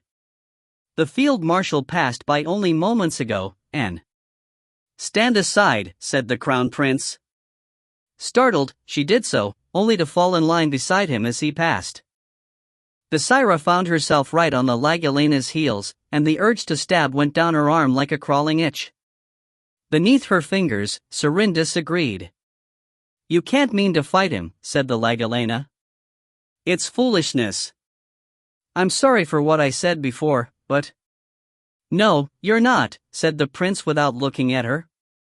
"You want back into my favor, that's all. We've done this dance 1,000 times. I fear for you. Those two, Rakmar and Ankelan, they're worse than they've ever been. Something bad is bound to happen, and I can't let you. You can't stop me." She grabbed his arm, but he shook her off with a sharp motion, sending her backward into Desira. Instinctively Desira raised an arm to brace the woman, her other hand half-sliding Serinda's from its sheath. It would be so easy. But Ania made a pitiable sound of distress and tried to straighten, so Desira just pushed her forward. "Kel, please," she said. The prince picked up his pace. Ania reached out as if to catch his arm again, but her hand faltered, then fell. She moved aside as if to break from the column. On impulse, Desira grabbed her arm and hauled her along. The Lagalena looked down at her in surprise, honey-colored eyes wide. A glint of red reflected in them, and Desira realized she still held Serinda's half-drawn. "That is Sarah?" The woman gasped, falling into step with her. "Desira," she muttered. "Whatever you want to call yourself, dear." Then, flippancy giving way to concern, she said, "Why are you here? What's going on?" "Same as last time." "What, the boy?" She glanced forward. That was him, with them? I knew he looked familiar. Was he all right? Her uncomfortable expression told Desira enough. Cursing under her breath, she let go of the Lagalena's sleeve. "Get yourself somewhere safe." "I'm right, aren't I? They've been at each other's throats for ages, and now." "Go." "No." At Desira's glance, the Lagalena lifted her chin imperiously. "I have a responsibility to the Crown Prince and the Empress. If we are truly walking into a conflict at the foot of the imperial throne, then I must be there for Her Majesty." Desira winced. It had been so long since her last visit, and so long since the Empress had been sane, that she'd nearly forgotten her. She would be up there on the dais in the second, smaller throne, smiling vaguely down upon the proceedings, no matter what they were. "You have to get her out of here," she said. "Before the Emperor uses her." "Against Cal?" "Yes, obviously." Then the Lagalena's lips twisted with distress. "You think he will join the fray?" "I don't know, but there'll be a fight either way. This is a disaster. I can't manage the Empress on my own, and you owe. Amma, dear." Desira glanced in the direction Enia was calling and saw another Lagalena among the entourage, the dark-haired one who had been marched down to the village along with the other prisoners. She looked vaguely familiar. "Amma, come with me, you must help." The dark Lagalena narrowed her eyes, then gave a reluctant nod. "Good, good." As Enia turned forward again, Desira caught the mistiness in her gaze.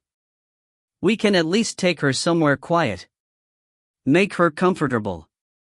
Desira grunted. "And what about you?" said the Lagalena, swatting her shoulder. "The last time I saw you, you were a man. And you'd switched sides. And you stabbed me in the back. In my defense, you were being a bitch." To her surprise, what came next from Enia's mouth was not a curse or a screech but a laugh, though a harsh one. "Oh yes, blame me for my injury. Just like one of them." "I'm not." Desira shut her mouth. This wasn't the time to fight, or to consider whether or not Enia was right. "Look, I'm sorry. I wish I could have done it differently, but you didn't give me much choice. I avoided your spine though. I missed you too, Dot." "Ugh. Let's not get sappy." The glance Enia gave her was both amused and reproving. She almost smirked in return, but caught herself. She wasn't ready to mend fences. Maybe after this was done. "Eyes forward," she said. "It can't be long now. We have to make sure our boys don't get themselves killed." Enia nodded, and together they marched like sisters to war. As the great double doors of the throne room came in sight, Shadaxi Enkilan struggled to contain his excitement. Even if it didn't show on his face, the mentalists beyond the doors would feel it and communicate it to the Emperor, that great and terrible wildcard. The less he knew, the more curious he would be, and the longer Enkilan could string this out. It took him a few steps to realize that the others had stopped short. Turning, he saw Rakmar extend a blade of white filaments from beneath his ceremonial armor. It was no surprise, Enkilan had been there when the field marshal submitted to the process, kneeling before the throne as the white flame suit wove around him and filled his many wounds. But with Cobb at his right hand. "I don't trust you," the field marshal growled, tilting the blade toward the boy's neck. For the first time in a while, Enkilan looked at Cobb. He'd felt something happen while his back was turned, and had glimpsed an emptiness beneath the other's spells, but had forced himself not to focus on it. This close to his captors, they could almost see through his eyes. Looking now, though, he recognized the guardian's absence, and saw the thin line of blackness that ran from the corner of his mouth to fall drop by drop onto the floor. "Oh, Cobb. He dared not look around in case one of his failsafes had triggered, but this did not bode well. Another misstep and his plan could collapse. He tried for bravado. What does it matter? We're already here. Let's get this over with. True, said Rachmar, we are already in the palace. No soul can escape it, and I dare say no spirit either. So it occurs to me that I have no need to bring this one to the throne. The blade grazed Cobb's throat, drawing a bead of blood. Insensate, empty, he didn't move. You want your trophy now? Said Anquilin. Premature, don't you think? The Emperor has yet to judge us, and he can't do so through the doors. The field marshal sneered. And that is what you want, isn't it? To bring this pretense before our master.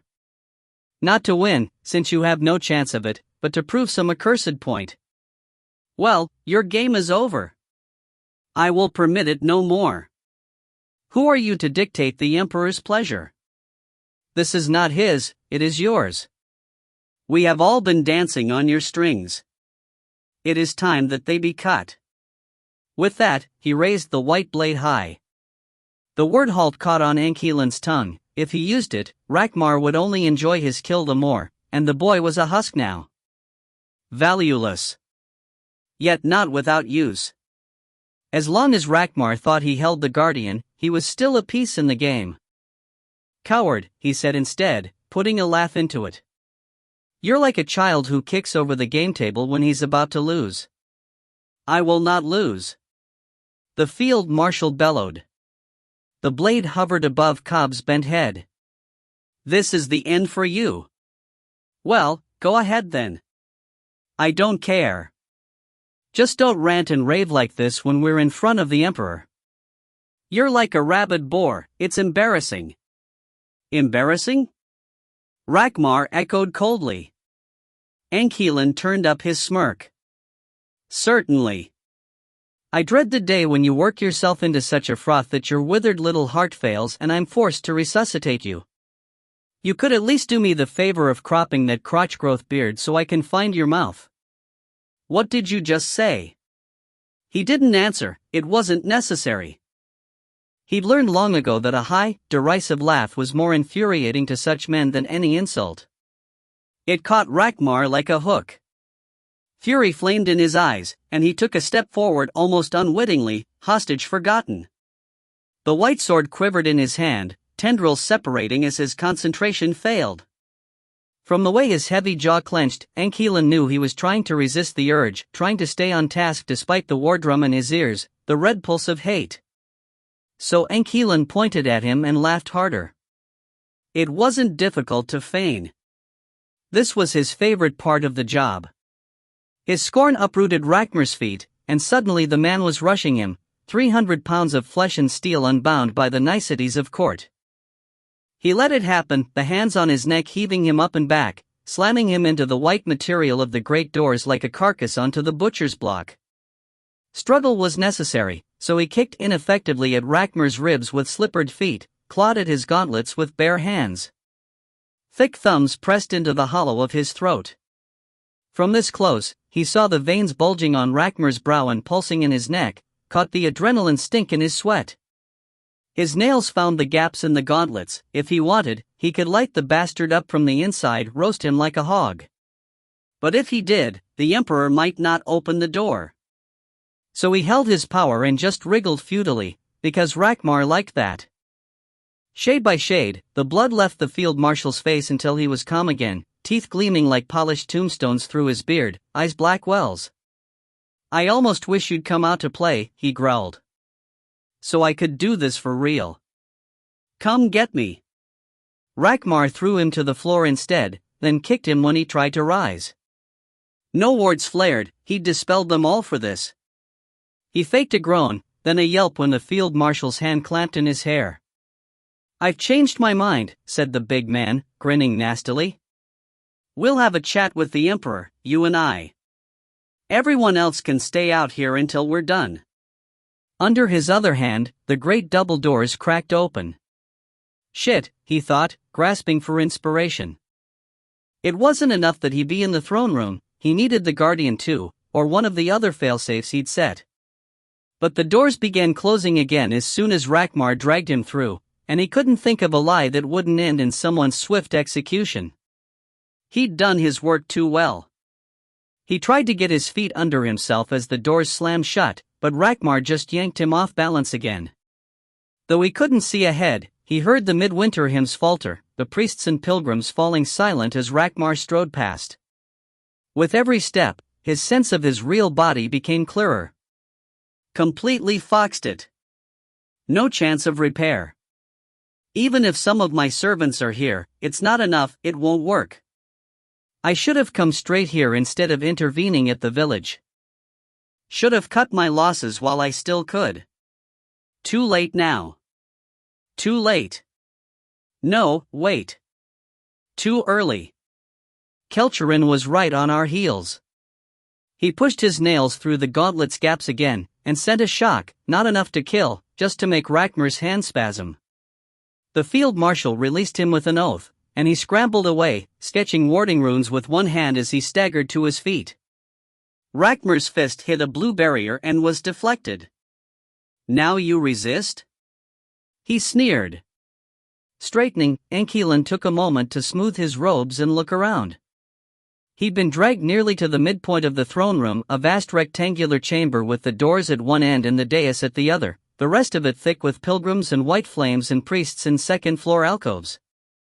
A narrow path had formed through the crowd, marking Ragnar's trajectory. At its end, the grand dais stood nearly bare, only the emperor, empress and lord chancellor in attendance. A smattering of mages and wraiths lined the walls nearby like statues. The first mentalist's needle punctured into his mind, then a second and third. He grimaced, but it was tolerable. They couldn't rake his memories without physically touching him, and this body was beyond their control. He had a few moments still. Ragnar had already moved from him to address the emperor, deep voice booming over the hush of the crowd. Your Imperial Majesty, I bring to you the greatest traitor ever to live. He has tainted your empire for too long, my liege. I beseech you to pass judgment upon him now, during this darkest of nights, so that his poison cannot harm us in the new year. It was difficult to tell from this distance, but Ile-Rien thought the emperor looked pensive, almost bored. He wasn't shining either. Perhaps it was the length of the midwinter ceremonies, or perhaps he'd finally grown tired of his underlings fighting. Either way, it did not bode well. What have you to say for yourself, Shadaxi?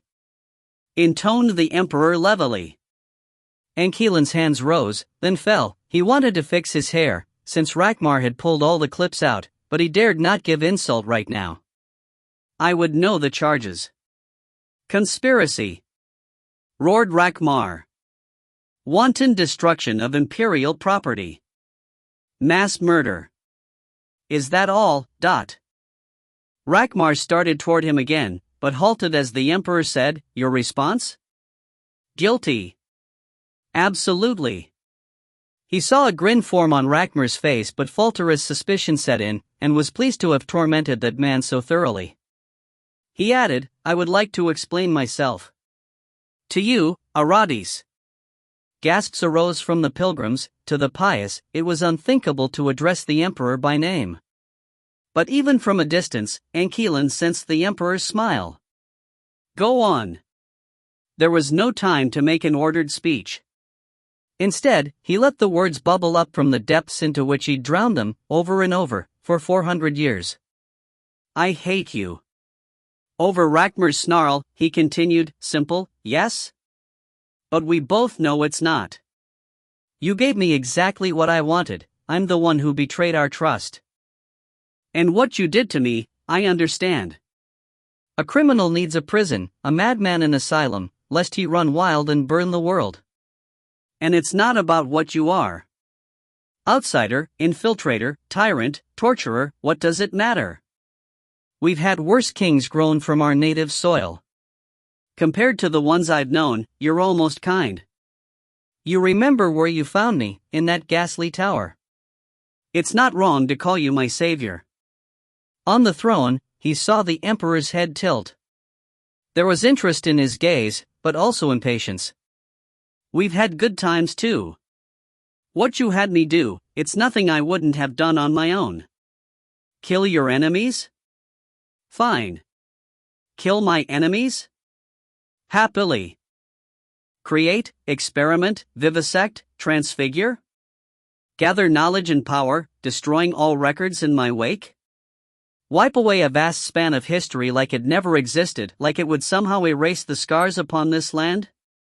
Well, why not? Sounds like fun. You wanted a murderer, I wanted a target. Many targets, any target. Anyone at all. Surging forward, Rakmar sneered, and now you've. Ankelan smacked him across the face with a pain of hard force. He stumbled to a stop, spluttering, then choked as a second pain slammed him in the throat. His eyes bulged as he clutched at the sudden dent. It's rude to interrupt, said Ankelan. If you're too vain to put your helmet on, just shut up. Always broke through the block, followed by a spasmodic cough. Hands up in self-defense, the field marshal took a step back. If not for the danger, Ankelan would have followed him and pounded a few more strikes into that hateful face. He had restrained himself for so long. But Rakmar didn't matter. Only the Emperor mattered, and even from here he could see the glitter of amusement in those pale eyes. I enjoyed our early partnership, he told his master. And I appreciate that you came back to me after the first time I spat in your eye.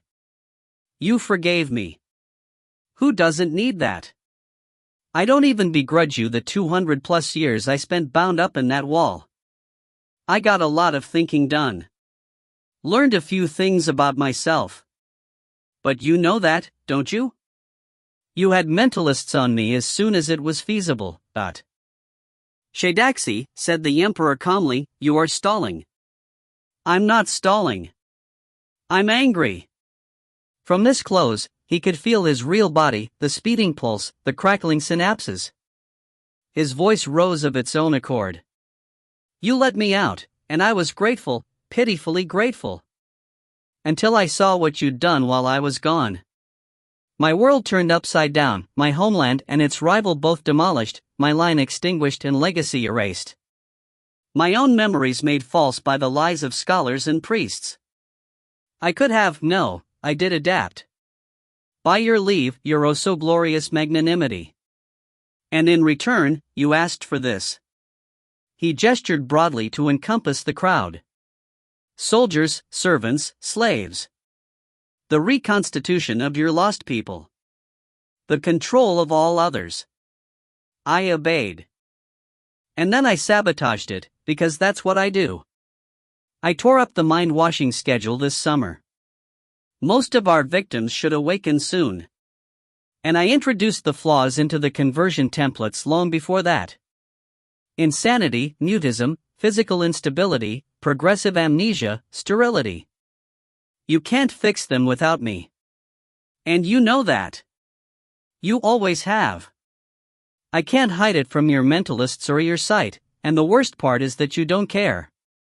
You will happily listen to people like Rakmar, who makes up sadistic and self-mutilating ceremonies in your name, and to General Lind who wants to wipe out the Corvish, and to General Demetri who wants to subjugate the Riddish, and to the Lord Chancellor who's a piking wraith and will betray you the moment he can. You leave the governing to your Lord Protectors or subject kings and don't even bother putting out edicts, standardizing laws, doing anything to rule. You don't care how many citadels I destroy, how many towers I burn. All you do is sit on that throne and watch. Even your son means nothing to you. Out of all your blessed toys, he's the only one I didn't hamstring, the only one I tried to make perfect, because I thought he signaled a change. Pikes, you took a wife. When I married, when I made my daughter, I changed. I had to, or else. The words caught in his throat. Above, the Emperor's gaze had gone dull, mouth turned down distinctly. Rakmar, seething, was only a few steps away. I'm sorry, said Ankelan. I know you only like me when I'm entertaining, but I can't do that anymore. You've turned me into you. I used to enjoy things. I took satisfaction in my work, my life, my rivalries, I had fire. But now I can't even start a fight without getting bored in the middle of it. I don't give a shit about those I kill because there have been so many. I don't want to be like this, living out eternity as a miserable husk, and I won't be your court jester any longer. I'm done. You can make your own monsters. Jared wasn't entirely sure how he had navigated the labyrinth, but he knew the great doors on sight. Beyond them, dim as a flame seen through smoke, was the light of Ankelin's rage. Before them was a mob of soldiers, mages, and prisoners. He, Taran and Widma were themselves leading a clump of pilgrims, who had accreted at their heels as if drawn to their determination. A few more trickled in from side paths, but otherwise the large antechamber was bare, as if the tunnels had been rerouted in their wake. White helms turned en masse toward the intrusion, and Jared felt a wave of hostility banking down the ambient aura of worship. Frightened, he raised his hands in surrender. He was the only one of the newcomers not wearing white, an unfortunate oversight, and when a handful of the soldiers approached, their attention stayed fixed on him. Thus they missed the other white flame emerging from a side path, black blade in hand to slash through the nearest guard. Jared could only gape as the sword cleaved through armor and flesh, spreading rot in its wake. That unfortunate guard collapsed in place, writhing. The others turned and extruded their own weapons, but the black blade's wielder paid them no heed. Its attention locked on a figure kneeling by the doors, and it moved in with confidence despite the assembling defenders. Jared caught Taran's eye. The metastatic mage tugged at his white glove and raised his brows in question. The white flames converged on the renegade. "Fight," Jared whispered. In a blink, Taran and Widma had their gloves off, swollen fingers boiling with dark energy that seemed to peel away layers of skin. Widma flicked her first sphere out as if skipping a stone, and it hit a white flame square in the back, splattering fleshly before spreading across the armor in a voracious wave. Taran's took one in the helm, to the same effect. From somewhere in the crowd came an earth-shaking roar, starting low then rising like a fox's shriek. A woman in white leather lurched away, wild-eyed, followed by a flung soldier, as a furred and feathered red-black monstrosity rose up by the door. Jared's first panicked instinct was to attack it, for with it came a sensation of crushing depths, deep forests, black caves. He caught himself though, and stepped back behind his comrades to raise defensive wards as the white-robed mages began to cast. The pilgrims at his heels scattered at a mental push, too confused to pick a side. The black blade slashed and hacked, leaving dark afterimages where it passed. Black orbs flew from Taran and Widma's hands, the backspatter fraying their sleeves away. Two mages went down without a chance to retaliate, writhing and clawing at their eroding flesh. The others gaped at the raw holes the spheres had made in the defensive wards, then reinforced their own. From the rear, a flare of white light lanced out to scatter off Jared's ward in diamond and emerald sparks. His heart thundered in his ears, head full of the crowd's fears. He'd never been in a real fight and never imagined he'd start one. Something about the intensity of Ankelin's rage made him believe it necessary, but now that it was begun, he didn't know what to do. Fortunately, the others knew their roles. The red and black beast tore at the guards from behind while the sword wielder took the front, shoulder to shoulder. Taran and Widma advanced upon the mages, forcing Jared to follow behind. As soon as they were close enough, they lunged like wolves, their misshapen hands burning through wards and robes and flesh. A stink of rot and ozone filled the air, constricting Jared's chest into knots. In the midst of it, he caught a flare of satisfaction from the sword wielder, and saw the blade rise. Its target still knelt before the door, head bowed, dark hair loose across a slack but familiar face. By reflex, Jared formed a ward, then broadside the sword wielder with it, slamming him into the wall in a flare of green shards. He rebounded in an instant, psychic snarl so strong it hurt, but Jared was already making another ward. This one he pressed directly to the man's sword arm, pinning it to the wall and then spreading to his chest as he struggled. When he tried to switch his grip on the blade, Jared formed another against the flat of the sword to hold it still. With so little surface area to control, he could hold it forever. By the kneeling figure, the furred monster straightened. It looked something like a fox, but with its colors reversed, black body, red tips plus a hard pebbling over its shoulders, chest, and thighs, like thick hide armor. Black feathers flecked its scalp, and 2 stubby horns protruded from its brow. It stared at Jared, and Jared stared back, at a loss for what to do.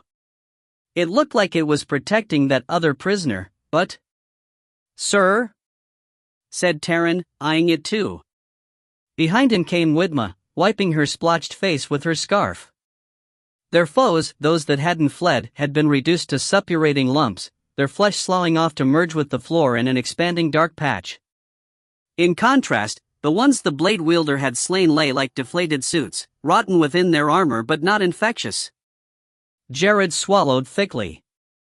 All his words had dried up, and what vestiges of nerve he'd found were now fading.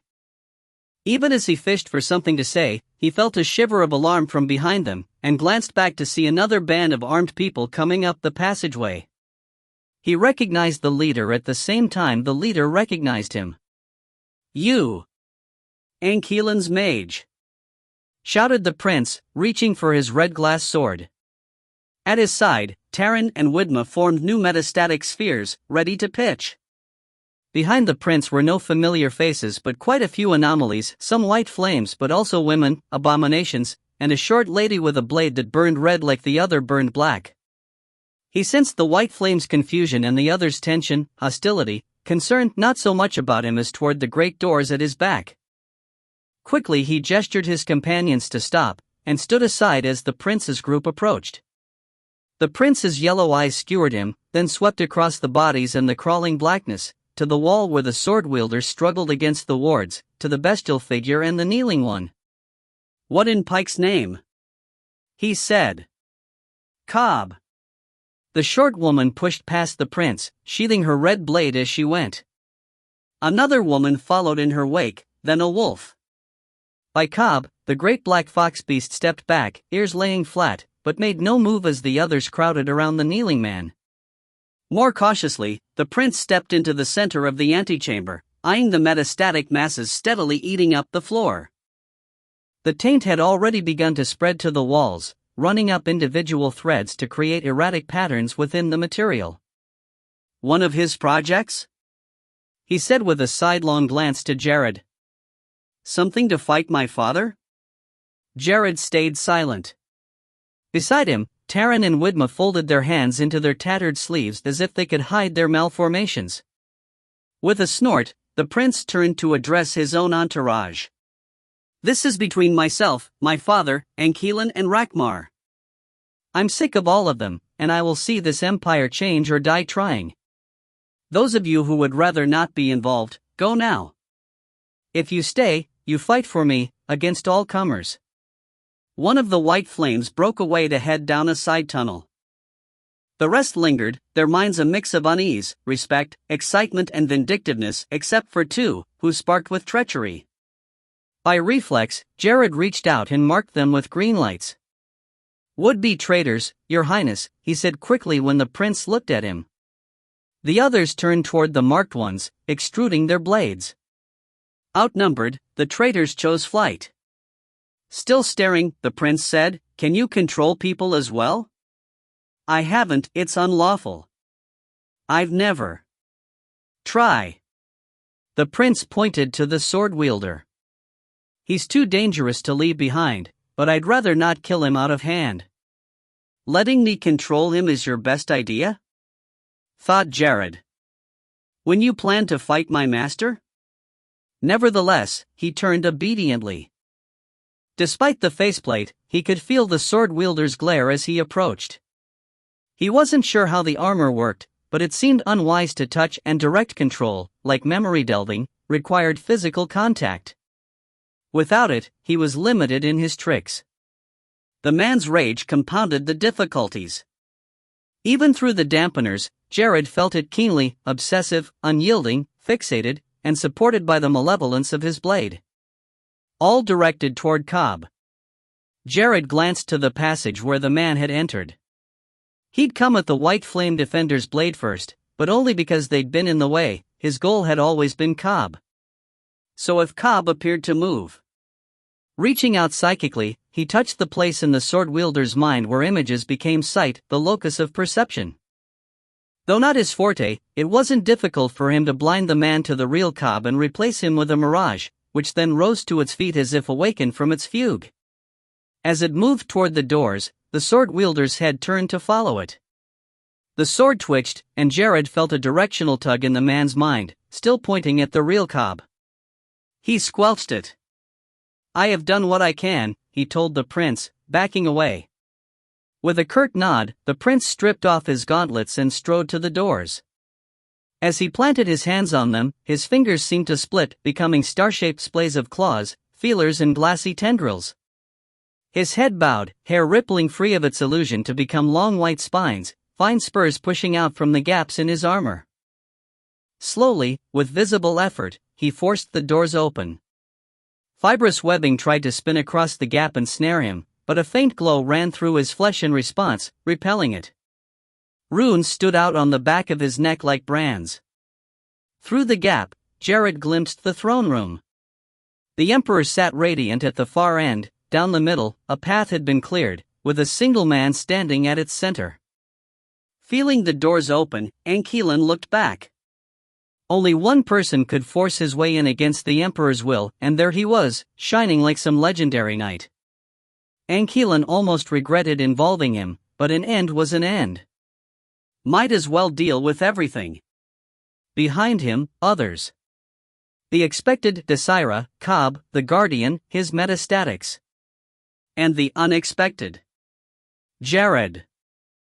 "I told you to live." He raged internally. "Why didn't you go?" But that was typical. The good never knew when to get out of the way. Deal with everything, indeed. Resigned, determined, he turned forward again. Rakmar was already approaching, blade raised to menace his ward, and beyond him the emperor's gaze had turned toward the doors. The time had come. Pointing one hand at the field marshal and one at the dais, Anquilin opened himself to the energy of the palace. It ran like a hot flood beneath his feet, enough to power the city, the road, the shadowless circle. Enough to hold back the dark itself. As it flowed into him, turning his flesh incandescent, he said, "Time to die." Blue fire leapt from his fingertips. "I think not," said the emperor. And the cord was cut. Chapter 34, White Wall. Even as the arcane bolts flew, Anquilin fell. Jared watched aghast as he hit the floor, arms splaying out limply, empty gaze fixed on nothing. From the wall came a flare of shock and rage as his soul was forced back into his true body. The bolts went awry. One hit the armored man in the chest, blowing through his ceremonial breastplate only to be absorbed by a white layer below. The other struck the dais more than a yard from the emperor's feet. Terror gripped Jared. They hadn't even entered the throne room, and already their strongest ally had been defeated. Then he remembered that night in the laboratory when Anquilin had collapsed just after handing off his work, his consciousness summoned away. It couldn't have been the first time. He must have known this would happen. He would have planned for it. And suddenly, from Taran and Widma's minds, he sensed a confirmation, the itch. In Anquilin's fall, some contingency had been triggered. The metastatics would be taking out their mystery papers, reading some unknown orders. Jared didn't know what would happen, but his obligation remained. As the crown prince forced the doors wide, he fixed his gaze on the armored man his master had tried to strike, and pinned the Kade mirage upon him. Every move he made, the black sword wielder would see as Kade's. Then he released his immobilizing wards and gave the wielder a nudge. In an outer hall, a pilgrim felt the itch across his arms and chest, where the tumors grew like grapes beneath the skin, and smiled grimly. From the folds of his robe, he drew the fused crystal blade and inspected the paper tied to it. "Floor," it said. So he buried the blade in the yielding floor and watched in fascination as it drank in the radiance, its facets dancing with irregular light, brighter and faster and hotter with each heartbeat. Its hilt seared his palms, but he gritted his teeth and held on, until the overflow made his tumors swell so large that they bent his ribs and deformed his shoulders. All around, Other pilgrims drew back from the bruise-like discoloration that crawled up his face. This was the deal he had made, and as his disease stretched its tendrils across his knuckles and down his thighs, he was nothing but thankful. Across the palace, in the halls, on the balconies and walkways, and at several points within the throne room's agitated crowd, more than 200 metastatics did the same. The crowd flowed forward, but Desira couldn't. All she saw was that kneeling figure at the doors, head bent, tattered robe hanging heavy and damp. People passed between them, a black-clad one, a white one with a seething sword. She glanced up momentarily at that, but Arivard's back was already receding into the throne room, his focus elsewhere. Ile-Rien was there too, with Ania and his other servitors on his heels, striding purposefully through the gap in the crowd. And behind them, Fiora. That brought back her voice, her footing. "Hoy!" she cried, and lurched after the trifolder girl, who half-turned with a hand on her sword. "Where are you going?" "We need to." "I have a mission," said the girl coldly. Desira gestured back at Cobb. She'd stepped past him and now saw the dead blackness of his eyes, the trickle of murkwater running from his mouth. "He's our mission. Always has been. The Guardian, it left him. We need to take him and flee. I'm after Ankelan." "You're a fool. We can't get there. Not even tagging after Kel's heels. And you're a coward," Fiora shouted, rounding on her fully. A faint shimmer outlined her, like a heat haze yet somehow metallic. "You couldn't stand up to your own people, so you let yourself be used to hunt him, to spy on him, to hinder him in every way. And now you won't even honor his wishes. He wanted this done even at the cost of his life. He's not dead yet. He might as well be." Desira grabbed the girl by the front of her robe, ignoring the tremor in her threads at the silver sword's proximity. Serinda seethed in her other hand, though she couldn't remember drawing it. "You miserable bitch. This is your friend, your lover, the father of your child." "It doesn't matter," Fiora shouted in her face. "If we don't do this, we all die. If you go, you can't stop me. You're no trifolder." Fiora laughed curtly. "What would you know?" "I know I've seen your kind before," said Desira through her teeth. "I'd been visited by your slaughtering emissaries. Just once, when I was in the same state as you, and imprisoned. They came to me offering vengeance and bloodshed, the deaths of all who would oppose me. I've read your book, don't pretend that's not what you want." Fiora's eyes widened, then she flushed an angry red. "Who are you to deny me that? You walked the same path. I was wrong. From what you've told me, I was wrong, Fiora. It didn't change anything. It didn't help me recover. And I'm almost grateful that I did it under the Emperor's aegis, because I know who those 3 women were now. I've figured it out." Fiora pried at her hand, glancing away. The Crown Prince and his entourage had made headway through the throne room, the crowd in turmoil around them. The gap was closing. "Let me go. Those weren't trifolders. I don't care. They served the blood goddess. Mother of mayhem." The girl's gaze snapped to her, and she saw the pieces falling together in those dark eyes. Then Fiora shook her head and shoved out with both arms, breaking Desira's grip on her robe. "You're insane. The cult of the blood goddess could never infiltrate your faith? Twist it to their ends? I've been visited. I bear the blessing of Brea Aranine. Is that really her name?" With a snarl, Fiora drew the silver sword. "You don't know what you're talking about, and I won't be stalled further. Do as you like, I have a vessel to kill." Desira burned to throw the Acaridan blade at her. She actually saw it in her mind's eye, the spiraling red afterimage as it crossed the distance, the girl's face blanching as it sank in and sucked the life from her. But she couldn't do it, not even when Fiora presented her back like a taunt. "Let her go," said the voice of resignation. Let her die under her own power, and take the child with her. When Kade recovers, she'll be the villain in his eye, not me. And so she turned, sliding Serindis back into place, and found Auric there at Kade's side. The skin changer pawed at his shoulder, but the young man gave no reaction. The black trail from his mouth had thickened. Her heart hurt. What is the meaning of this? Boomed Field Marshal Rakmar ahead.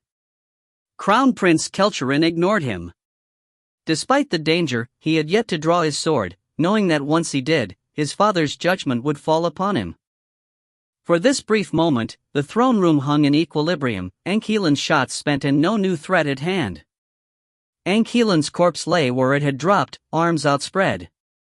Despite Ile-Rien's intentions, the sight pained him.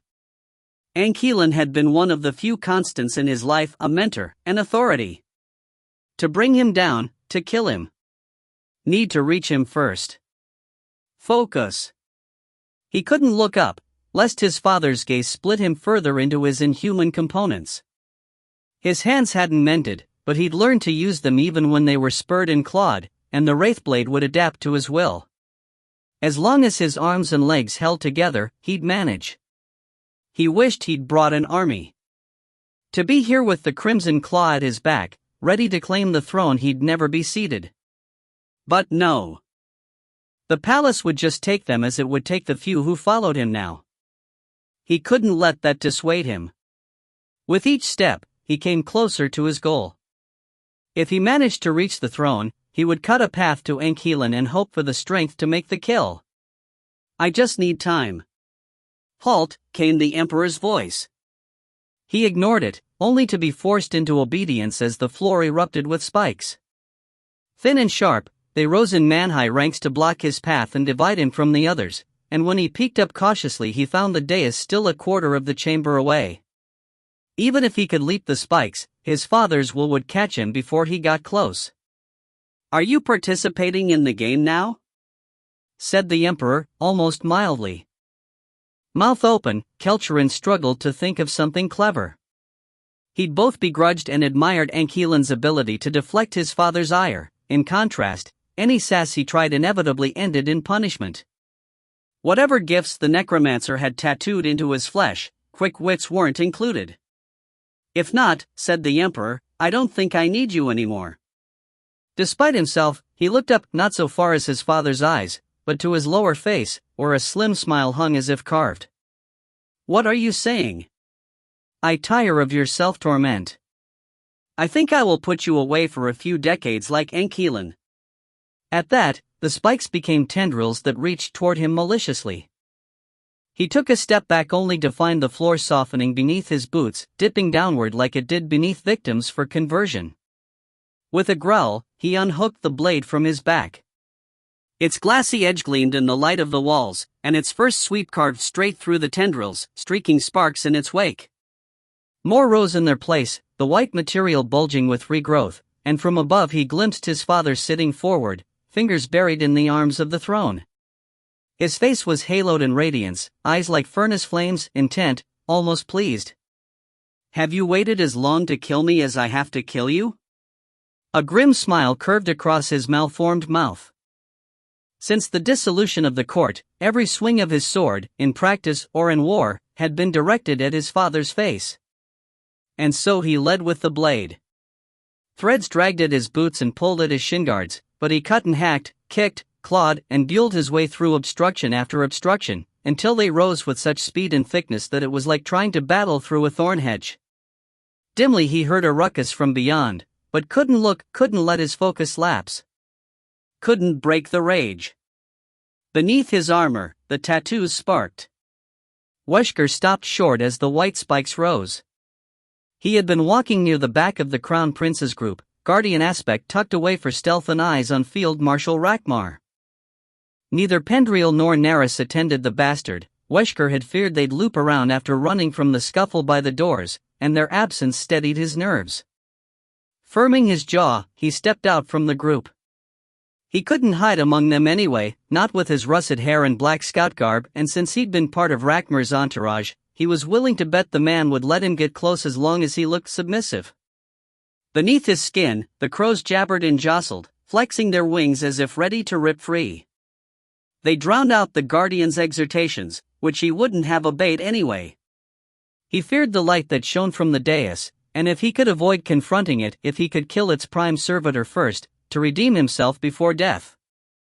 A white shape stepped out beside him and he almost leapt from his skin, hands furring momentarily as his claws tried to come out. It was the sword wielder who had gone for Cobb, black blade now cinched casually across its back. Its blank helm regarded him, then it reached up to crack the faceplate. "Wesker," it said in a rasp. He stared. The voice was familiar but wrong, and the face too, pitted with pox scars but nearly as pale as the armor. As more of the faceplate came free, he saw the fine threads that coated its inside being drawn out from the man's lips and nostrils and the corners of his eyes, allowing him to blink. "Eivard?" he said wonderingly. His former campmate looked down at him with clear contempt, then jerked his chin toward Rakmar and his guards. "What do you see?" Wesker opened his mouth to state the obvious, then hesitated. There was a vagueness in Eivard's starburst eyes, and he recalled the prince and the mind mage doing something to him. He didn't know whose side anyone was on anymore. "My enemy," he hedged. "The one who ruined me." Suspicion creased Eivard's features, then he shook himself once as if trying to wake up. If something changed, Wesker couldn't tell. That scary gaze slanted down at him again, taking in his uniform, and the man sneered, "Look how we've risen in the world." Then he pulled down his faceplate and strode toward the field marshal. Confused, Wesker dogged at his heels. He'd never expected to see his campmates again, but Eivard made 3 since he was sure he'd glimpsed Maver. It was almost enough to throw him from his anger. Then Rakmar snapped, "You! Why are you here?" And a shudder of hate went through Wesker. He wasn't the target, though. The field marshal's eyes were on Eivard, the other white flames shifting forward as he approached, for his body language made it clear he wasn't here to talk. Wesker saw the black sword tilt across his back, the threads of his armor adjusting it to slide right into his hand. With inhuman speed, Eivard launched himself into their ranks, black blade carving a path through the closest. They had their own weapons, spears, swords, but deployed them like man-catchers, striking for his limbs and neck with the unraveling ends in an attempt to restrain. Wesker couldn't tell if they did that preferentially or by necessity. Perhaps their blades couldn't pierce his armor. But he wasn't there to watch. Skirting the fray, he advanced upon Rakmar with head bowed, hands loose at his sides. Other white flames stepped out to block him, and he halted obediently, affecting the slack-jawed expression he wore under Neris's influence. The field marshal's gaze passed right over him. "Stop that maniac," he heard Rakmar growl, and the white flames moved out of his way. It took all his self-control to drift closer instead of lunge. No matter the entities inside of him, Rakmar was still larger, heavier, and coated in that white material all the way up to the jawline. Even if he got his teeth around that thick neck, they might not sink through. But he wore no helmet, too vain or distrustful to have the white substance over his face. As he took another step, angled as if to fall into position at Rakmar's heels, the man glanced down at him, saying, "Your handlers, are they?" Wesker stuck his thumb in Rakmar's eye.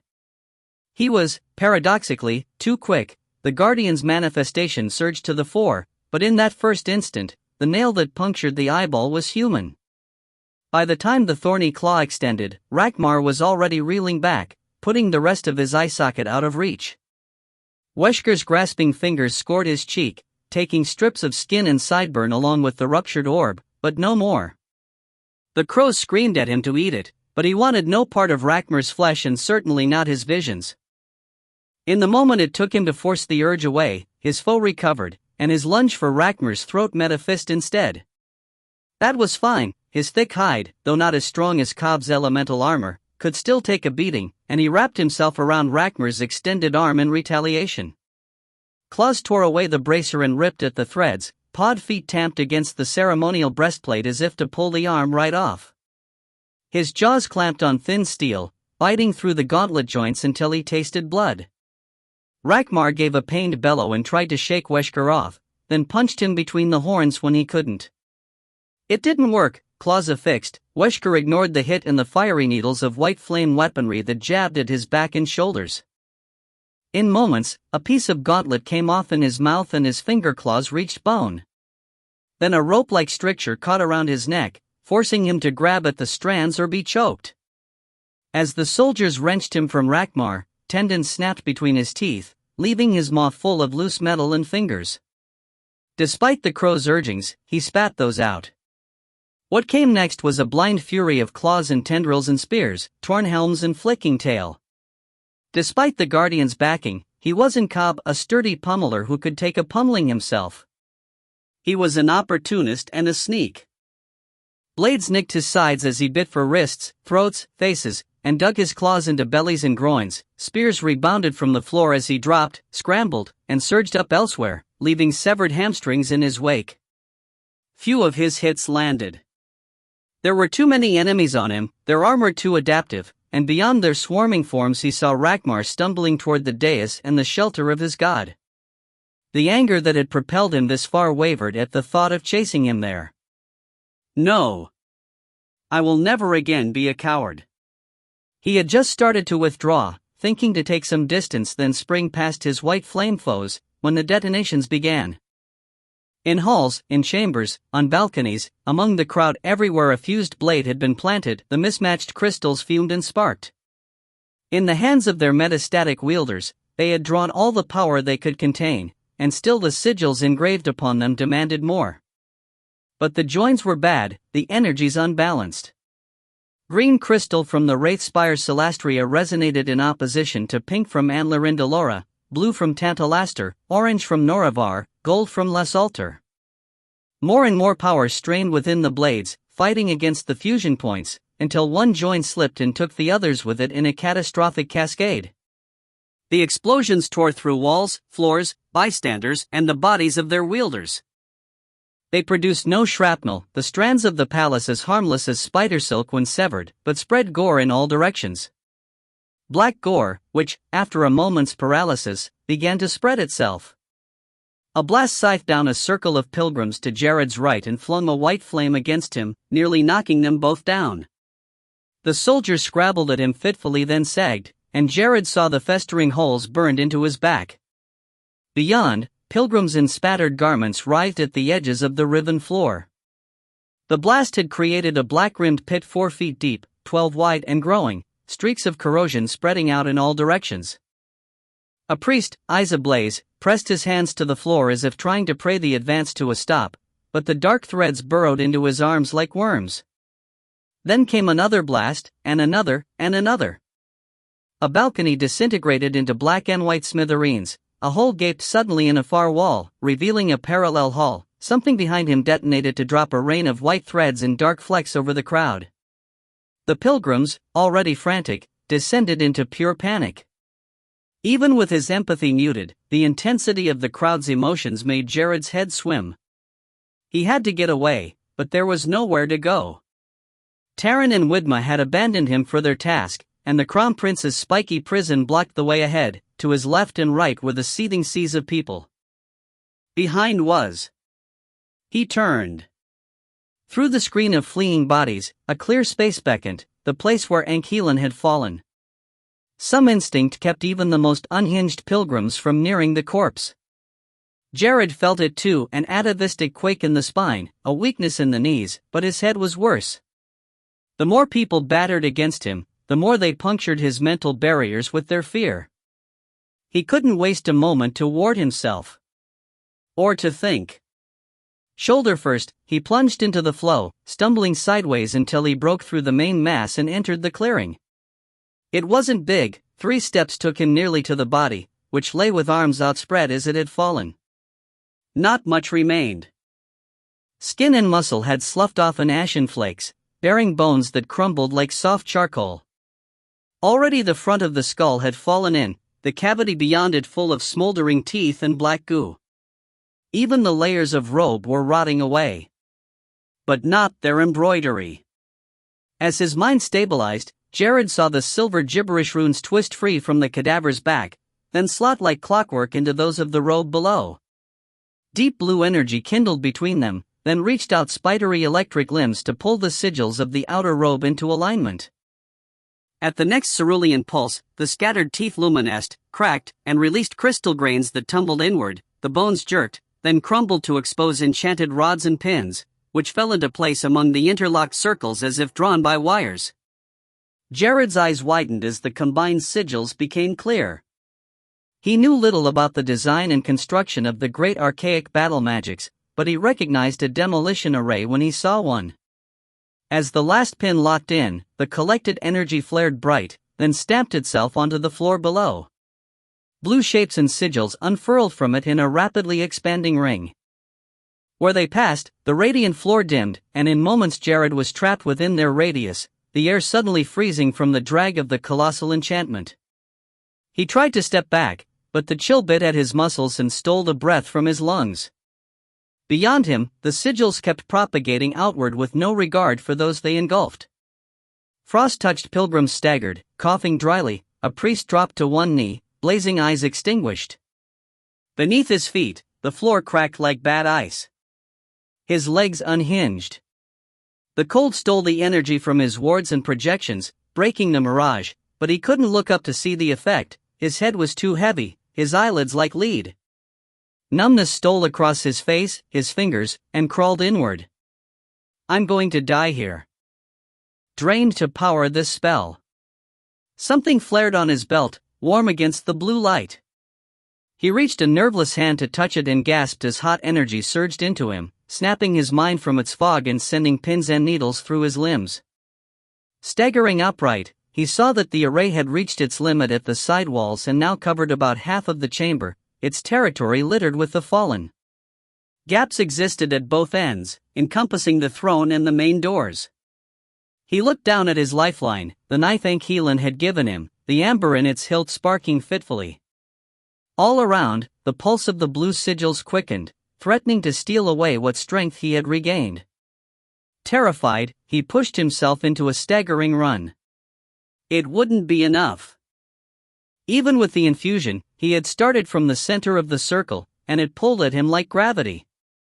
His slippers slid on the smooth floor, exertion sweat freezing on his skin, breath a white mist.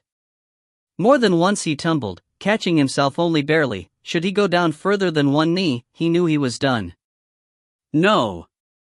No, I refuse. Beneath him, the speeding pulse became a constant. He caught himself again and felt frost sting his palm. Lurching up, he put all his will into his legs, blocking out the pain and fear. Nothing mattered but escape. The light of the white floor died in a wave that passed below him and out beyond the borders of the array. At the same time, something yanked at his spine, dragging him backward. Gritting his teeth, he snapped out a ward with what little free energy he had. Just a few more steps, and a huge bright hand of force slapped him off his feet. He flew past the edge of the array and slammed into the retreating pilgrims, ward shattering as he tumbled past the first few to land sprawled on someone's legs. His ears rang, eyes swarming with afterimages, but mentalist discipline kept him together as he struggled to rise on limbs that felt like bags of water. A moment later he realized that it wasn't him quivering uncontrollably, but the floor. It subsided suddenly under his feet, dropping him flat. Bodies slid by, unconscious or stunned, others scrambled to get away but their movements only increased the vibration. He tried to dig his toes into the sagging floor, but it shredded beneath them, his knife stuck in the white material only to tear it up. Options rattled through his head, wards underfoot. Some kind of arcane grapple. But he was down to his dregs, too shaken to act. Then a hand hooked under his arm and pulled, and he struggled to follow, fingers tearing away layers of papery fiber until finally he found a surface he could grip. His savior slid him a few more feet, then released, and he glanced up in time to see Taryn's bloated face turning away. Ahead, pilgrims and soldiers lay felled, groaning, or clutching the ground as it continued its slow roll. Parts of the walls had lost their light and others hosted patches of horrid dark growth, but they were nothing compared to the sight behind him. Where Ile-Rien's corpse had been, there was only air. A gaping hole cut the throne room in two, long fronds of white fiber dangling from its edges to dredge through the soupy mess below. The structures down there, pillars, platforms and walls full of honeycomb cells, had been ruptured by the blast, and now floated in chunks or spilled their contents into the slurry of pulped bodies and translucent gel. Further out, Jared glimpsed channels and cul-de-sac hives where surviving converts struggled feebly from their confines, soft and pale as larvae. Revulsion clutched him. How many of those bodies belonged to the pilgrims he'd seen go below? How far did the hives reach? Into the rest of the palace? The city? The shadowless circle? Struggling up, he looked toward the throne. The surviving pilgrims had been pushed toward the foot of it and were struggling to get away. Above, the emperor stood as if unable to comprehend what he was seeing, but then raised a hand that flooded rapidly with clear white radiance. Directing it toward the dark spot nearest him, he unleashed a torrent of searing light that burned straight through the pilgrims in the way. Jared shielded his eyes, too dazzled to see further. His heart beat like a moth against his ribs, and part of him, the greater part, wanted to follow the shrieking crowd straight out the doors.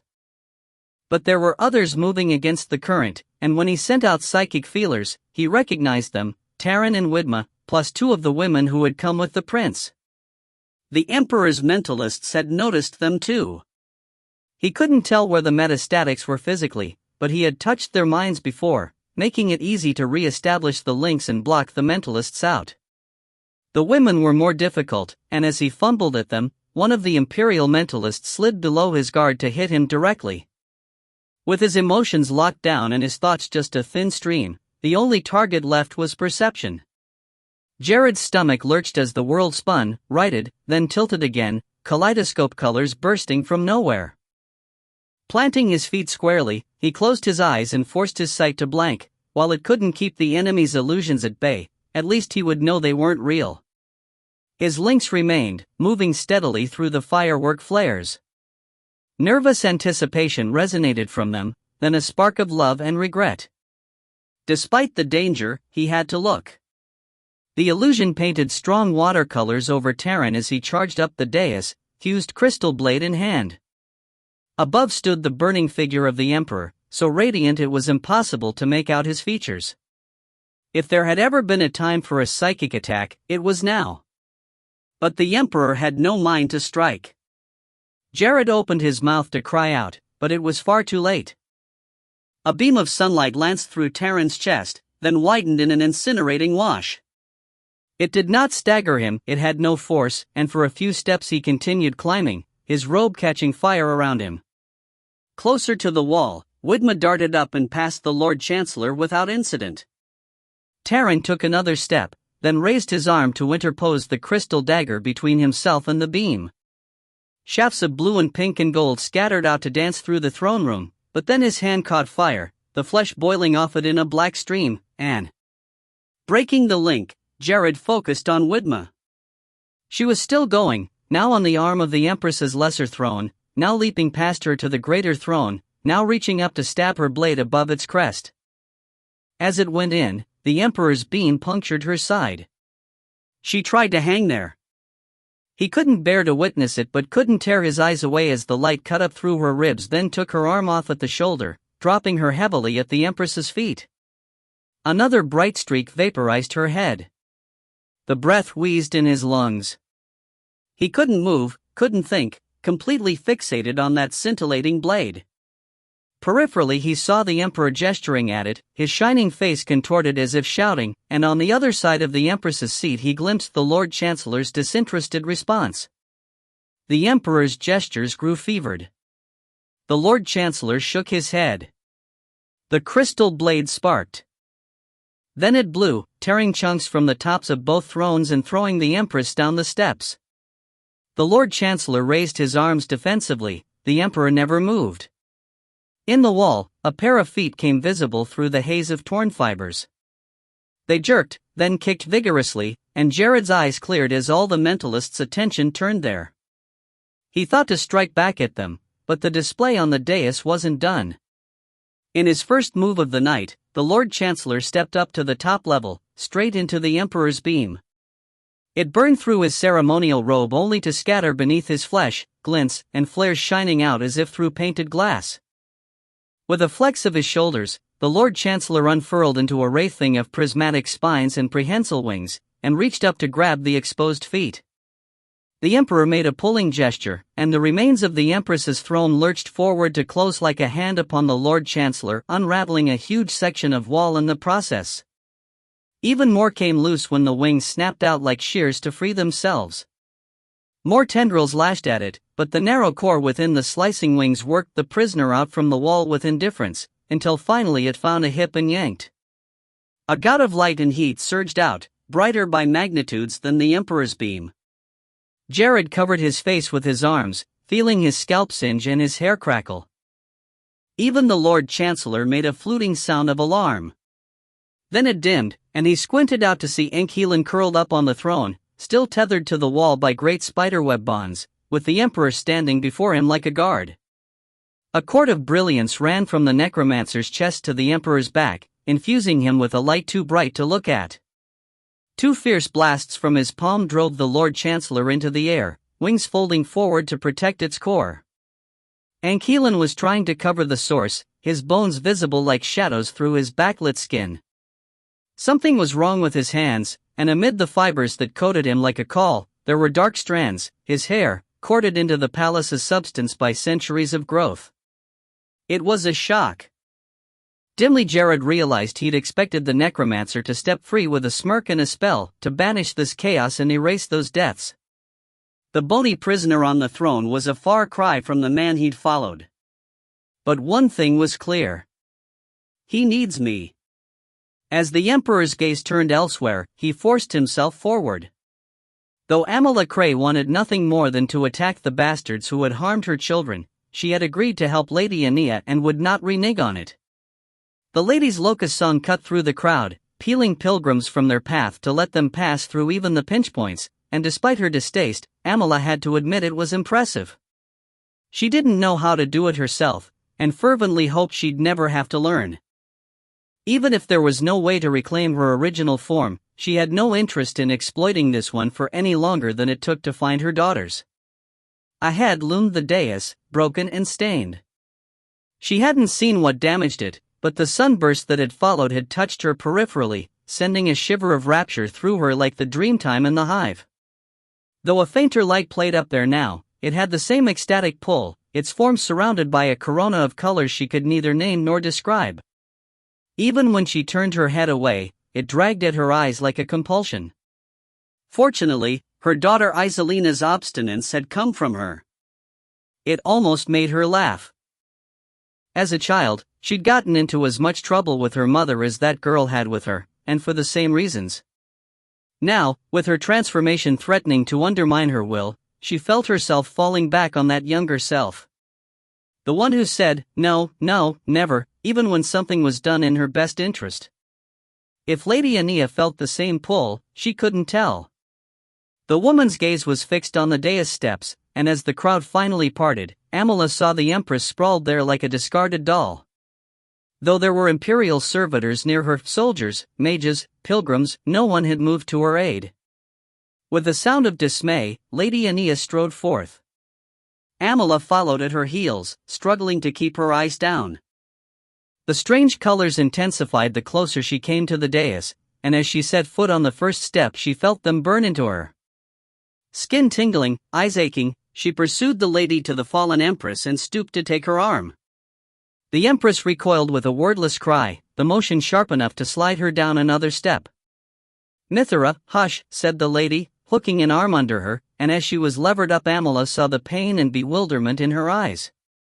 Her pallid hair had come loose from its pins to hang in sheaves across her lined face, her diadem was gone, her finely embroidered dress twisted across her hips. Though Amala estimated her at a well-kept 65, her mien was that of a battered child. A flare of light passed over their heads, making the Empress squeal. Amala glanced up to see a great amalgamation of swirling crystal being flung backward, having apparently made a dive at the throne. Strange colors cloaked it too, not as strong as those of the Emperor but sharper, more focused. Painful to observe. "Mithra, please cooperate," said the lady. Amala copied her grip, and though the empress squirmed and wailed, it was no worse than managing her mother-in-law's fits. There was a reason my Gotha Cray had come to live with them rather than the families of her older sons. Their wives hadn't been up to the job. "Up we go," said Amala, and together they heaved the empress to her feet. A quick glance, then Lady Ania tugged them onward, saying, "This way," into a corridor. Though Amala could see the pilgrims still streaming that way en masse, she didn't object. The possibility of being trampled paled against the danger of staying here. Awkwardly, stumblingly, they made their escape.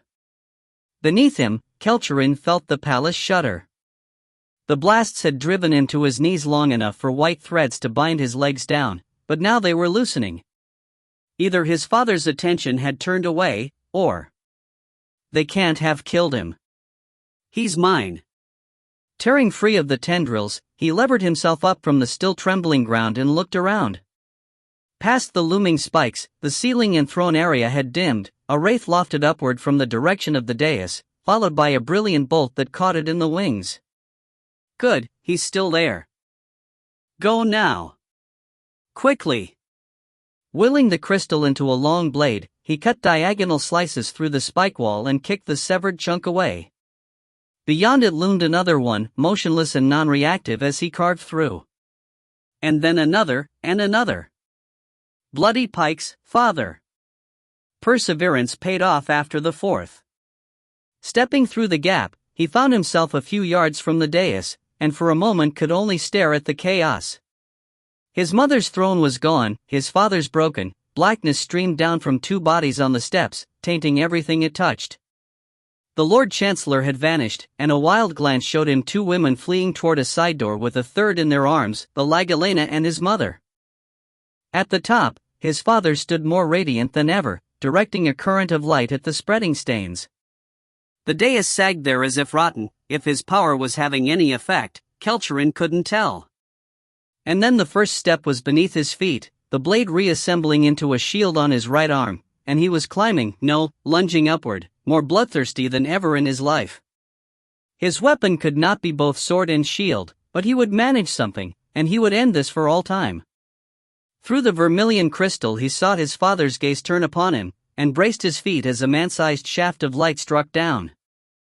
The shield's facets scattered it into a million narrow streaks but couldn't deflect them all. A dozen seared through enamel and steel to ricochet harmlessly beneath his false flesh. It didn't hurt. Light and heat had never bothered him, but the influx of power frayed his tattooed bonds, and he lost control of his right arm and shoulder. Damaged armor fell away as they burst into 100 hooked sublimbs, his sides sprouting feathery tendrils in accompaniment. The shield too was in flux, its multidimensional nature triggered. Shards and facets broke off at random, hovering like insects or vanishing and reappearing in new places. The edges stretched and collapsed, twisted and flattened.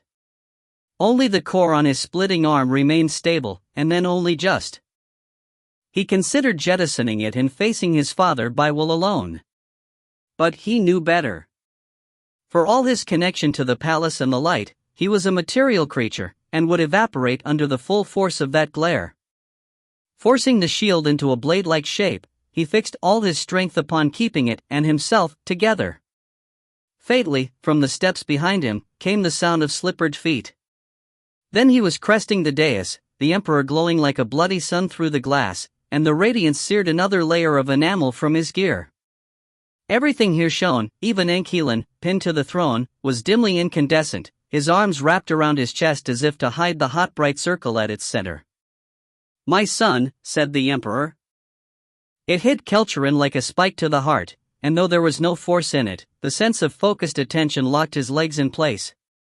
The eyes took him, shrank him, made him a child again, shaking a child's fist against the untroubled gaze of his creator. "I'm not your anything," he wanted to scream, but there was no point. Arades had never listened to him, had always eclipsed him. This was the only way it could end. Breaking the gaze, he raised the half-made blade and swung it with all his might. It cut in, through, and out the other side of that shining torso. In the wound was nothing but light. Staring up, he saw for the first time how artificial his father's face was, and felt, in the palace's substance, the bipedal outgrowth that stood before him.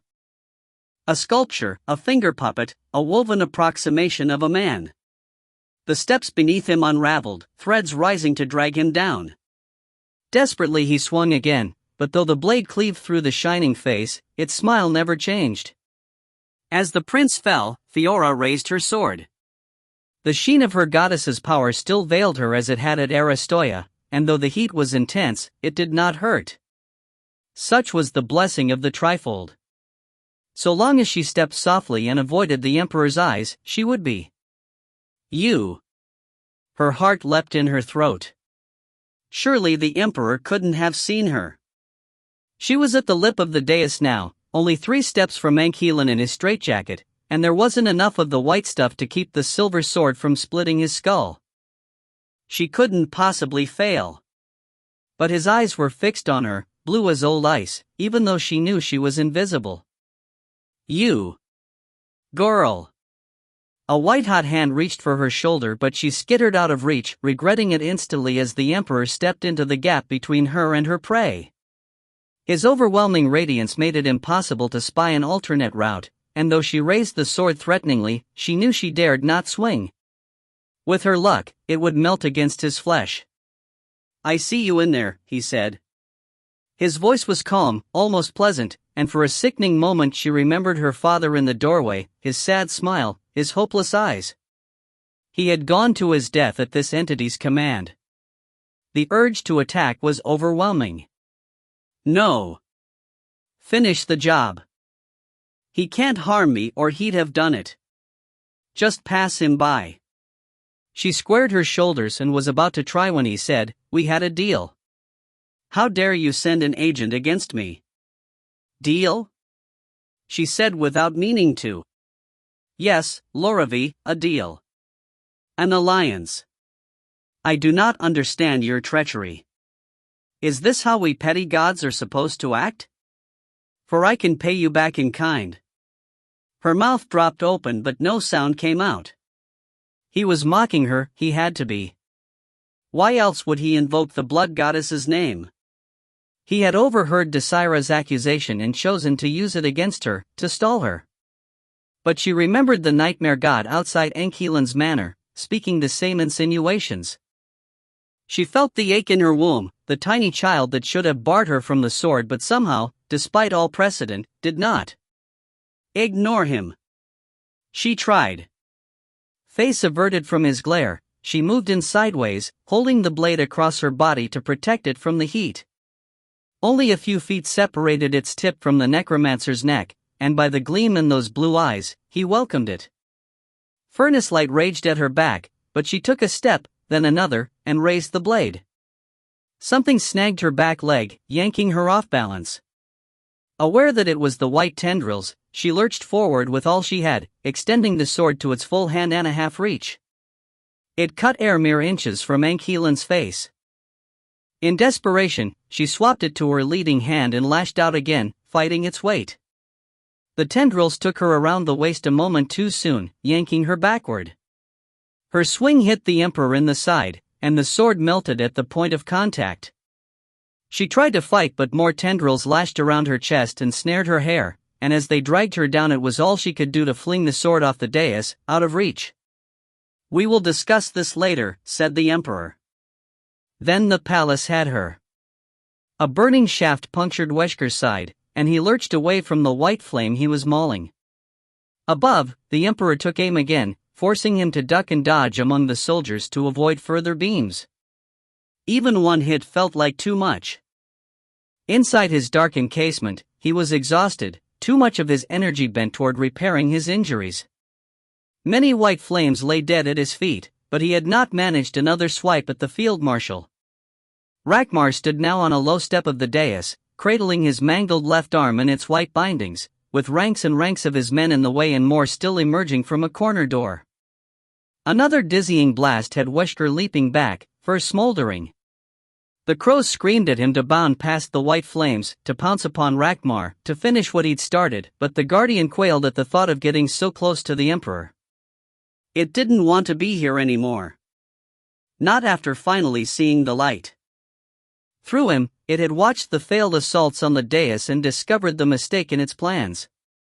Great spirit or not, it still wore a vessel of flesh, and this foe was beyond such things.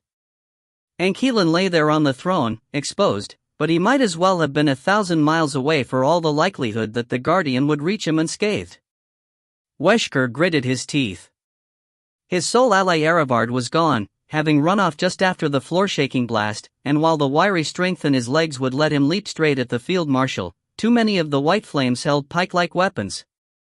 Even if the Emperor didn't ignite him, he'd be skewered before he could fall upon his prey. Another flare came, and he flinched back only to realize it was directed elsewhere. Something bright darted through the air on the other side of the dais, back and forth like a glass needle trying to prick the throne. Not a friend, but a welcome distraction. The white flame surged forward again, then faltered as he retreated to the damaged floor. It was black with malignant growth, creeping inexorably toward the pristine area around the throne and raising lumpy little fingers toward any white boot that got near it. Though it didn't harm him, he understood their aversion. It made him queasy on a spiritual level, its only goal corruption. And yet, it was organic. Fleshy, fungal, mutative. Alive. The Guardian had commanded worse. Reaching out, he felt it respond, and pulled at its horrid substance. Strings and beads of blackness flowed toward him, making the white flames bulk. He'd seen the Emperor burning away the stuff up there, but with effort. If it could confer any sort of resistance to those searing beams, then he would happily sacrifice himself to it. Another pull, and it flowed across his feet, up his ankles, and then into his veins, injecting itself as a rush of toxic heat. His legs pulsed and burned, but he gripped hard with the Guardian's power to prevent any physical change. As more rushed up his body, he tried to fashion it like armor, but it wouldn't stay solid more than a moment before sinking into his skin. Pike it, he thought, and waded forward. The white flames tried to recoil, but Ragmar's shout stopped them. Only a few dared advance, though, allowing Wesker to tear into the first two with dripping black claws and evade a pike, then a sword. As the metastases climbed higher, he felt the spirit bond on his shoulder fray and snap, raising tangled masses of wings all across his body. He barely noticed, too focused on the black marks he left on his foes. The two he'd struck retreated among their comrades, but he saw one collapse and the other stagger, raising hands to scratch at his faceless helm. The weapons that connected with him drew back tainted, their wielders flinging them away at the first opportunity. Test complete. Black stuff flooding around his feet, he tamped down and took aim. Ragmar was descending the dais, face waxen as if suddenly realizing that his vantage made him a target. He would die first, because going after Ile-Rien might be the last thing Wesker ever did. As the Guardian's strength infused him, he bared his teeth in a vengeful snarl. Then he leapt, spring-loaded fox legs taking him over the crowd to slam into the field marshals fleeing back. Enameled steel tore away beneath his claws, and the man gave a cry of shock and staggered a half-step further. White flames piled onto Wesker before he could pursue. Swords, shields and pikes battered at him, and though he tainted all he touched, they didn't recoil this time. He roared his rage, but there were too many to break through. By instinct, he moved for the high ground, thinking to spring above the crowd again. As he started up the dais, the toxicity slipped his grip, and his muscles clenched, then spasmed, tearing free of bone and skin to form their own bodies. He screamed as black wings burst from his flesh, a mad mob of malformed crows sweeping out to belabor his foes and assault the focused light. Where they struck, they stuck, blackening armor and walls alike. As more soldiers succumbed to the corruption, it flowed to join him. He regained control of himself just in time to see the door slam behind Ragmar's heels. Sick fury engulfed him. He'd lost his chance at revenge. That left one enemy in range. Jared saw the great black beast bound up the dais, shedding crows that wheeled in droves to assault the bright figure of the Emperor. The hovering wraith took this opportunity to swoop for the red crystal that had fallen from the prince's grip, but the Emperor seemed to see it even through the shrieking storm. A brilliant bolt shot through the cloud to force it away. Step by painful step, Jared moved closer. He'd witnessed it all from his spot below the dais, and now he stood nearly alone. The pilgrims fled, the white flames pursuing the black beast, the mentalists distracted. A few priests had raised paeans of praise in the far corners of the room, but the increasingly tattered floor had forced most out. He wasn't sure of his sanity anymore. Moments seemed to pass in syrupy slowness, nightmarish, infinite. Beneath his mental controls, terror clawed like a trapped animal, and all he had was a knife. He couldn't stop. His boot hit the lowest step. As if in a trance, he looked up. It was madness there, black and white entangled in a blaze of wings and fire. The dark creature fought the Emperor in a blind frenzy, tearing away shining tendrils that rewove themselves in moments and soaking up hideous strikes of the Emperor's power. As he watched, a portion of its leg was blasted to black mist, only to congeal again and keep fighting. How did I get here? He thought. I'm just a warder. Wards. Yes, he needed wards. Even from this distance, he felt the heat being put out by the battle, and had seen the effect of the Emperor's beams. With dreaming slowness, he traced the sigils for a ward against fire and light, and the world outside dimmed. Breath came thinly through his lips, yet somehow he began to climb.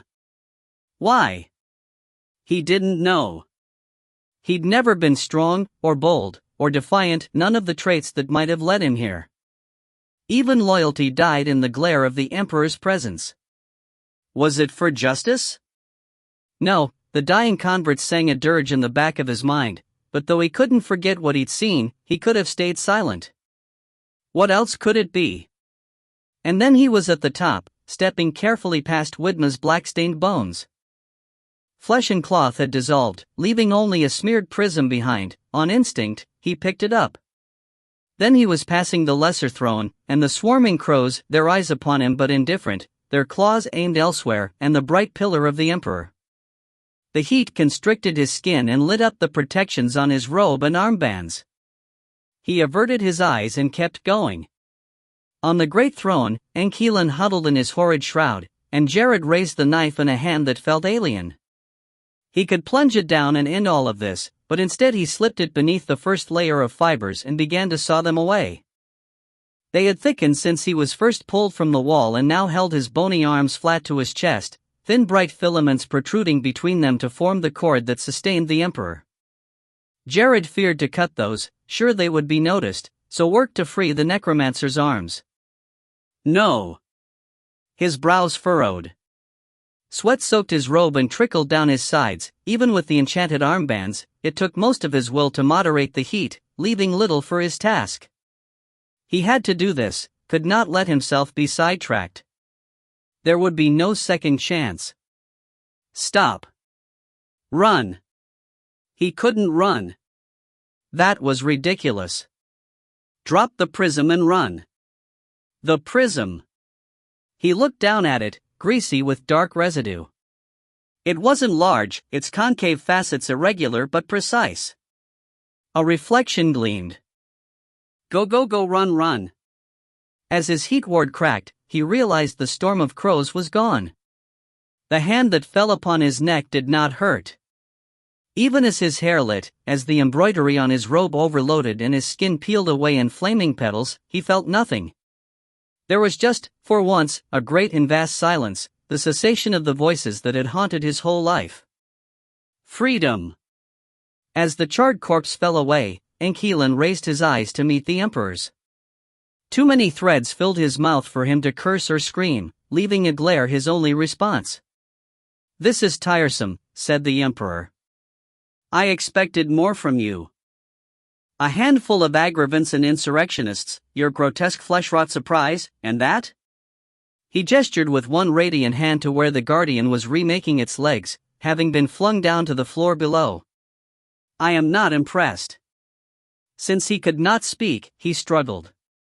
His muscles had atrophied from long centuries in the wall, but not as much as he'd feared. Still, every thread he managed to break was replaced by 6 more, except for those Jared had cut, and that was by the Emperor's will. Open your arms, Shadaxi. He shook his head. He'd seen the first blast, the portal exposed at last, its 2-inch aperture enough to blow any living thing to ash. He survived by virtue of his fireblood, but even then he couldn't fully hold it back. With no wall to disperse its energies, it would annihilate the Guardian on its next assault. The Emperor sighed, and he felt the strands around his arms flex, trying to pull them apart. Why must we do this? If you were discontent, you should have told me instead of starting a spiteful little war.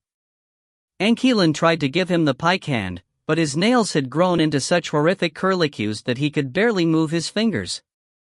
I admit, I do like you silent, the Emperor mused. Here came the Guardian again, bounding up the steps like a thorny puppy. The Emperor leveled a chest-sized blast at it, but though it fell back, the swarm of crows descended in even greater numbers. No matter how they tore, they did no lasting damage to the Emperor, but they were enough of a distraction for Anquilin to struggle again. From within the cloud, the Emperor said, "Truly, I do not understand. I gave you what you wanted, yet you unceasingly spit in my eyes. All I desire is a world remade for me and a people to replace my own. You seemed happy to make them. What has changed?" "Me," he would have said, but it didn't matter. "Once this is done, we will talk. But do not fear that I will relinquish you to the Ile-Rien, they have earned even more of my ire than you. No, I shall put you back in the wall until I've claimed the world, and then you will help me reforge it. I will find other ways to pass the time. Then the Guardian was back, snarling, rending futilely at the Emperor's inconstant shape. Anquilin read fear in its essence. It could not sustain such a conflict for long, and there was no end to the energy that flowed from the portal, no way to wear the Emperor down. His gaze fell to the prism and, further, the knife. Through the open doors, Desira had watched it all fall apart. Now she looked up, because Cobb was rising. He hadn't changed. His eyes were still empty, dark water seeping from his mouth and nose and sweating from his pores. Though she'd seen it before, this time it seemed that there was nothing left inside him but the water, his body a thin membrane holding back the void. On his other side, Auric straightened from wolf to wolfman. The bleakness on his bloodied face echoed her own, and as she grabbed for Cobb's arm, he did too. "It's over," she said. "We've lost. We need to run. There's nothing you can do, Cobb, nothing we could ever do. We were wrong." He gave no sign of hearing, just broke their grip and advanced into the throne room at the head of a slow black river. Looking around, she found the water up to her ankles, the hallway already filling, the walls light gone.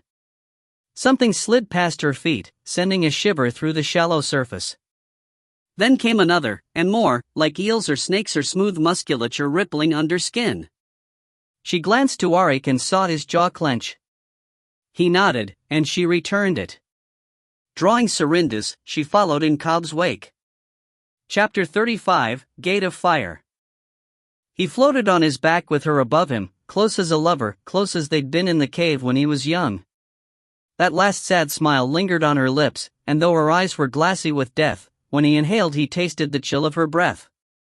Her fingers had wriggled into his hair, his were locked behind her, the dress beneath them slick with moss or silt, something that sloughed away at his touch. Something disintegrating under pressure, succumbing to time. The darkness curled around them. Pervaded them, held them. It was a comfort. In the distance, far beyond her, hung a star. He felt like it should mean something to him, but he couldn't remember, only knew that it was an irritation to his mother and an insult to the darkness. A breach of its eternal peace. He should snuff it, but he didn't want to move. It was so quiet here. The silence swallowed up his thoughts, leaving him calm. Though there was nothing in this world but her and the dark and the light, he didn't mind, he'd never needed much. Her lips moved against his cheek, voice muted by the water. Still, he knew the word. Revenge. A shiver went through him, lighting up lattices of pain in his limbs. He didn't want her to speak. He just wanted to stay here. Revenge, she said. Behind his eyes, he saw the shadow swinging from its rope. He opened his mouth slowly, but couldn't answer. His lungs were full of water. It didn't hurt. In fact, the weight in his chest felt soothing, like a child's swaddle. He belonged here beneath the ruins, amid the pressure and depth, where nothing could disturb him. Revenge, she repeated, and the light grew dimmer. Confused, he shook his head and felt his longish hair drift like seaweed around his face. Revenge meant going up, didn't it? He didn't want to up was air and noise and pain and anger, dissonance and struggle. He just wanted to rest. The light faded until it was no more than a halo around the dark starburst of her hair. As her face fell into shadow, old memories encroached like biting insects. The cave mouth, the lightning-stitched sky, the quarry, the women's bunkhouse. The figure being flung from the entry, the figure at the end of the rope. No, he tried to say, but his mouth wouldn't move. His lungs ached around their load. She was pure darkness now, eclipsing him. Had it always been this way? I can't avenge you. You killed yourself. Though they'd never parted, suddenly she was upon him, adhering like clay, the tendrils of her hair everywhere. Her cold arms locked around him, cold lips at his brow, and he was too small to fight, too twisted by fidelity and confusion. Fabric tore away beneath his hands as if rotten, and on icy skin he felt the map of scars he'd always known were there, no matter how modestly she dressed. He'd stayed away because he couldn't bear it. He'd broken rocks in the quarry tirelessly because it was better than thinking, than seeing the truth. Her nails dug into his nape and back. Her hair was at his neck, in his mouth, choking, smothering, and suddenly he saw himself from above, tiny and red-faced, bawling in his blankets while somewhere nearby the door flap fell closed. Footsteps receded up the trail outside, Durnil, leaving again with the guardian heavy on his shoulders, and her alone with the baby. Bereft and hollow and questioning her choice. At his back, he felt the void yawn wide, a doorway she had passed through first. A door she held open for him. Lucidity brought fear.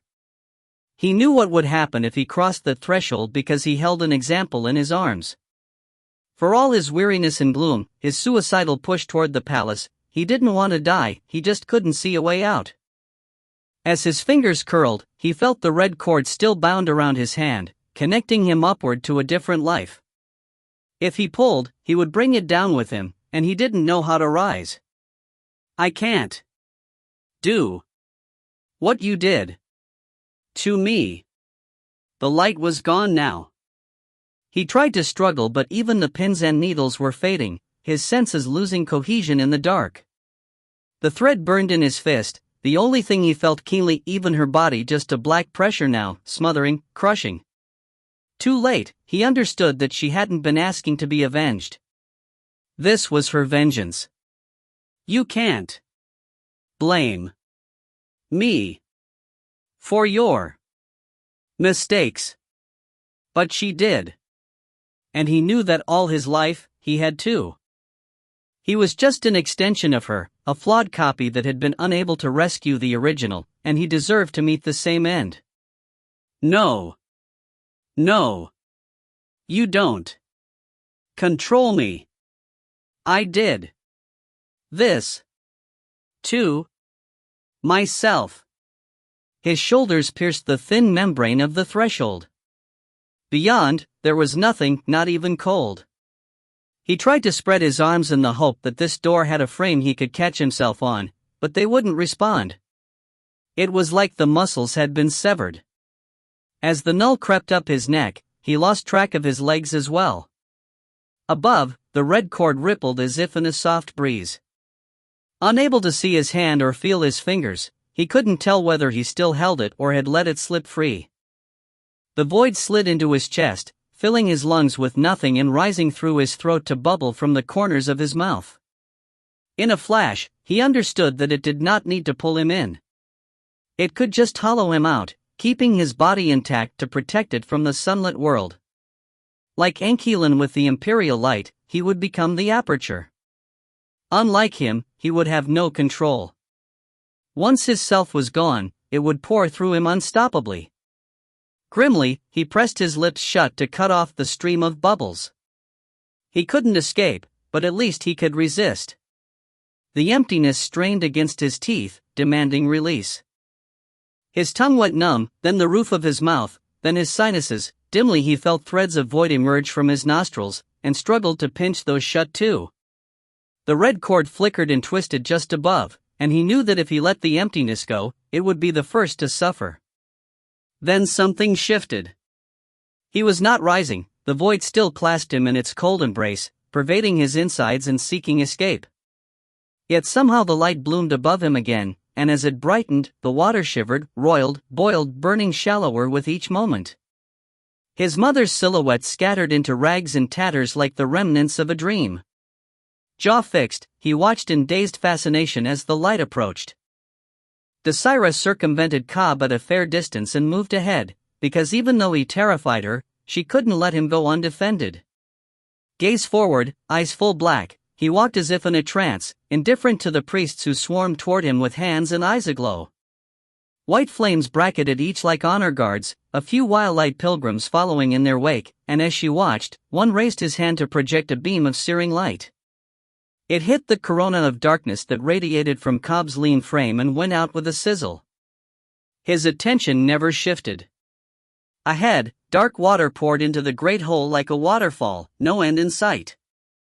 This entire side of the throne room was awash with it, every door disgorging a new flood, and the enemies didn't approach so much as they waded in through knee-high blackness. Shorter, Desira was nearly up to her hips in it, and bitterly regretted not stealing a taller form. The palace threads in her gut and chest felt heavy as lead, but at least she'd been around the Guardian enough to know how to compensate for it. Her opponents didn't. The first white flames moved slow as syrup, and Serindis carved through their swords and armor in quick red slices. The priest, less fettered, scorched her shoulder with a line of light and crisped her knuckles as she stabbed him in the face. She was gratified to learn that the Emperor's favor could not repair an Carrion blade through the eye. The next ones learned from their fellows' mistakes, but they could only compensate so much. Light bolts stung her as she advanced low, half swimming among the sinuous shadow shapes. The water stole the burn from those blasts but could not snuff Serindis, who cut through legs and groins as easily as shields. She felt like a crocodile at play, red-toothed. Even when her enemies struck back, they caught her on the palace threads as often as flesh. The shadow shapes twined around her as she moved, but she made herself ignore them. They were far more drawn to the radiance of her enemies. Now and then she saw a white sword flail at the water ineffectually, or a pilgrim get yanked down. She advanced in slashes and hacks, lunges and dips, a slow but ferocious dance.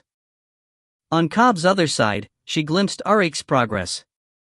He held his broken arm close to his chest, but the other tore red and white gashes through armor and robes, and those he couldn't claw, he grabbed.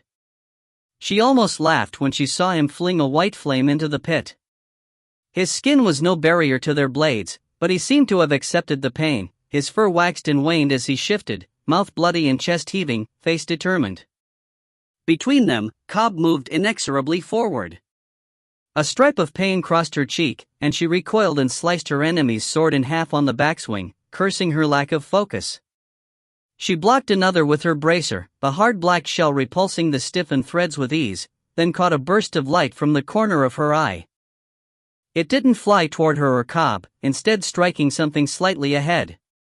She risked a look and saw a bridge of ice lancing out across the emptiness of the pit. Water sheeted from its edges to create a network of supports, and as its fragile point extended toward the other side, all imperial eyes turned toward it. Priests aimed their channeled bolts at its trusses, white flames moved in to prevent its use. On the far side, a figure with a black sword planted itself where the end would anchor. Festering fuck, she thought. The bridge was terrifyingly narrow. If Cobb got on it first, she'd never get past him, and no matter his dark-wrought defenses, he couldn't fight an Carrion blade. There was no choice. Backpedaling from her foes, she ignored a slice to the shoulder and made for the bridge. The closer she got, the shallower and faster the water became, until it tore at her like grasping hands. The floor beneath her was frozen slick, and with a grimace she towed off her soggy boots and awakened the rarely used spurs in her feet, pushing them out to grapple for purchase. On her arm, the bracer burned, its toxins kicking her body thief system back to life. She reached her goal a half step before Cobb and fairly leapt ahead, frostbite snapping at her back. If he noticed her, he didn't show it. The ice shrieked under her spurs but held, and as she started across the span, she willed the palace threads to unreel from her gut and start winding down her thighs to build a facsimile of the white flame armor. It wouldn't stop Eravard's blade, but it would keep her muscles from freezing. Ahead, the bridge reached the far edge and began to broaden. Her enemy stomped on it, then stepped out when it didn't break. His sword trailed dark mist in its wake, a counterpoint to Serinda's bloody light trail. Steeling herself against haste, she examined him as they closed the distance. He moved purposefully and fluidly, unbothered by the ice, and with none of the unhinged rage she'd hoped to see. His helm prevented her from gauging his moves by his eyes, which was a worry. He'd been a soldier before his enslavement, and still had the skills in addition to his reach. Caution told her to position herself like a fencer, left arm back so that he couldn't lop off her bracer. But any hit from the rot blade had the potential to kill, so... Wait, how about I just cut through the bridge? He might fall. But then it was too late, his blade carving the air toward her face, and she raised Serinda's to smack it aside and step in. He withdrew at the same moment, breaking the force of the parry and then lunging again. She shifted just enough for the tip to shoot past her shoulder. Beneath her ribs, the palace material moved smoothly in its muscle mimicry, letting her surge forward and cut up at his extended sword arm. His boot caught her in the gut first. They both staggered back, wary. She started the next pass, coming in low like a shoulder rush, then dropping into a slide as he chopped a diagonal through where her chest had been. One foot slipped between his, and she planted the other to lever herself up under his guard, the red blade tearing through armor, thigh, and pelvis. Blood spurted for an instant, trailing Serinda's sweep. Then the armor bound tight and he slammed his forearm into her jaw, tipping her toward the edge. The foot she'd hooked between his staggered in two, giving her a moment to recover and react before the black blade came down again. Sideways and already bent, she bobbed so low she nearly kissed the bridge, losing only the tip of her ponytail to his cut, then dropped back on one hand as his upswing nearly sheared off her face. From that position, she had enough leverage to kick his legs from under him, but he saw it coming. She managed to get one, but he hopped back on the other, arms windmilling. That gave her a nice opening, and she shifted her weight onto the tripping foot and lunged low to try another upsweep and hopefully nail him under the chin. He managed to brace himself and bring his sword across just in time to parry, vermilion sparks flying everywhere. As their hilts locked, she grabbed his right wrist and tried to force the body thief needles out from beneath her nails. Her bracer spasmed, unprepared for the spur-of-the-moment act, and they only extended halfway, enough to slip through the armor but not enough to sting. He tried to backhand her with the sword, failed, then punched for her throat with his offhand. Hardened ridges cut in like razors, and she reeled back as the blood began to flow. Threads immediately squirmed from her neck to bind the wound, and an effort of will sent more palace material to reinforce it. Advantage lost, she spent several moments backpedaling from his pursuit, until a chill went up her spine, not fear but proximity. She dared not look back, but knew Cobb was only a few steps away. Rallying, she swapped Serinda's to her left hand and slapped Eravard's next cut aside, then moved into his advance, slamming her other hand into the joint of his shoulder. He teetered sideways, caught himself and tried to withdraw, but her heel found the back of his knee and bent it. Unwilling to tip, he flung himself violently away, crashing down onto the bridge with one leg off before managing to haul himself to safety. She skittered after him and managed to stick him opportunistically in the knee, but had to pull back as he regained his feet. For a moment, they stared at each other from just beyond sword reach. His armor had sealed his wounds, but his shoulders hung heavier, a sign that he was in pain. Adrenaline had numbed her own injuries, but they couldn't make her dagger longer. With that armor and his skill, she couldn't cut him fast enough to kill him. Either she got a lucky hit between his eyes, or she stuck Serinda's in him long enough to suck him dry. Difficult with Cobb constantly pushing her forward. Just get him out of the way, she thought. Finish him later. Only the mission matters. She advanced, he slashed, she parried. He backstepped, then came in again with a thrust. She feigned a block but moved into the blade instead, catching it between arm and side as it bit into the outermost threads, then clamped her left hand on his wrist. Her needles punched through his armor this time, sending weakening toxins into his blood. Serindas dove for his sword arm, but he caught her wrist in turn, arresting the red blade as it touched the armor. She felt the rot start eating at her palace mass, but in her debilitating grip he couldn't twist the black sword, couldn't tear it out. Shifting forward, she clamped her foot spurs on the bridge and forced her right arm down hard to keep his attention on Serindas. She could almost see him gritting his teeth under the helm, all his strength focused in his pulling shoulder and leading foot. Their stances overlapped just enough that neither had good leverage to finish the kill, nor could they retreat without giving the other an opening. So Desira did neither. Instead, with a shift of her weight and a wrench of her hips, she pulled in response to Erebard's push and felt his back foot leave the ice. As his front one went up on tiptoe, he tried to fling himself away as he had before, but her low-slung frame and foot spurs gave her the advantage, and with another mighty twist she sent his feet right over the edge. Her needles snapped off in his wrist as she released him, grabbing the black sword's quillons to keep it hers. He tried to hold on, but the toxin had done its work. The black blade slid barely an inch before his grip broke and he plunged into the pit. Too bad, she told the water that swallowed him. Need more practice fighting short women. As she unstuck the sword from her side, the rot in her gut arrested, damaged parts flaking away like ash. Black lightning raced from the hilt into her hand, then up her arm to collide with Serindas Red, but she smacked their flats together to forestall their duel. Chastised, Serindas fell quiet, and the new sword declared itself Revis. She looked up just in time to see a light flare out from the direction of the dais. Instinctively she ducked and felt her clothes flash dry in the wash of heat, her fair hair crisping. A roiling teakettle sound came from behind and she realized in horror that she'd just let it hit Cobb. Without thinking, she lashed Revis upward. If Serindas could absorb energy, then maybe this one could. The blade's scream tore through her nerves. Smoke poured off it, thick and noxious like a burning midden, and while it succeeded in scattering the beam of light, what she drew back as it lapsed no longer looked like a sword. Chunks of its surface had seared off to expose blackened bone beneath, in the fused, compressed shape of a human arm. As she stared, the fingers at the end spasmed, and the hilt jerked from her hand. She tried to catch after it, but not fast enough.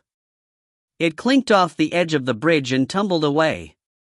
"Son of a bitch," she said. Ahead, some kind of swarm hit the Emperor, giving her a chance to glance at Cobb. Though he looked unscathed, his dark aura had diminished and his mouth had closed, the black tide currently stemmed. His eyes were lightless, but she saw him blink once, ponderously. The bridge between them cracked, his side still frozen, hers melting. They were barely halfway across. She turned forward to see the Emperor scatter the crows and take aim at the Guardian. The walls, ceiling, and floor had faded, their remnant radiance pouring toward the throne in six thick currents like the wings of the effigies of light. In their wake, great patches of despoiled blackness spread with sickening speed. Even the ceiling was tainted. As she watched, two of the great ribs that supported the dome split apart to expose a knife of night sky. Power gathered in the Emperor's arm. She shaded her eyes just in time, but the afterimage still branded itself on her vision, a diagonal line as wide as her thumb that stretched from the dais to where the Guardian had stood. The crows screamed a hoarse, hideous chorus as the body crumpled. An instant later, something like smoke or shadow fled upward, escaping through the hole in the ceiling. Her stomach dropped. No allies remained between her and the Emperor, and as she watched, the wraith swept down, snatched Prince Kelcheran's sword, then shot out through the gap after the Guardian. Against all sanity, she charged forward, desperate to cross her side of the bridge before it broke. She couldn't survive a blazing shot, but if she was lucky, she could dodge it. If she wasn't, she'd at least have given Cobb another moment. And if it went for Cobb? She couldn't think of that. Her spurs dug hard into the fragile ice. Tracking the Emperor's gaze made it impossible to watch her step, but with each footfall she felt the bridge weakening, narrowing. She couldn't even see the end. As the radiance heightened, all vision fled, and she took one more stride, felt the ice give, and flung herself desperately ahead. Furnace heat washed over her, and she was falling. Something slammed into her chest. By reflex, she stabbed out with Serindus and felt it sink into solid floor, the edge jerking up into her armpit hard enough to strain her shoulder. Her feet kicked wildly, shredding strips from the tattered edge. One hit the melting remnant of a support strut and knocked it loose. With all her might, she hauled herself up, only to watch as the Emperor raised his burning hand toward Cobb and the remains of the bridge. Through the layers of gelid darkness, he'd watched the light come with a sense of welcome. This was what he'd wanted, after all. From the very start, he'd sought its scorching judgment to wash away the guilt he felt for the man he'd killed, for his mother, and for all the others he'd harmed and failed. When it hit, though, it showed him nothing. It just burned. Water flashed to steam, cold gave way to searing fire. Even with his hand raised to shade his eyes, the brightness of the beam made sight impossible. Judgment lay in the Emperor's gaze, but he couldn't meet it through the glare. Desperate, he forced himself forward. The light did not resist him, it had no pressure, unlike the void at his back. Protected by the barrier of his skin, the dark gateway had not closed, and he felt the emptiness there, still whispering. Quench the light. Break the portal. Bring them down, bring them all down to us. He couldn't think enough to deny it, but neither could he fight his soul's need. World narrowing to the width of the beam, he took another step, and another. He had to reach the throne, had to see, no matter what it cost him. And if the light and the dark struck at each other through him, so be it. Ankelan grimaced as energy flooded out to power the Emperor's beam. The skin around the aperture was flaking, his arms and chest beginning to sear as the exposure infringed on his biological heat tolerance. Too much more and his fireblood would take over, and they'd all be piked. Fortunately, he still had cards to play. Frequent distractions had allowed the metastatic blackness to creep to the very foot of the throne, and he reached for it now with the frayed resonance of his being. It was not under his control, that enchantment had been held by his corpse body, and with its destruction, the binds upon the contagion's growth and virulence were gone. But it knew him. He had twisted it together from 1,000 plagues and cancers, 1,000 dying bodies and willing sacrifices, and though it had no real sentience, it recognized the taste of him and surged in his direction. Threads of blackness ran up the web-like material of the throne, first 1, then 10, then hundreds, soaking up the ambient energy as they chewed through the bonds Jared had weakened. With his arms still covering the portal, they managed to get within 6 inches of its aperture before the punishing radiance boiled them away. That was enough. As blackness freed his face and flowed into his mouth to clear his jaws, he managed to turn his head enough to reach his right hand. For centuries of nail growth kept it tangled in the strands of the broken wall, but his teeth were sharp, a bite and a twist broke the first nail away in a brittle snap. He did the same for the second, then the third. At the corner of his eye, the sunbeam held strong. In any other situation, he would have been impressed by Cobb's tenacity, but now it was just sand in a time glass, running out. He couldn't reach the fourth finger, so he jerked his arm with all his strength and felt a tearing pain as the nail split down to the quick. If not for the remnants of his thread gag, he would have screamed. It had been so long since he'd felt something beside the portal's ache that he'd forgotten normal pain. Half the nail snapped in the next yank, but the other half came out at the root and his nerves shrieked their indignation. He ignored them and did the same for the fifth. He would not lose to petty details. And then his hand was free, his fingers atrophied to near uselessness, his forearm just skin and bone. But that didn't matter. He had no need to fight. Instead, he reached for the prism that glittered in Jared's scorched palm. His twisted pose brought him up short. Grimacing, he relaxed his left arm to gain more reach, but that act revealed the portal, which scoured away the black contagion that had freed him.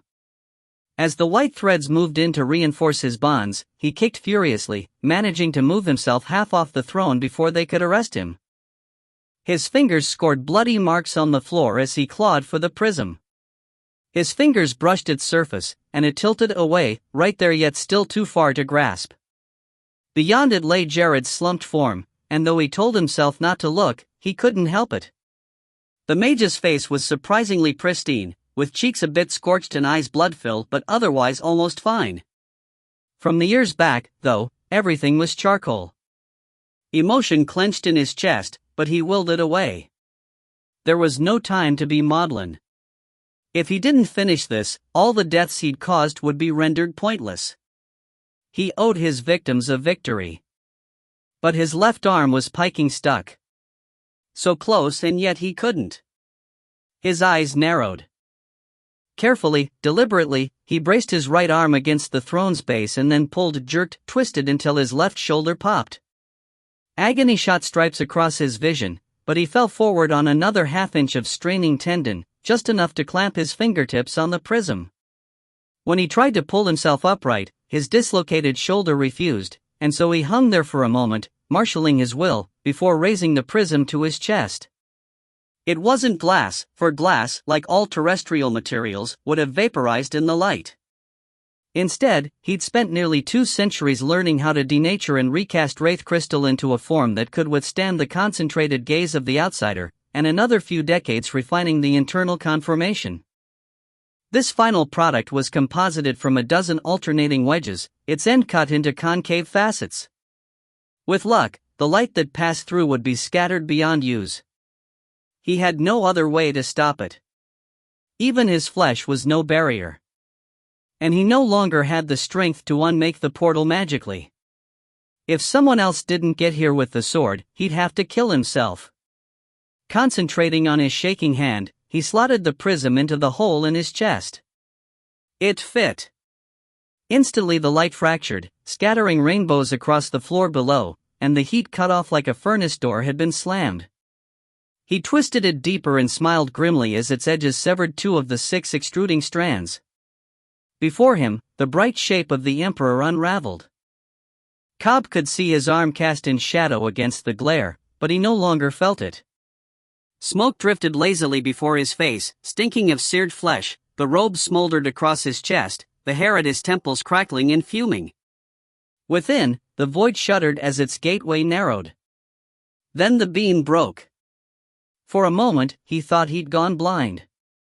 But the blankness thinned, revealing the dark blotch of his hand and, beyond, a landscape of vertiginous swirls and smeared colors. When he blinked, his eyelids grated over eyes too dry to water. No, he tried to say, but his lips cracked at the motion. His tongue felt like a leather tab. The void still filled his innards with cold, but the rest of him was seared tight. No, it's too soon. I haven't been cleansed. I'm still here. He tried to take another step, but his foot sank through slush into fracturing ice. Balance shot, he would have tumbled if not for the clawed hand that dragged him back. Auric, he thought. It wasn't a comfort, because he couldn't understand what he was seeing. Colors still swarmed the room, and there was no one on the dais where the Emperor had stood, just a collapsing white mass that had once held the shape of a man. A cry of denial caught in his throat. To have come this far, only to be cheated of his purification. To have come this far only to realize it was a trick. A lie. Nothing left to pin his battered loyalty on, or pretend could still redeem him. No god, no leader, no emperor at all. Just a burning eye staring out from the center of the throne, blinded by the object that scattered its light in all directions. A shape slumped behind it, tangled in white cords. Ankhelen. Kill! Screamed the void. There was a gap at his feet, dark water foaming up from the depths as if trying to reach him. Pieces of melted bridge sagged sideways or subsided into it, a broken archipelago. Yards away, the edge beckoned, but he had no strength to leap. The ice cracked. A furry arm hooked him off his feet, pulled back, then flung him bodily. He hit the floor on his burned side, the pain locking his muscles and making his heart stutter. Then numbness stole in, enough to distance him from his damaged flesh, and he struggled up in time to see Auric push off from the bridge himself. Too late. The ice crumbled beneath his clawed feet, sapping the strength of his leap, and he disappeared below the edge with a terrified yelp. The sight smacked away Cobb's inertia. He tried to reach out with the void like he had with the Guardian, but all that did was increase its invasion. He couldn't feel the ice or the dark water or the things that seethed within it. He could hardly feel his feet. Cobb! Snapped Desira nearby, and he looked over to see her squared off against a few persistent white flames. At her heels lay the silver sword. He didn't want to turn from where Auric had fallen, but it was the only choice. Above, four blazing strands ran out from a kaleidoscopic center to create patches of insanity on the dais. Writhing facsimiles of body parts rose, a hand here, an arm there, a portion of a face, a leg, as the Emperor struggled to reconstitute himself, only to lose cohesion. At the heart of it all, Ankelin grasped for something on the dais floor. He didn't need the void to goad him onward. Oblivion was the only answer to a menace like that. Kill him. Suck the soul from his corpse. Extinguish the Ravager. Quench it all. He moved forward as if pulled. His good hand found the hilt of the silver sword and hefted it, eyes never wavering from the spot of light. Desira moved into his shadow to take on the white flames coming from the other side, not many, but enough to make her grunt with effort, her blade leaving a murderous trail in its wake. The first step trembled under his foot. There was a softness to the white material like walking on cushions, and he noted spots where blackness had eaten through the fibrous interior to expose raw stone. Further up, two cocoons bulged subtly beneath the surface. He couldn't think about them. The silver sword hung ungainly in his hand, half melted, and as he ascended, he felt the void's doorway narrow, taking his numbness with it. A blazing thread twisted toward him to extrude fingers as long as his arm, but he staggered past their slow growth and they closed on nothing. Ankelin looked up as he crested the last step, eyes like holes in his wasted face. He was stretched far past the edge of the throne, his left arm horribly dislocated but half-trapped in the palace stuff, his right arm clawing at the floor.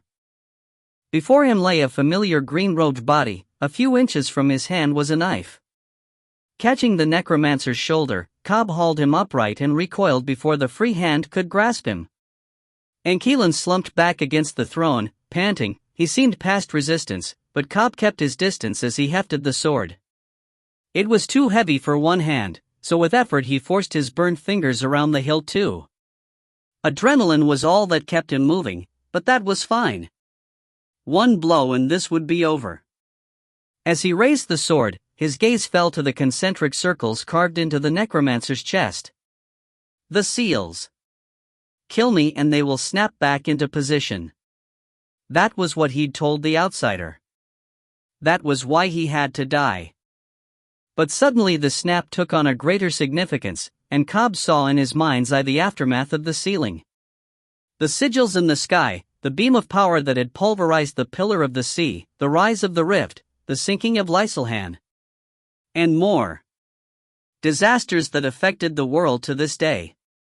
If they happened again even in miniature, the death toll would be staggering. Bring them all down, said the void. He lowered the blade, aghast. He couldn't do it, but he had to. There was no other way to close the portal. Ankelin had carved his spells into himself so that only his death would end them. Now he sat on the throne as if waiting to be killed. Is this what you want? Cobb asked. What all of you want? Another lost age, ... Ankelin made a horrible sound somewhere between a retch and a cough, and Cobb glimpsed something blackish trapped behind his teeth, resisting his efforts to spit it out. His gaze, pained and weary, gave no answer. It's the only way. Cobb gritted his teeth. It was a lie, it had to be. Staring at the circles, he tried to remember. They'd already been there when Erosii arrived, inked and scarred deep into the flesh. It had taken a ritual to pull them open, and then filaments had come through, just like those that blazed at the edges of the kaleidoscope crystal. Reaching out with the sword, he tried to cut one of the filaments, but it burned straight through the silver. How? How? He shouted. The necromancer made a throat-slitting motion. No. You open the way, so show me how to close it. The necromancer cocked his head, then beckoned. The void urged him forward hungrily, and he hesitated, afraid of what they'd do to each other and to him. But Ile-Rien pointed at his eyes, so he cautiously bent his head toward his foe, to the void's frustration. Fever-hot fingertips touched his eyelids. And 6 wings bloomed from the necromancer's back, blazing white, stretched tight on a rack of titanic layered wheels that he knew on sight were the seals. The marks on Ile-Rien's chest were just their tethers. The real ones radiated unearthly colors, each slipping in a different direction at a different speed with the substance of his soul stretched like tendons between them. Though he glowed near white where he strained to hold them in check, the rest of him was a faded ghostly blue, like a flame about to die. They all overlapped at the center of his chest, but though Cobb saw the gap through which the light came, he couldn't see what held it open. He stepped back, shaking his head. If the vision was true, then Ile-Rien hadn't just scribed the seals into his flesh, he'd bound them to his soul, which he shared with the Ravager. If he died, they might both be torn apart. You have no responsibility toward the spirits. Shut up, Void, he growled. He was still missing a piece, but he was running out of time. The sword felt like it had doubled in weight, and the sword. Raising it, he set the melted tip to Ile-Rien's chest and watched a tracery of magic unfurl from the first circle and dissipate. Connected to it, the rest of the spell lit up, a web that crossed all 6 circles to hook into the hole and hold it open. The seals were on the spirit side, but the linchpin was here. He knew what he had to do. Sorry, he told Ile-Rien, then shifted his grip to the sword's blade, pommel pointing out like a hammerhead. An absent prayer, a wind-up, then he swung it hard, straight into the center of the necromancer's chest. Its impact punched the prism through the hole, shattered the opening spell and slammed Ile-Rien back against the throne, probably cracking a few ribs. A blast of heat and light came through the gap, but then it snapped shut, severing the remaining palace strands. The chamber went dark. At first, Desira didn't understand what had happened. Her back was to the dais, her steps taking her in a defensive arc around it but never up, and like her, the white flames she fought knew better than to cross that line. So when weakness hit her like a great hollow fist, she let out a cry and struggled to keep her feet. But the opportunistic assault she expected never came. As the fist closed tight around her chest, she looked up to find the white flames in the same straits, some reeling away, some crumpling, others clawing at their featureless helms. The fist squeezed, and she gasped as every thread in her body delineated itself in fire. Her bracer convulsed, then emitted an acidic heat, the ichor of last resort. Her lungs hitched. There was no reason for it to come out, not with so much of her innards and musculature replaced by palace fibers, unless. She looked up at the dais and found it sagging like wet cloth, its component strands separating lifelessly, its surface dark. A faint scattered radiance remained in the walls, like confused fireflies trying to swarm. As she stared, they spilled across the slumping dais and into one of the cocoons, making it glow. Then even that faded, leaving only the stars to glint through the holes in the roof. Cobb, she started, but the ichor in her throat cut her voice off in a rasp. She fumbled with Serindis, trying to press it to her bracer, to steal its vitality no matter how little was left, but the piking thing wouldn't respond. All it did was pump ichor, and as she sank to one knee, she felt her heart jitter under its toxic load. She couldn't breathe, couldn't rise. Her legs went dead.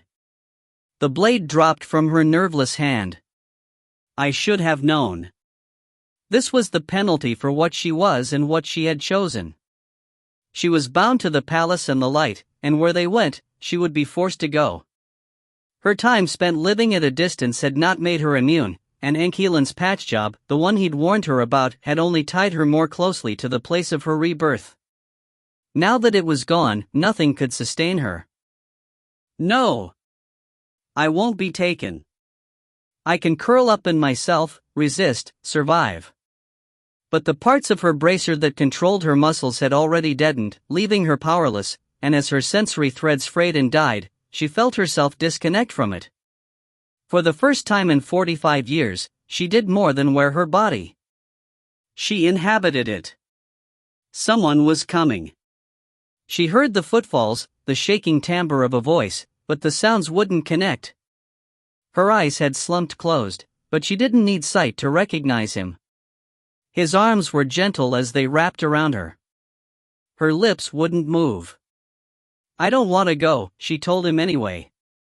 "I wanted to follow you into the future. Into something better for both of us. Cobb, I'm sorry. You'll have to go without me. Can you ever forgive? Das? Desira? No. Come on, open your eyes, open your Peking eyes. No. No, no, no. Darilan, curse you, don't you dare. Don't you." Chapter 36, Severance. Lark didn't know how long she and Maver walked, nor where they'd ended up. The radiance of the imperial city filled her view, a labyrinth of walls and spires and balconies nearly indistinguishable in the night. The crowds had long vanished. She could still hear the priest's songs, but they were soft and sourceless, drifting like petals in the warm air. Without warning, the light dimmed. She stopped short in the middle of a set of alley stairs, alarmed. It hadn't gone out fully, lines of radiance still ran through the ground and sketched the central mass of the buildings like skeletal trees. As she watched, some of those retracted, withdrawing their power from the white walls to leave them dull and inert. "Is this supposed to happen?" she said, looking to Maver. He raised his head, and in the muted groundlight she saw his eyes were wild, pupils blown wide. His mouth moved, but no words emerged. Concerned, she moved closer, and grabbed his arm just as his legs unhinged. His dead weight nearly pulled her down, but she managed to keep him from cracking his skull on the stairs. A moment later, they softened under her feet. "What in Pike's name?" she said as she lowered him. In the distance, the singing had stopped, the night now punctuated by shouts. Concerned, she scanned the dim skyline until she spotted a brighter area, blocked from view by walls but painting the night with its glow. A few glints of brightness rose from it like platinum needles. "Palace is still lit up," she told Maver. He didn't answer, but fumbled at her bracing arms with hands like moth wings. As the cries picked up in number and volume, her suspicion became a hope. Cobb and the others had one. But then the trees of brightness drained from the walls and the rooftops and bridges slumped, the windows gaping wider, and unease bloomed in her gut. The remaining radiance pulled out from beneath her, and she felt Maver spasm. His hands locked around her wrists with desperate strength. "It's all right," she said, but she knew it was a lie. If this man was like Desira, then he was full of those wormy white strands, the same stuff that made up the city around them. As it failed, apparently so did he. Das. Oh no. She'll be all right, Lark told herself. She's the toughest person I know. Then the glow of the palace disappeared. Maver gave a choking moan, spine arching against stairs so soft they indented beneath him. Two faint filaments still gleamed in the distance, but as the moments passed she saw them gutter like candle flames and finally go out.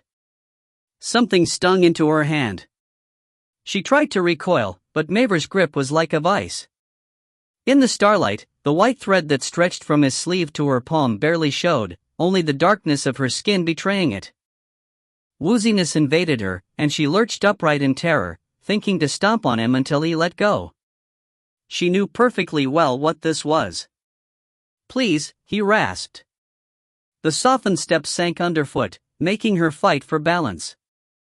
Managing to plant a foot on his chest, she snapped, "Pike you. I tried to help and this is what you do. Anchor. I'm not a fool. I know how your stupid bracer works, and I won't let you take me. If I'm right, then your god has just been locked out, and you'll probably..." She trailed off, suddenly struck by pity.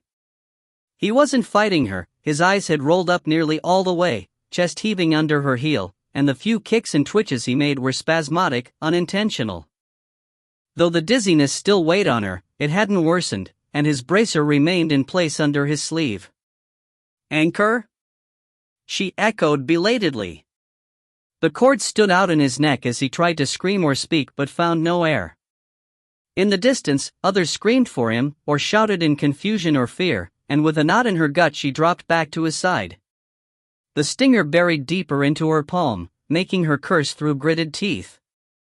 It felt like an eternity before the seizures stopped and his grip loosened. She extracted her unspiked hand from his without struggle, and set the back of it to his cheek. He felt chilly, his breath coming harsh and shallow, eyes white-rimmed. With a pang, she remembered rescuing Rien as a newt, and how he'd bitten her arms in panic as she freed him from the rubble. Despite the difference, she felt a responsibility toward this man too. "Is it over?" she said. He blinked slowly, face slack with exhaustion and grief. A movement nearby made her jerk around, only to see the building beside them peel apart, large hanks of its wall stuff slithering off like shed skin. In all directions, other structures were doing the same, bridges and balconies unraveling, spires collapsing inward, branched-out towers shearing off in soft silence. There was such a delicacy to the fall that Lark would have thought herself dreaming if not for the pain in her hand.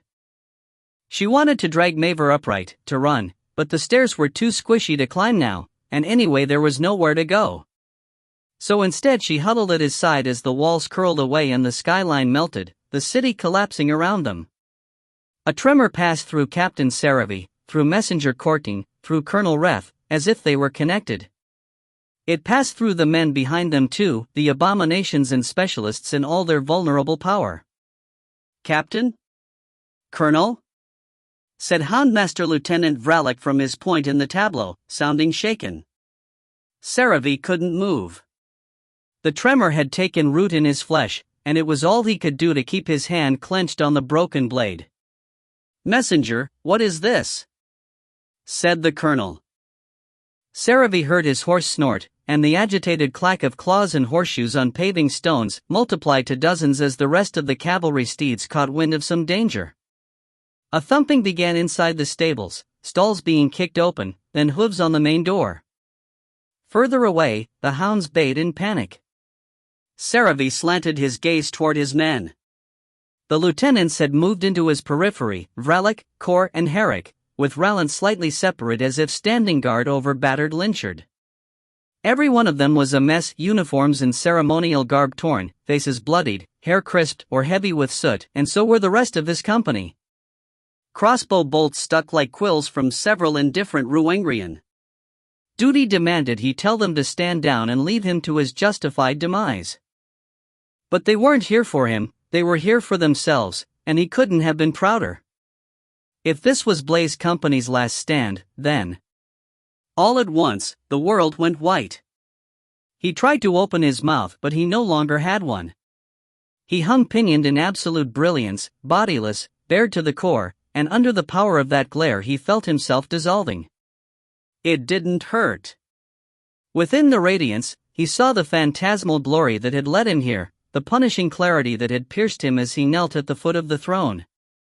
The presence and the force and the overwhelming will that had shaped him to this terrible purpose. It called to him with rhapsodic fervor, and for a moment he could believe that it loved him, that it would save him. That he would never be alone. But the tether broke. The light flew away on burning wings, leaving only darkness. A scream shocked him back to the physical realm. His abhorrent body unhinged beneath him, joints forgetting what they were, limbs confused by their shape, and he grabbed at the nearest figure for support, Cortin, but Cortin was reeling back, clawing at his face. His eyes. Then the screams were everywhere, torn from the throats of men and women and horses, and movement convulsed through the magelit night, the taskguard steeds bucking as one, froth flying from their muzzles as they snapped their monstrous riders from their backs.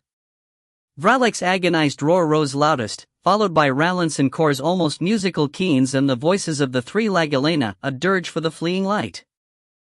Saravi collapsed, unable to control his flesh. The pins and needles came back in enervating shocks, like dying nerves flaring their last. In his head, 1,000 voices babbled their terror, 1,000 hands and faces struggling to emerge from the morass of himself, to be the mask worn at their final moment.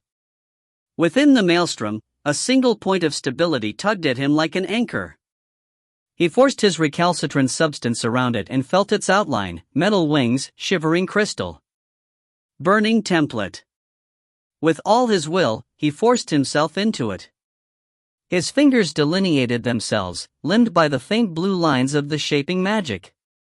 His arms became his again, his throat hollowed, his face carving itself sharp from the misshapen lump it had become. His skin rasped against the close cut of his uniform and the cinch of his belt. His feet felt a weird constriction. In his collapse, he had slumped half out of his boots and now they were twisted, crimping his regrowing toes. Slowly, ponderously, he pushed himself up. As his eyes regained focus, he saw a swath of downed figures in white armor, their horses dancing and jittering around them as if unsure where to step. Other horses milled at the outskirts, blazed companies, free now that they'd broken down the stable doors. The task guards had corralled the more skittish Tenskais as if aware they might flee. Reth lay only a few feet away, frothing and clutching his chest. On the other side, Cortine still screamed, fingers knuckle-deep in the sockets of his unraveling eyes. White shreds hung like cobwebs down his cheeks, and bloody streaks followed them as the priest clawed furiously at something buried in those hollows. Had Seravi a stomach, it might have revolted. As it was, he could barely comprehend the scene. Only when the mage light overhead winked out did he realize that the whole street had gone dark, the colonel's mages thrown or fled. Beyond the burning garrison's glow, the shadows opened cold mouths full of steely teeth. Boots scuffed nearby. He turned his head to see Lynchard gaining his feet, Rallant now the one sprawled on the pavement. All the other specialists were down, the human soldiers standing confused and terrified among the bodies, but while Lynchard looked pale as a sheet, his expression was firm. He met Seravi's eyes, then jerked his chin toward Colonel Reth. Seravi's hand tightened around the hilt of his heirloom sword, and he nodded. As they moved on him, Reth seemed to come back to consciousness, his limbs jerking and then pressing to the ground in the agitated need to rise. The gold pendant at his throat no longer hid the chitinous pattern on his scalp or the razors of his Ruengrian teeth, and as he staggered up, he snarled wide enough to show a second row behind the first. Seravi came in awkwardly, feet still crooked, and Reth deflected his sword strike with ease. Fueled by purpose, Seravi didn't let that stop him. Reth had made him murder one of his own men, but in the process had shown him exactly what he could do. Ignoring the colonel's retaliatory punch, he stepped close enough to hook an arm around the bastard's neck. Roaring, Reth bashed him, clawed him, tore strips from the spine of his uniform, but that meant nothing to the adaptive clay of his flesh. Even when teeth clamped hard on his forehead, it didn't matter, he had no skull for the Ruengrian to crush. That was the trick. No matter what his template said, he was not a man. He thought of himself as Seravi, Trivestian, former archer, mediocre lancer, with all the strengths and weaknesses that entailed. Good draw strength, light feet, quick wits, delicate build, easily overpowered or fatigued. He'd built himself around those limits, compensating carefully. But the template only defined his body's shape. It was his mind, his history, his expectations that had enforced the rest. So he focused, forgetting the limits of Seravi in favor of being the thing. And slowly, surely, he felt the bulkier colonel bend to the monstrous force of his grip. A gauntlet fist hammered at his head without effect, the dents smoothing away in instants. Over Retha's shoulder, Seravi saw Lynchard raise the colonel's rune sword, then bring it across toward both their necks. It bit in hard, steel-cutting flesh and clay alike. Seravi's substance absorbed a gush of blood as Reth convulsed, the star-shaped pupils in the bastard's eyes expanding for an instant then contracting hard as the second strike came in. Chips of vertebrae stung Seravi's neck, then the blade gashed his jawline. As that wound sealed, Retha's grip slackened. Another blow, this time from the other side, shattered the colonel's spine in full. With a gurgling sigh, Reth folded downward, and Seravi let him fall. Lynchard faced him across the body, eyes hard, blade still raised. Seravi lifted a hand to touch the fading lines that marked where the sword had cut into him, then inclined his head. "Well done, Lieutenant," he said. Something passed over Lynchard's face, relief? The blade wavered, then lowered. "What now, Captain?" he rasped. Seravi looked to Cortine and found someone unexpected there, the medic Shirala. Either the priest had collapsed or she had knocked him down, because she had him pinned to the ground with her knees and was struggling to pull his hands away from his face as he screamed. Bloody handprints covered her striped coat. Beyond them, some Blaze Company soldiers stood guard over the downed specialists, while others argued. The burning garrison illuminated Vralik, defended, the Ligalena Ilia wailing over her two sisters, and Herrick, now the center point of a near brawl between two groups of Arlen's men. Lynchard barked a sudden order, and Saravi followed his gaze to another unexpected group, Storm Follower and his Jernizan, who halted guiltily beside fallen Rallant. Elsewhere and all around, the rest of Blaze Company moved among Retha's fallen crew like battlefield vultures, cutting throats with no regard for rank. Saravi recognized the need, but still felt stunned. This was too sudden, too much. Lead. Organize. Understanding can wait. Lieutenant Arlen. He forced out, and saw the man straighten in surprise. Head count. Sergeant Benson. Benson? At the fringe of the mob, Benson staggered up and wiped his mouth, looking ill. Sir? Triage. Humans on one side, specialists on the other. Lancers. All uninjured Lancers, go handle the piking horses. Vralik, who speaks for Vralik? The few upright specialists mumbled amongst themselves, then one stepped forward, a huge olive-skinned man with stub tusks. Corporal Ranker, sir.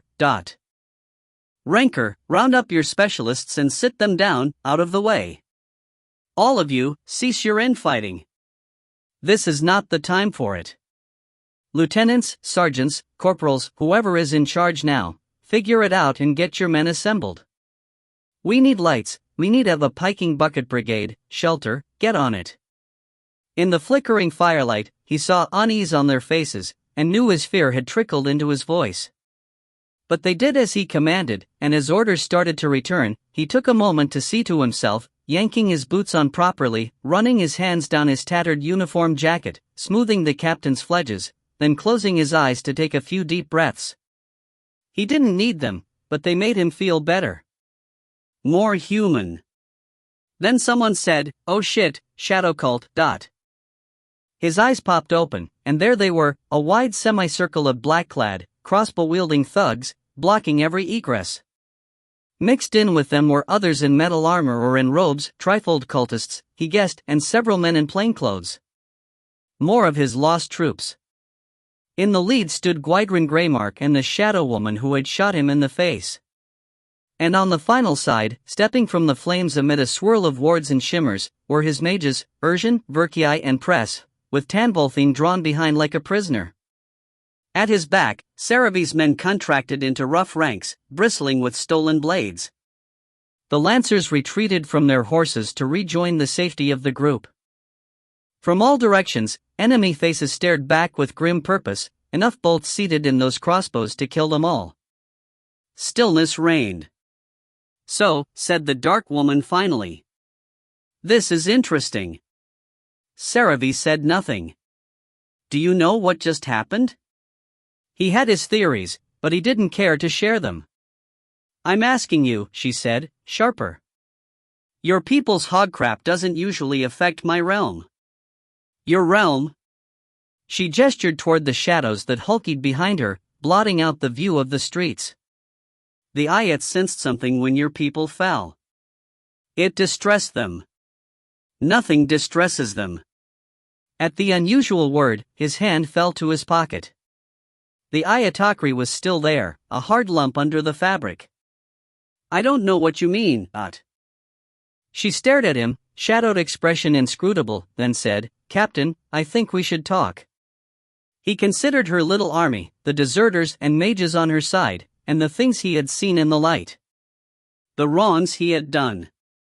The crushed and burning Shadowland, the dead militiamen in the underground, the mother, the grandmother and the 3 frightened children. And he thought of his men, and he drew the Ayatakri out. "Yes," he said. "Let's." Kneeling in darkness, Cobb felt Desira's pulse fall still beneath his hands, and almost let his failure overwhelm him. He'd seen death before, But this was the first time he'd been so close, the first time he'd felt a friend's life slip through his fingers and vanish. In desperation, he pulled at her sleeve to reveal the bracer. Perhaps she was still in it, even if her body had died. But no. The black surface was cold, its hooks flaking away at his touch. When he tugged it, he felt the marrow spike snap off beneath her skin. With a wince of apology, he smoothed it back down, then gathered her into his arms as if the strength of his embrace could press her soul back into its proper place. It was no use, of course. The only power he bore now was the howling void, which clamored for more death. He couldn't cry, his eyes still too dried out from the beam. If sounds came out from between his clenched teeth, he didn't hear them. This was it. He was done. With the light, the dark, the void, the great spirits and all those other pushy malcontent powers. They didn't matter. Dariland's Desira, his friend, had mattered, and now it was too late for him to say so. Never again. It took some time, but eventually he made himself lay her down, and slowly stood to look at the throne. Ankelan was still up there, and the red cord twinged. He blinked, surprised. He'd thought it was a guardian thing. But then he remembered what it meant and staggered after its pull, up the dais to where a cocoon-like lump of webbing had been revealed by the sagging steps. By the time he got there, it had already begun to split, its torn weave falling away in coils. A bent head emerged, then a shoulder, and his heart lurched as he heard Fiora gasp. He didn't know how she'd gotten here, but it didn't matter. He moved to her side immediately, raking away more of the webbing, then pulling her arm across his shoulders. As her body settled against his, awakening tingles raced through his skin, banishing the lingering chill and sending a throb through his scorched arm. He hauled up with enough force to nearly send them over backward, clearing her hips and legs and feet from the cocoon with a sound like rending cloth. As they steadied, she clutched at his robe front, gaze flitting about wildly. "Goddess, oh goddess, I can't see." "Sakai, it's just dark," he said, realizing now the fullness of that fact. The palace's glow was gone, leaving only a handful of stars to glint in the gaps of the roof, but he could see perfectly well if muted.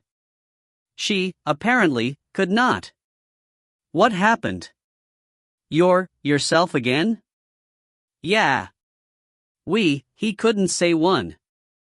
Succeeded. She took a deep breath, and on the exhale relaxed her grip on him. Good, she said, a note of distraction creeping into her voice. It wasn't like her. "How'd you feel?" "And the baby?" He almost said, but he could still sense it in her, small but vital. "Fine." "I'm fine," she said, and tried to push away. He caught her before she could go tumbling down the steps, but at her sound of annoyance opted to begin leading her to the floor rather than comment. "The others?" I don't know. Das is dead.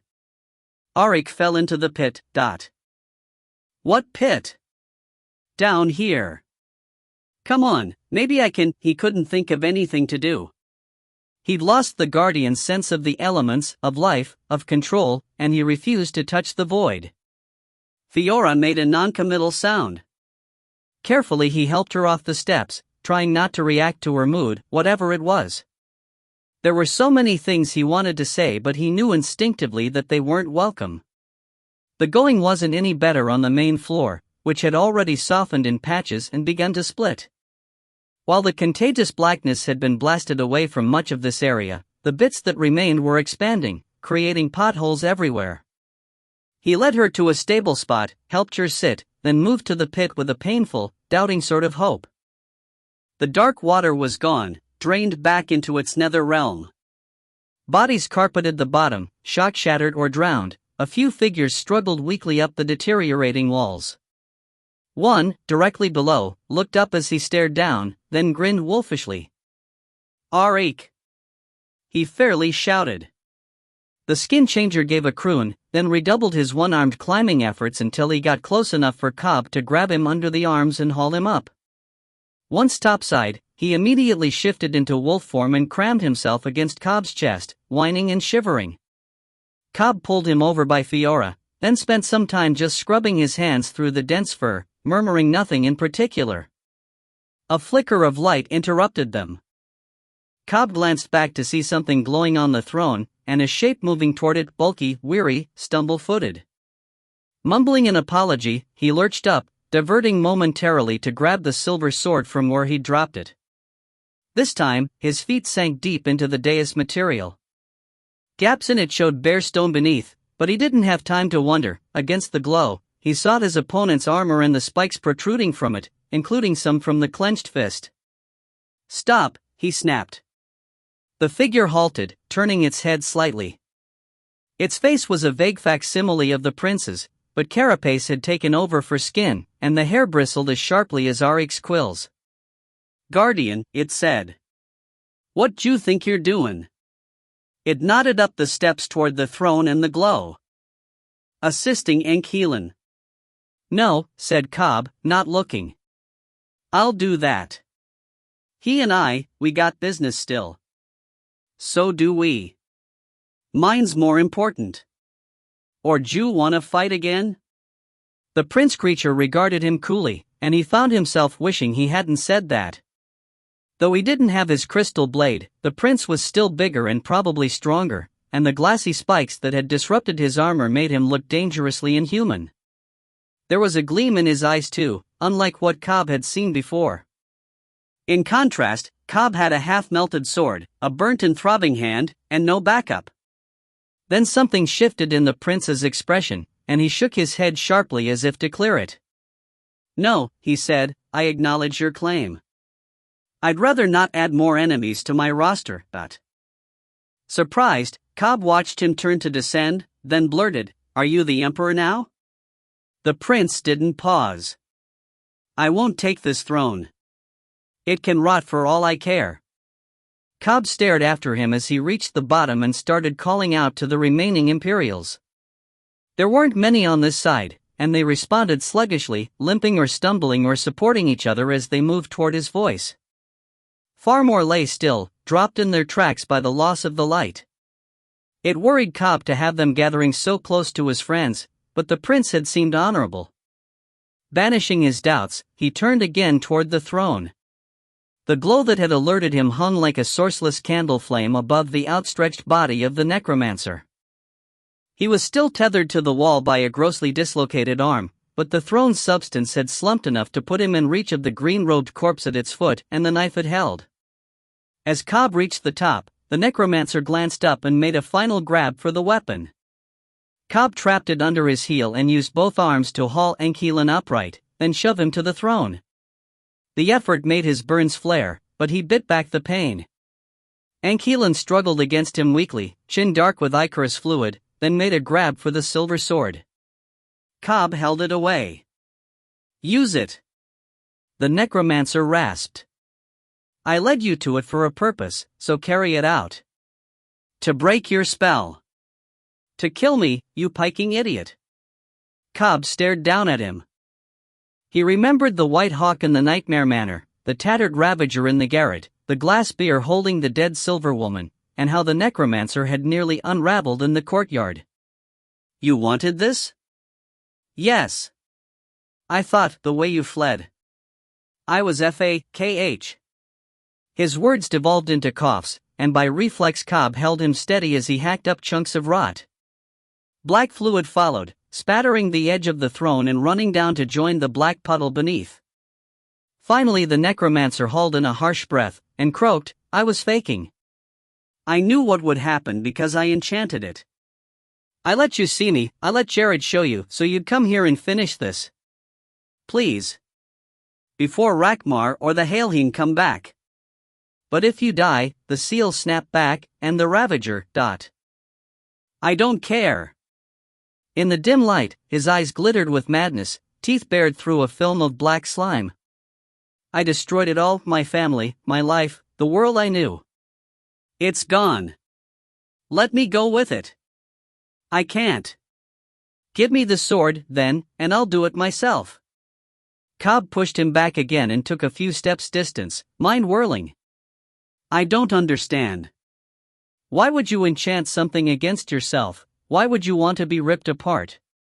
Why would you torment me?" the necromancer screeched. Just kill me.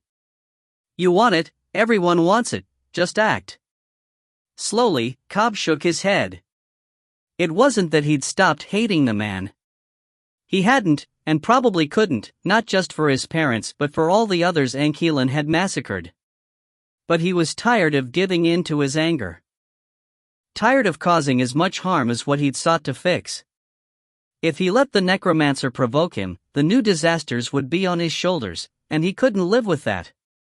He braced himself for a push from the void, but felt nothing.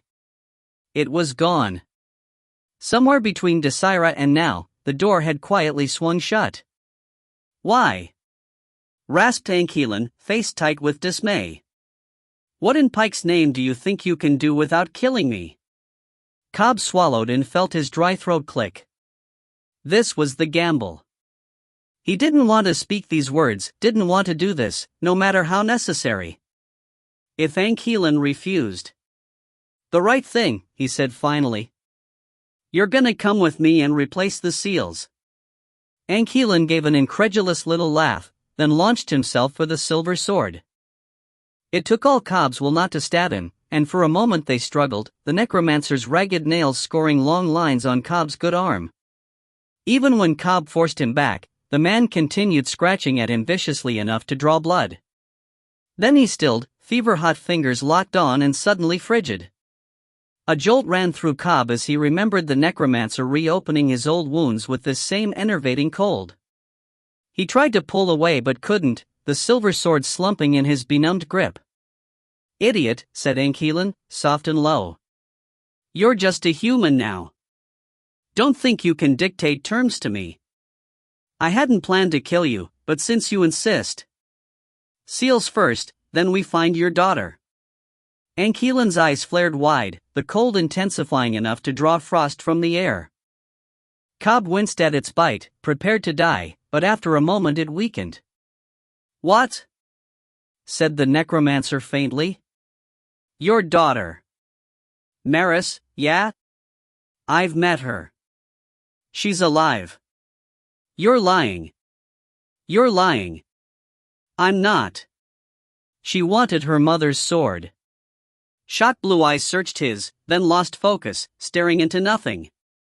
The cold dissipated.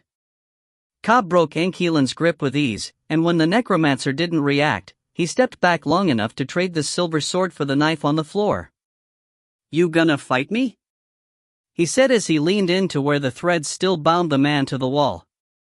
Ile-Rien didn't respond. Happy with that, Kade got to work cutting him free. Though Ile-Rien had managed to tear himself a few feet of leeway, the main mass of his hair was still stuck in the wall, yards and yards of it, black against the white. The knife wasn't meant for such things, forcing Kade to go lock by lock as he contemplated scalping the poor bastard. Setting and then freeing his left arm was easier, the palace threads loose and rotting, but his fingernails were cringe-inducing. 2 had actually grown through his palm, and the wounds left after their retraction wept clear fluid rather than blood. As Kade straightened the atrophied fingers, he saw a silver band on the ring finger. It was the only thing he wore, the rest of him coated in torn strands and pallid mucus. Kade cut his feet free too, then shucked his robe and forced the necromancer into it, but when he tried to stand him up, Ile-Rien just crumpled. Annoyed but resigned, Kade stuck the knife and sword into the frayed remnants of his belt, then carried the necromancer down under his good arm like baggage. The tiny light bobbed along in their wake. I think I broke him, he explained to Aurique's quizzical look. Fiora looked too, and then surged to her feet, fists clenched. What are you doing? She snapped. Why is he still alive? We can't kill him. The seals. He's too dangerous alive. She strode forward, reaching for the sword, and he turned his hip away to prevent it. Fiora, he said carefully, if there was any other option, I'd take it. But he needs to fix what he broke. He can't do that if he's dead. The next Ravager can. No, not really. Glaring up at him, she said, you won't succeed. The moment he's strong enough, he'll kill you. He didn't. That's because he knew we were here. Ignoring Ankeelan's faint scoff, Cobb said, "We can't fight about this. It doesn't matter how any of us feel, he has to do it. We can talk about justice or judgment afterward." Her eyes narrowed. He wanted to say something more, "I agree with you," or "I understand," or "I love you," but before he could speak, she said, "I'm leaving." His mouth wouldn't form words. "I need to report to my temple," she continued, then nodded toward the prince's mob. "Heard them talking about portals. I'm gonna ask if they can make one to Ile-Rien. You should have a day or two before we start hunting you." What? "He's one of our oldest enemies," she said, withdrawing a step. "Our leadership won't take kindly to hearing that he's been freed." "Fiora. Sorry. Best of luck." With that, she turned away to quick walk toward the Imperials. He stared after her open-mouthed, terrified by what might happen but unable to cry out. There were mages among them now, and priests, and two familiar women with their arms around a third. As Fiora approached, the lot of them turned to look at her, then made way at the prince's gesture. She disappeared among them. Cobb felt his chest constrict. The air came thin through his teeth, and the itch of his eyes made him raise his hand to scrub them, then flinch as his burns flared.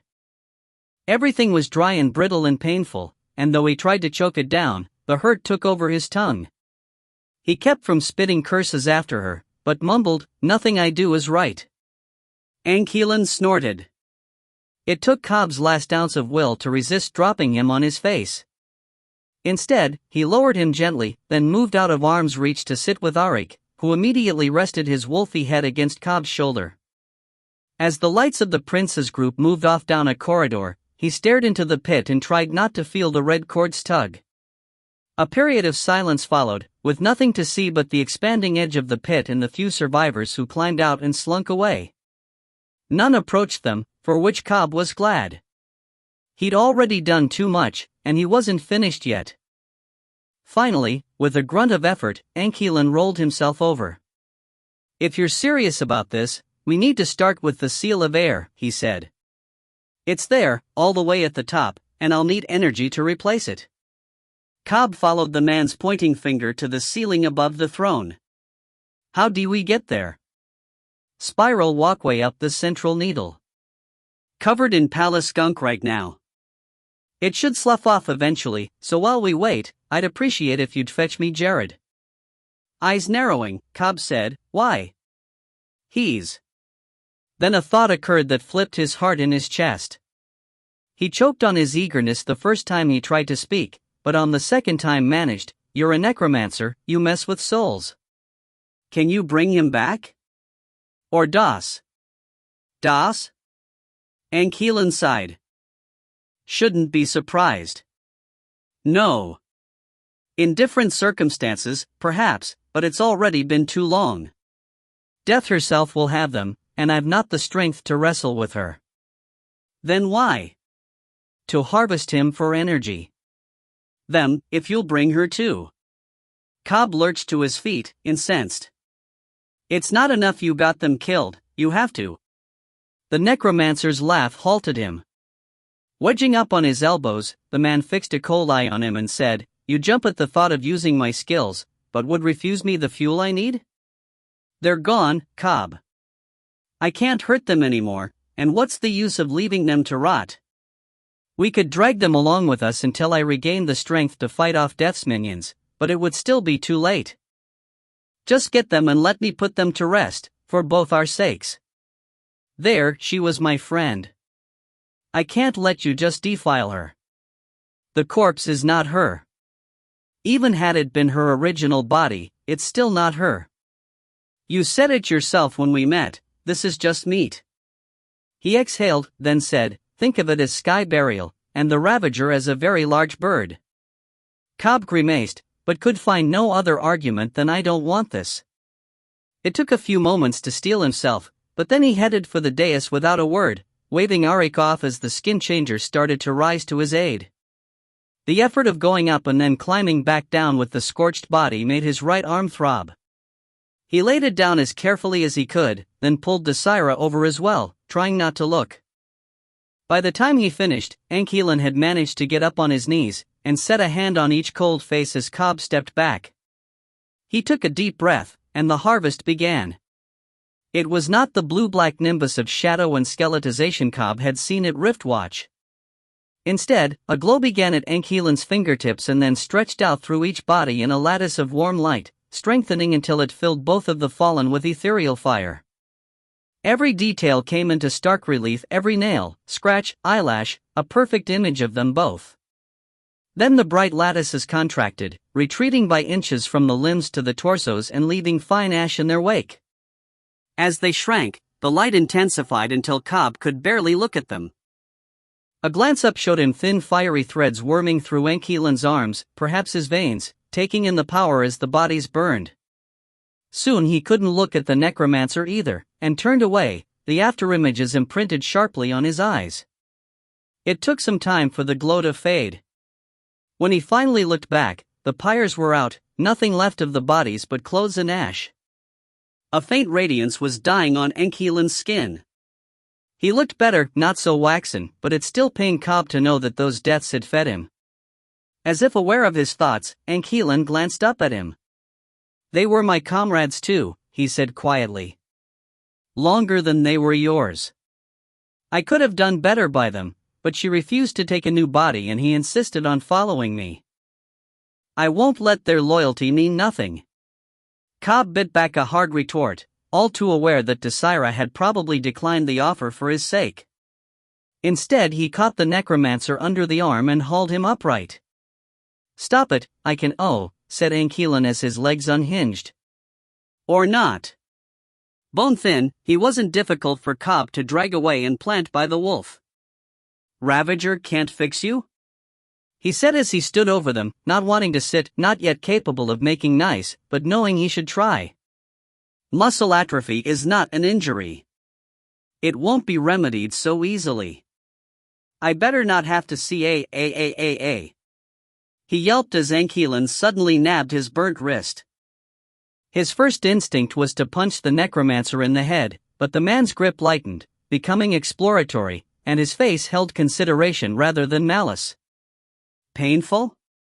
he said, pressing along the inside of Kade's forearm. "Very," Kade responded through his teeth. The necromancer made a thoughtful sound, but as he explored toward Kade's palm, the pain lessened, becoming more of a tight discomfort. "Partial thickness burn," he mumbled, "fairly deep. Peeling. Light eschar on the finger pads. Can you feel this?" Kade's stomach did a slow roll as he realized the necromancer was pinching his fingertips without causing any sensation. "No. Kneel down, I need to see your face. Obeying, Kade fixed his stare over the necromancer's shoulder as those unnaturally warm fingers prodded his cheeks and pressed painfully at the bridge of his nose. "You're lucky you're dark-skinned," Ile-Rien said after a while. "And that you didn't take a beam in the eyes. Though why you blocked it with the palest place on your body, I don't know. So it's not bad? Not on your face. I can't do anything for your hand in my current state, but after I replace the seal, if I have the energy," he shrugged slightly. "If you were alone, you might lose the whole hand, but with me you'll lose the tips of your fingers at most." He looked down at them, skin crawling. "But they don't hurt. That's the problem." Still, Ile-Rien's brows furrowed slightly. "You shouldn't have gotten off so easily. Perhaps the Guardian left enough of itself in you to ward off the worst. Or else the void did." Kade refused to think of that. "What about Arik? Can Y help the wolf?" "I can, but, again, after the seal." "So that's it, then? We wait?" The necromancer smirked. "You don't know how to rest, do you? I, for one, don't do well in the dark, so I am going to close my eyes and pretend to be dead." With that, he settled back, and Kade sighed and climbed to his feet again. Ile-Rien was right, an agitated energy still flowed through him, undaunted by the night and the pain and the quiet, and soon he found himself pacing around the slumping dais as if he could will it down. A red glint caught his eye. "Serendis." It lay where its wielder had fallen, unlit but for a single rune by its tip. As he approached, he could swear it shifted as if aware of him, and recalled with unease the other Carrion blades that had touched him. Detouring, he crouched beside the ashes to unbelt the blade's sheath. No matter how necessary it had been, he couldn't bring himself to look at the rest of Desira's remains, though there wasn't much, not even bones. Just empty clothes, and something shiny and black, like a scale. Puzzlement forced his eyes to it, and he realized it was an unburned scrap of the bracer, about 3 fingers across and still faintly emblazoned with the scout's crescent moon crest. He turned it over, but the underside had been scoured clean, no life left in it. He tucked it into his belt anyway, then took the sheath and caught the Carrion blade with it, not interested in touching the hilt. Even through the leather he could feel its hunger. Not comforted but at least reminded, he strapped the malevolent blade on and forced himself to sit by the others, and stare into the dark, and wait. Where the crowd went, Wesker followed. He didn't know what else to do. He had blacked out from the pain of the Guardian's exit, only to wake up in mage-lit darkness, the battle apparently over, the Emperor vanished, and the throne a ruin. He walked now among the Crown Prince's entourage, unnoticed or just unimportant. That was fine, he didn't want to fight.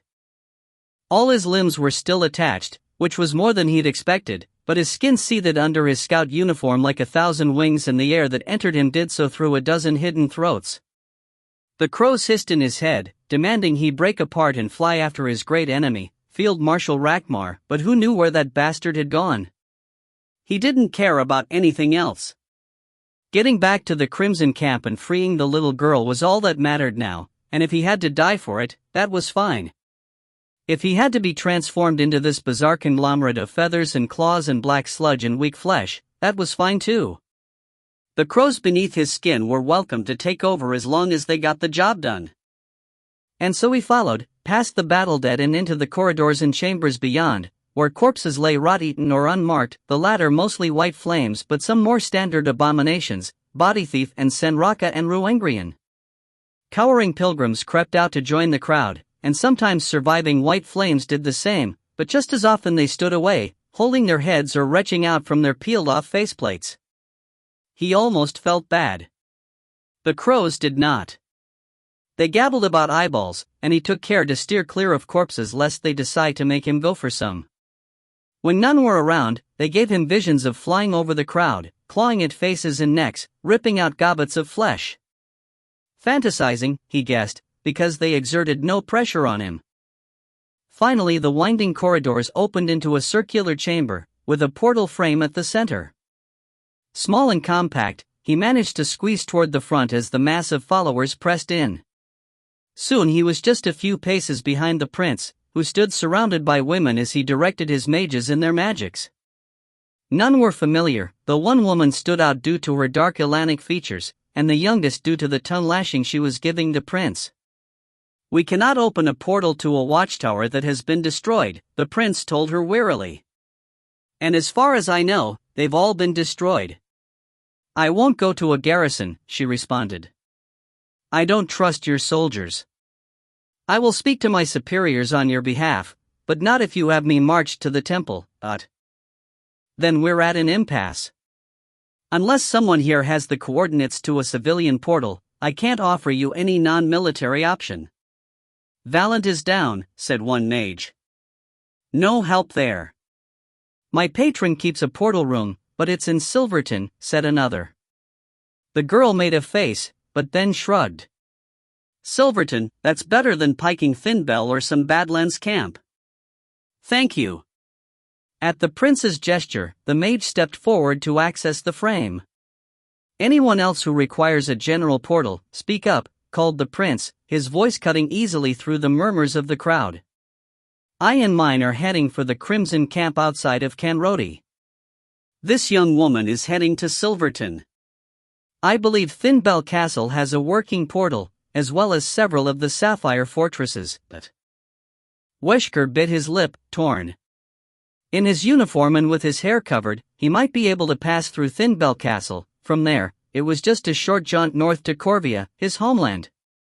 He hadn't seen it in 11 years, and the sudden homesickness made his eyes water.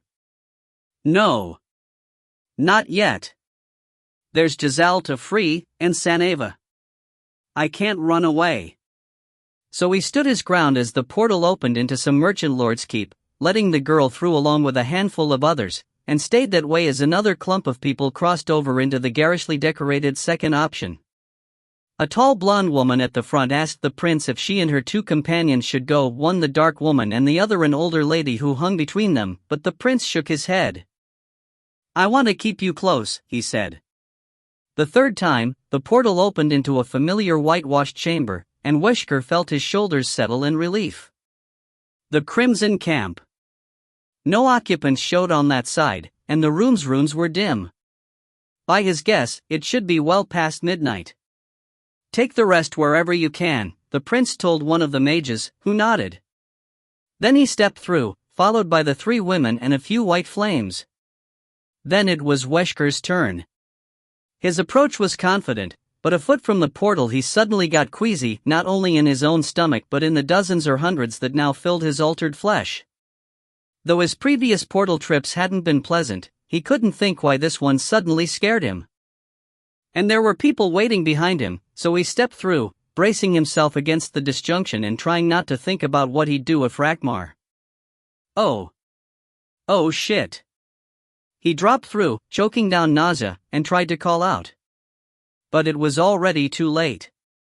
Only half of the chamber was unlit. At the back of the portal stood dozens of armored men and mages, swords out in hands sparking with energy.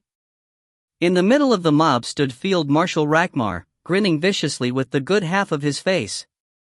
The portal went out. Panic took Wesker over.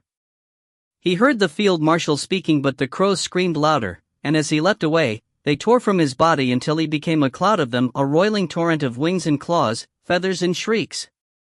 For a moment he swirled en masse through the chamber, disoriented, but then one crow spotted the door and all others followed. They hit it like a battering ram, shattering ward magic and hinges alike. Pale magic reached after him, but he burst into the sky ahead of it, scattering to freedom. Only a last few crows saw the ranks close in on the prince and his retainers. Then they too fled, lofting through the dark air to rejoin their throng. They would seek shelter somewhere and reassemble into their manform, useless though it was. Recovery first, reassessment, and then revenge. The change in Hlakastia's resonance snapped Maris from her reverie. She sat up from the hard pain of crystal. The Ile-Rien laughably turned a bed and squinted in the dim vermilion light, confused. The spire had been at low ebb ever since its fall into the cavern, with no alteration of its facets for what felt like days. Has something happened? The unusual resonance hadn't ebbed, but it didn't feel hostile. Not a war tone, then more like a sudden vigor. An alertness. Awakening. No, that's silly, she thought. The flight key was lost long ago. But this was a time of change, and so she slung herself off the bed and rebraided her long hair with a thought.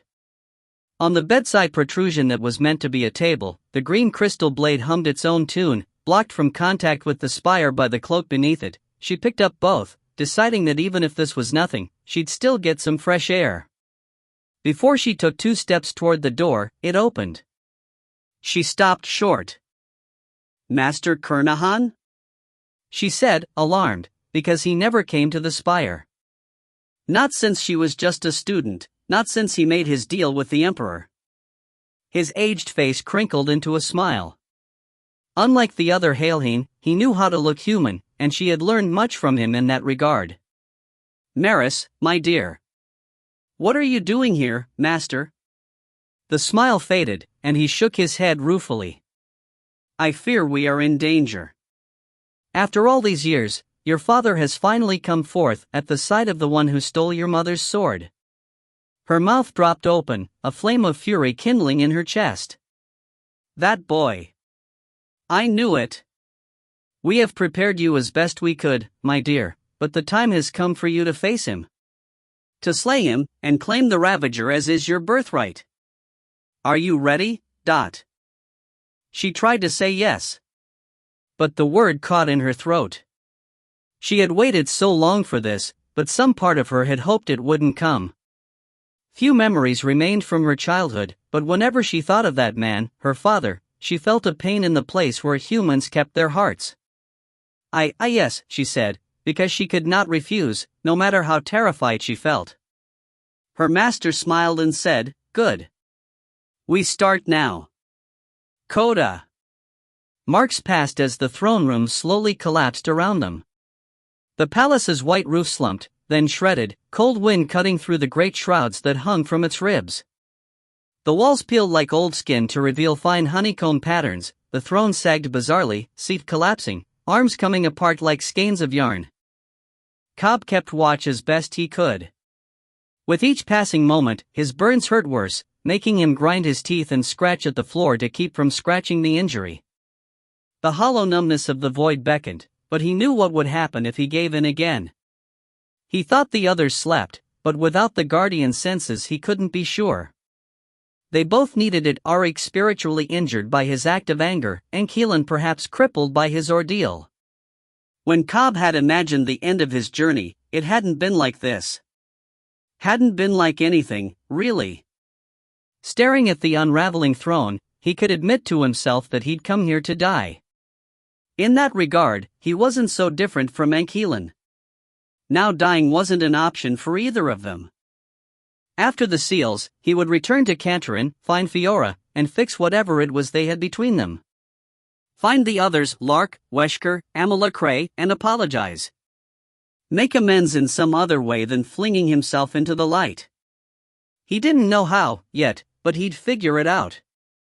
At some point, his eyes must have closed and failed to open, because he startled awake at a nudge to the shoulder. Auric loomed there in wolfman form, muzzle still blood-flecked, and gestured forward with his clawed hand. Ahead, the dais and wall had split, exposing the stone beneath. Steps curved up into shred-hung darkness. "We ready?" said Cobb, levering himself up. His whole body ached. Auric nodded, then moved to assist Keelan as he tried to rise. The necromancer managed to get his feet beneath him, but when it came time to straighten and stand, his legs folded uselessly, only the skin changer's grip kept him from the floor. "Just carry me," Keelan said, annoyance written deep into his face. "Don't have the strength to puppeteer myself right now." Cobb traded a wary glance with Auric. For all the necromancer's apparent acquiescence, they both knew how dangerous he was. But Auric nodded and scooped the small man up, then slung him across his shoulders for a one-handed soldier's carry. The necromancer muttered a few curses, but didn't struggle. On they went, their way lit by Keelan's single dim mage light. A frisson ran up Cobb's spine when he set foot on the stone steps, part cold and part tension, uncertain what they would find above, but it faded quickly with the monotony of the climb. The first leg of it went on under a persistent shroud of loosened palace material, which flickered and billowed with the wind outside. It insulated them, and he dreaded the time when they would be exposed. The needle path spiraled slowly upward, sandy-colored stone pitted by the palace's grip. They walked in a tall groove that some unknown hand had carved here centuries or perhaps millennia ago. Each step was nearly a foot high, and soon Cobb's legs burned with effort, another reminder of the guardian's absence. The cold intensified the further they went. Barefoot and clad in only an undershirt and breeches, Cobb weathered it as best he could, but by the time the last palace fibers peeled away, he was shivering, toes numb and scorched arm aching. As the wind knifed in, he paused a moment to steel himself, then pushed forward again at a steady pace. Above, the night sky wheeled slowly, bright despite the darkened moons, the chain of Ydgys rising broadly in the east, the eye of night setting westward in its ring of Leviathan and Phoenix. Between them, the vast panoply of stars winked down their sharp and distant lights. Time passed like meltwater dripping, each footfall a universe to itself. He never looked down, the stairs weren't broad enough to prevent vertigo, and he had no desire to see the city below. His breath and the whistling wind became all he could hear, and more than once he checked behind him to make sure Auric was still there. Each time, he was relieved to see the skin changer's dark shape against the stars. Even when Keelan's mage light suddenly winked out, he was there, climbing along in silence. By the time they reached the top, the eye of night was long set, the chain cutting a wide diagonal through the sky. Cobb had not raised his head in ages, too stuck in the rhythm of the climb, and so when clear space appeared at his side he nearly startled from the stairs. The landing they had come to was not the true pinnacle, a final upthrust of rock stood at its back, but it was the last place with steps, and even in the starlight he could see the great circle carved into the floor. Surmounting the edge, he stood there for a moment, staring around at the endless blanket of night. There were other needles out there, he knew the lesser points of the palace's tiara, but they were no more than shadows against the sky. Nothing impeded his view, but neither was there anything to see, as if all the land below had been engulfed by a black ocean. Auric nudged him inward then, and he moved obediently toward the circle as the skin changer lowered his burden. "Time to wake up," Auric gruffed, shaking the necromancer a bit. Cobb saw the man's eyelids flicker, then open as if forced. "Oh, ready?" slurred Ankelan like a drunk. His pupils were huge, and the way he hung in Auric's grip did not inspire confidence. "Take me to the middle and then go away." Auric looked to Cobb, who nodded. With a huff, he hefted the necromancer again and moved cautiously through the carved rings, set him down, then scampered out of range.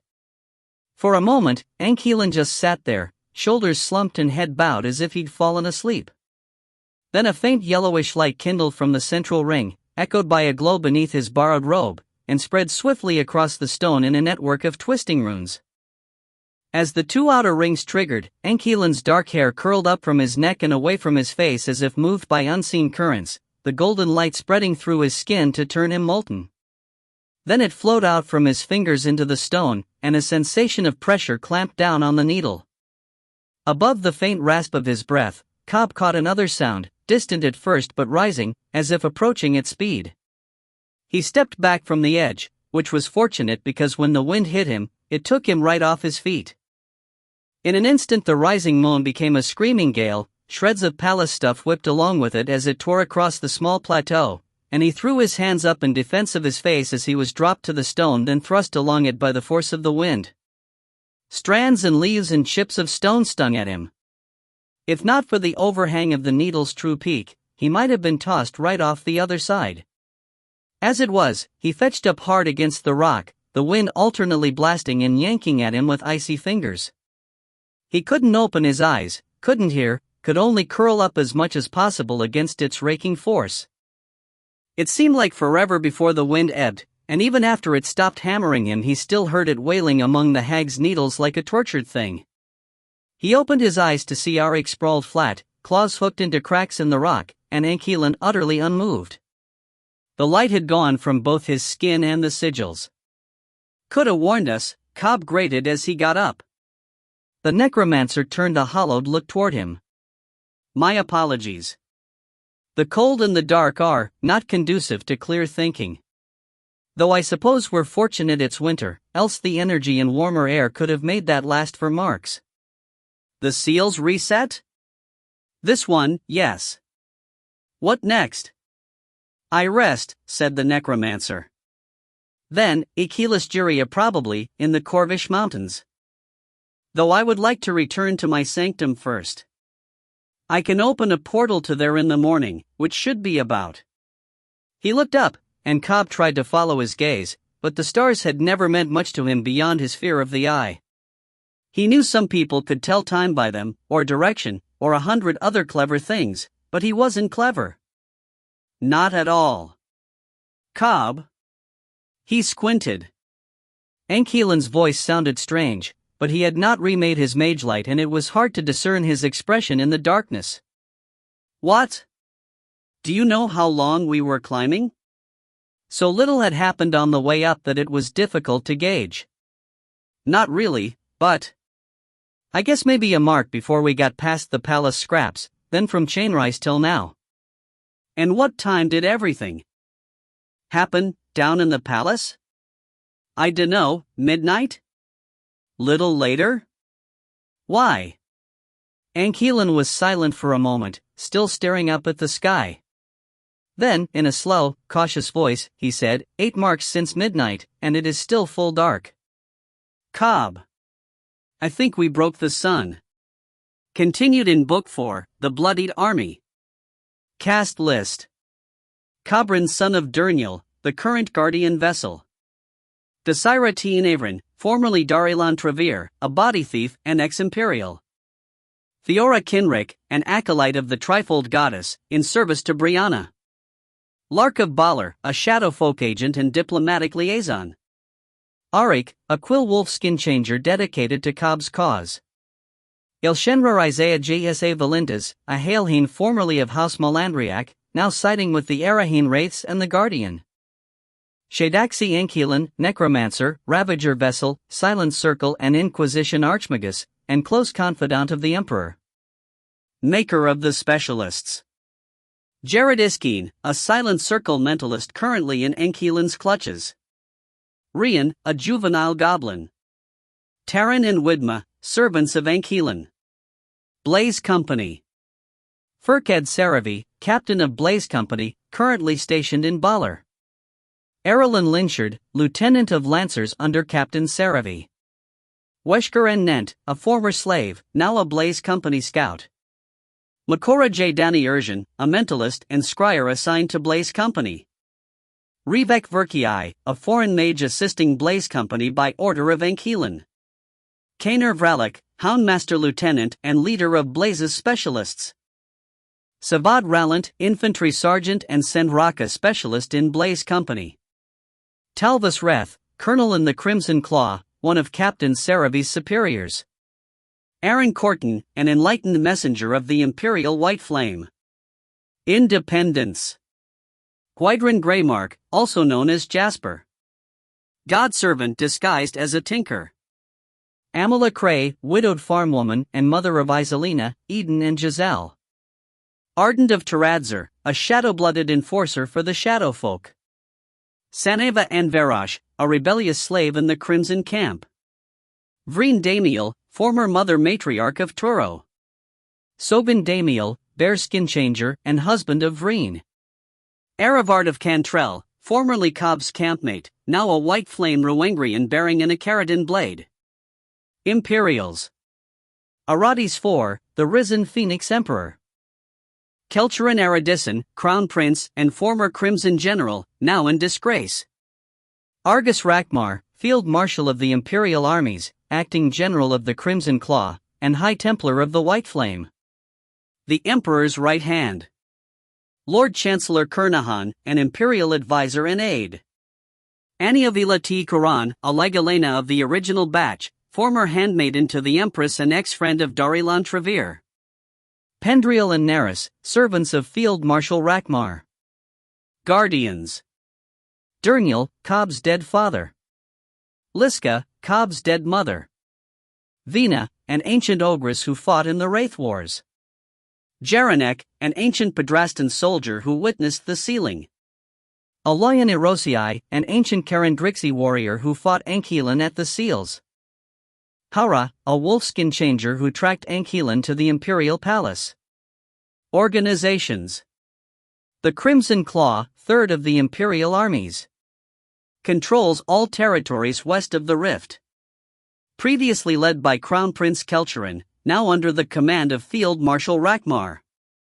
The Golden Wing, second of the Imperial Armies. Controls the territories of the Central Empire and Northern Border. Commanded by General Lind. The Imperial Inquisition, an order of mentalists tasked with mind-washing the Imperial armies and interrogating its enemies. Led by Archmagus Enkilan. The Sapphire Eye, first of the Imperial armies. Controls the Eastern Imperial territories and the Garnet Mountain border. Commanded by General Demithri. The Shadowfolk, also called Carry, a smuggling ring made up of employees and children of the Shadow Lord Karis Morgui. Led by the Regency, with offices in charge of enforcement and other tasks. Nominally allied with the Trifold. The Silent Circle, a supposedly independent mage order under the Empire's thumb. The Trifold Faith, worshipping the three goddesses Brianna, Bridget, and Brancer. Allied with the Lion God Athler and the Shadowfolk, enemies of the Dread Triad. Regional leaders are called Mother Matriarchs. The White Flame, a small imperial army and associated priestly order dedicated to the defense of the palace.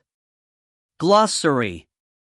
Abomination, a biologically manipulated servant of the empire. Also called a specialist. Icarus, the Geshvan name for the ravager. Enkalaji, also called body thief, a body-stealing specialist. Skin thief. Ezengat, the Geshvan name for the guardian. Ile-Rien, a grey wraith of the mist forest. A Carrion blade, a necromantic weapon forged by the Ile-Rien of Akariti. Beastfolk, a group of skin-changing peoples trapped in hybrid form by the death of their parent spirits. Kayahin, the blanket term for wraiths. Their language is Kaeleth. Dalarvike, roughly translated as body magic. Biomedical arts and knowledge used by some necromancers. Ayat, a small creature made of living shadow. Said to be a child that died before it was named. Their language is Ayenryu. An Ayatakri is an Ayat gift.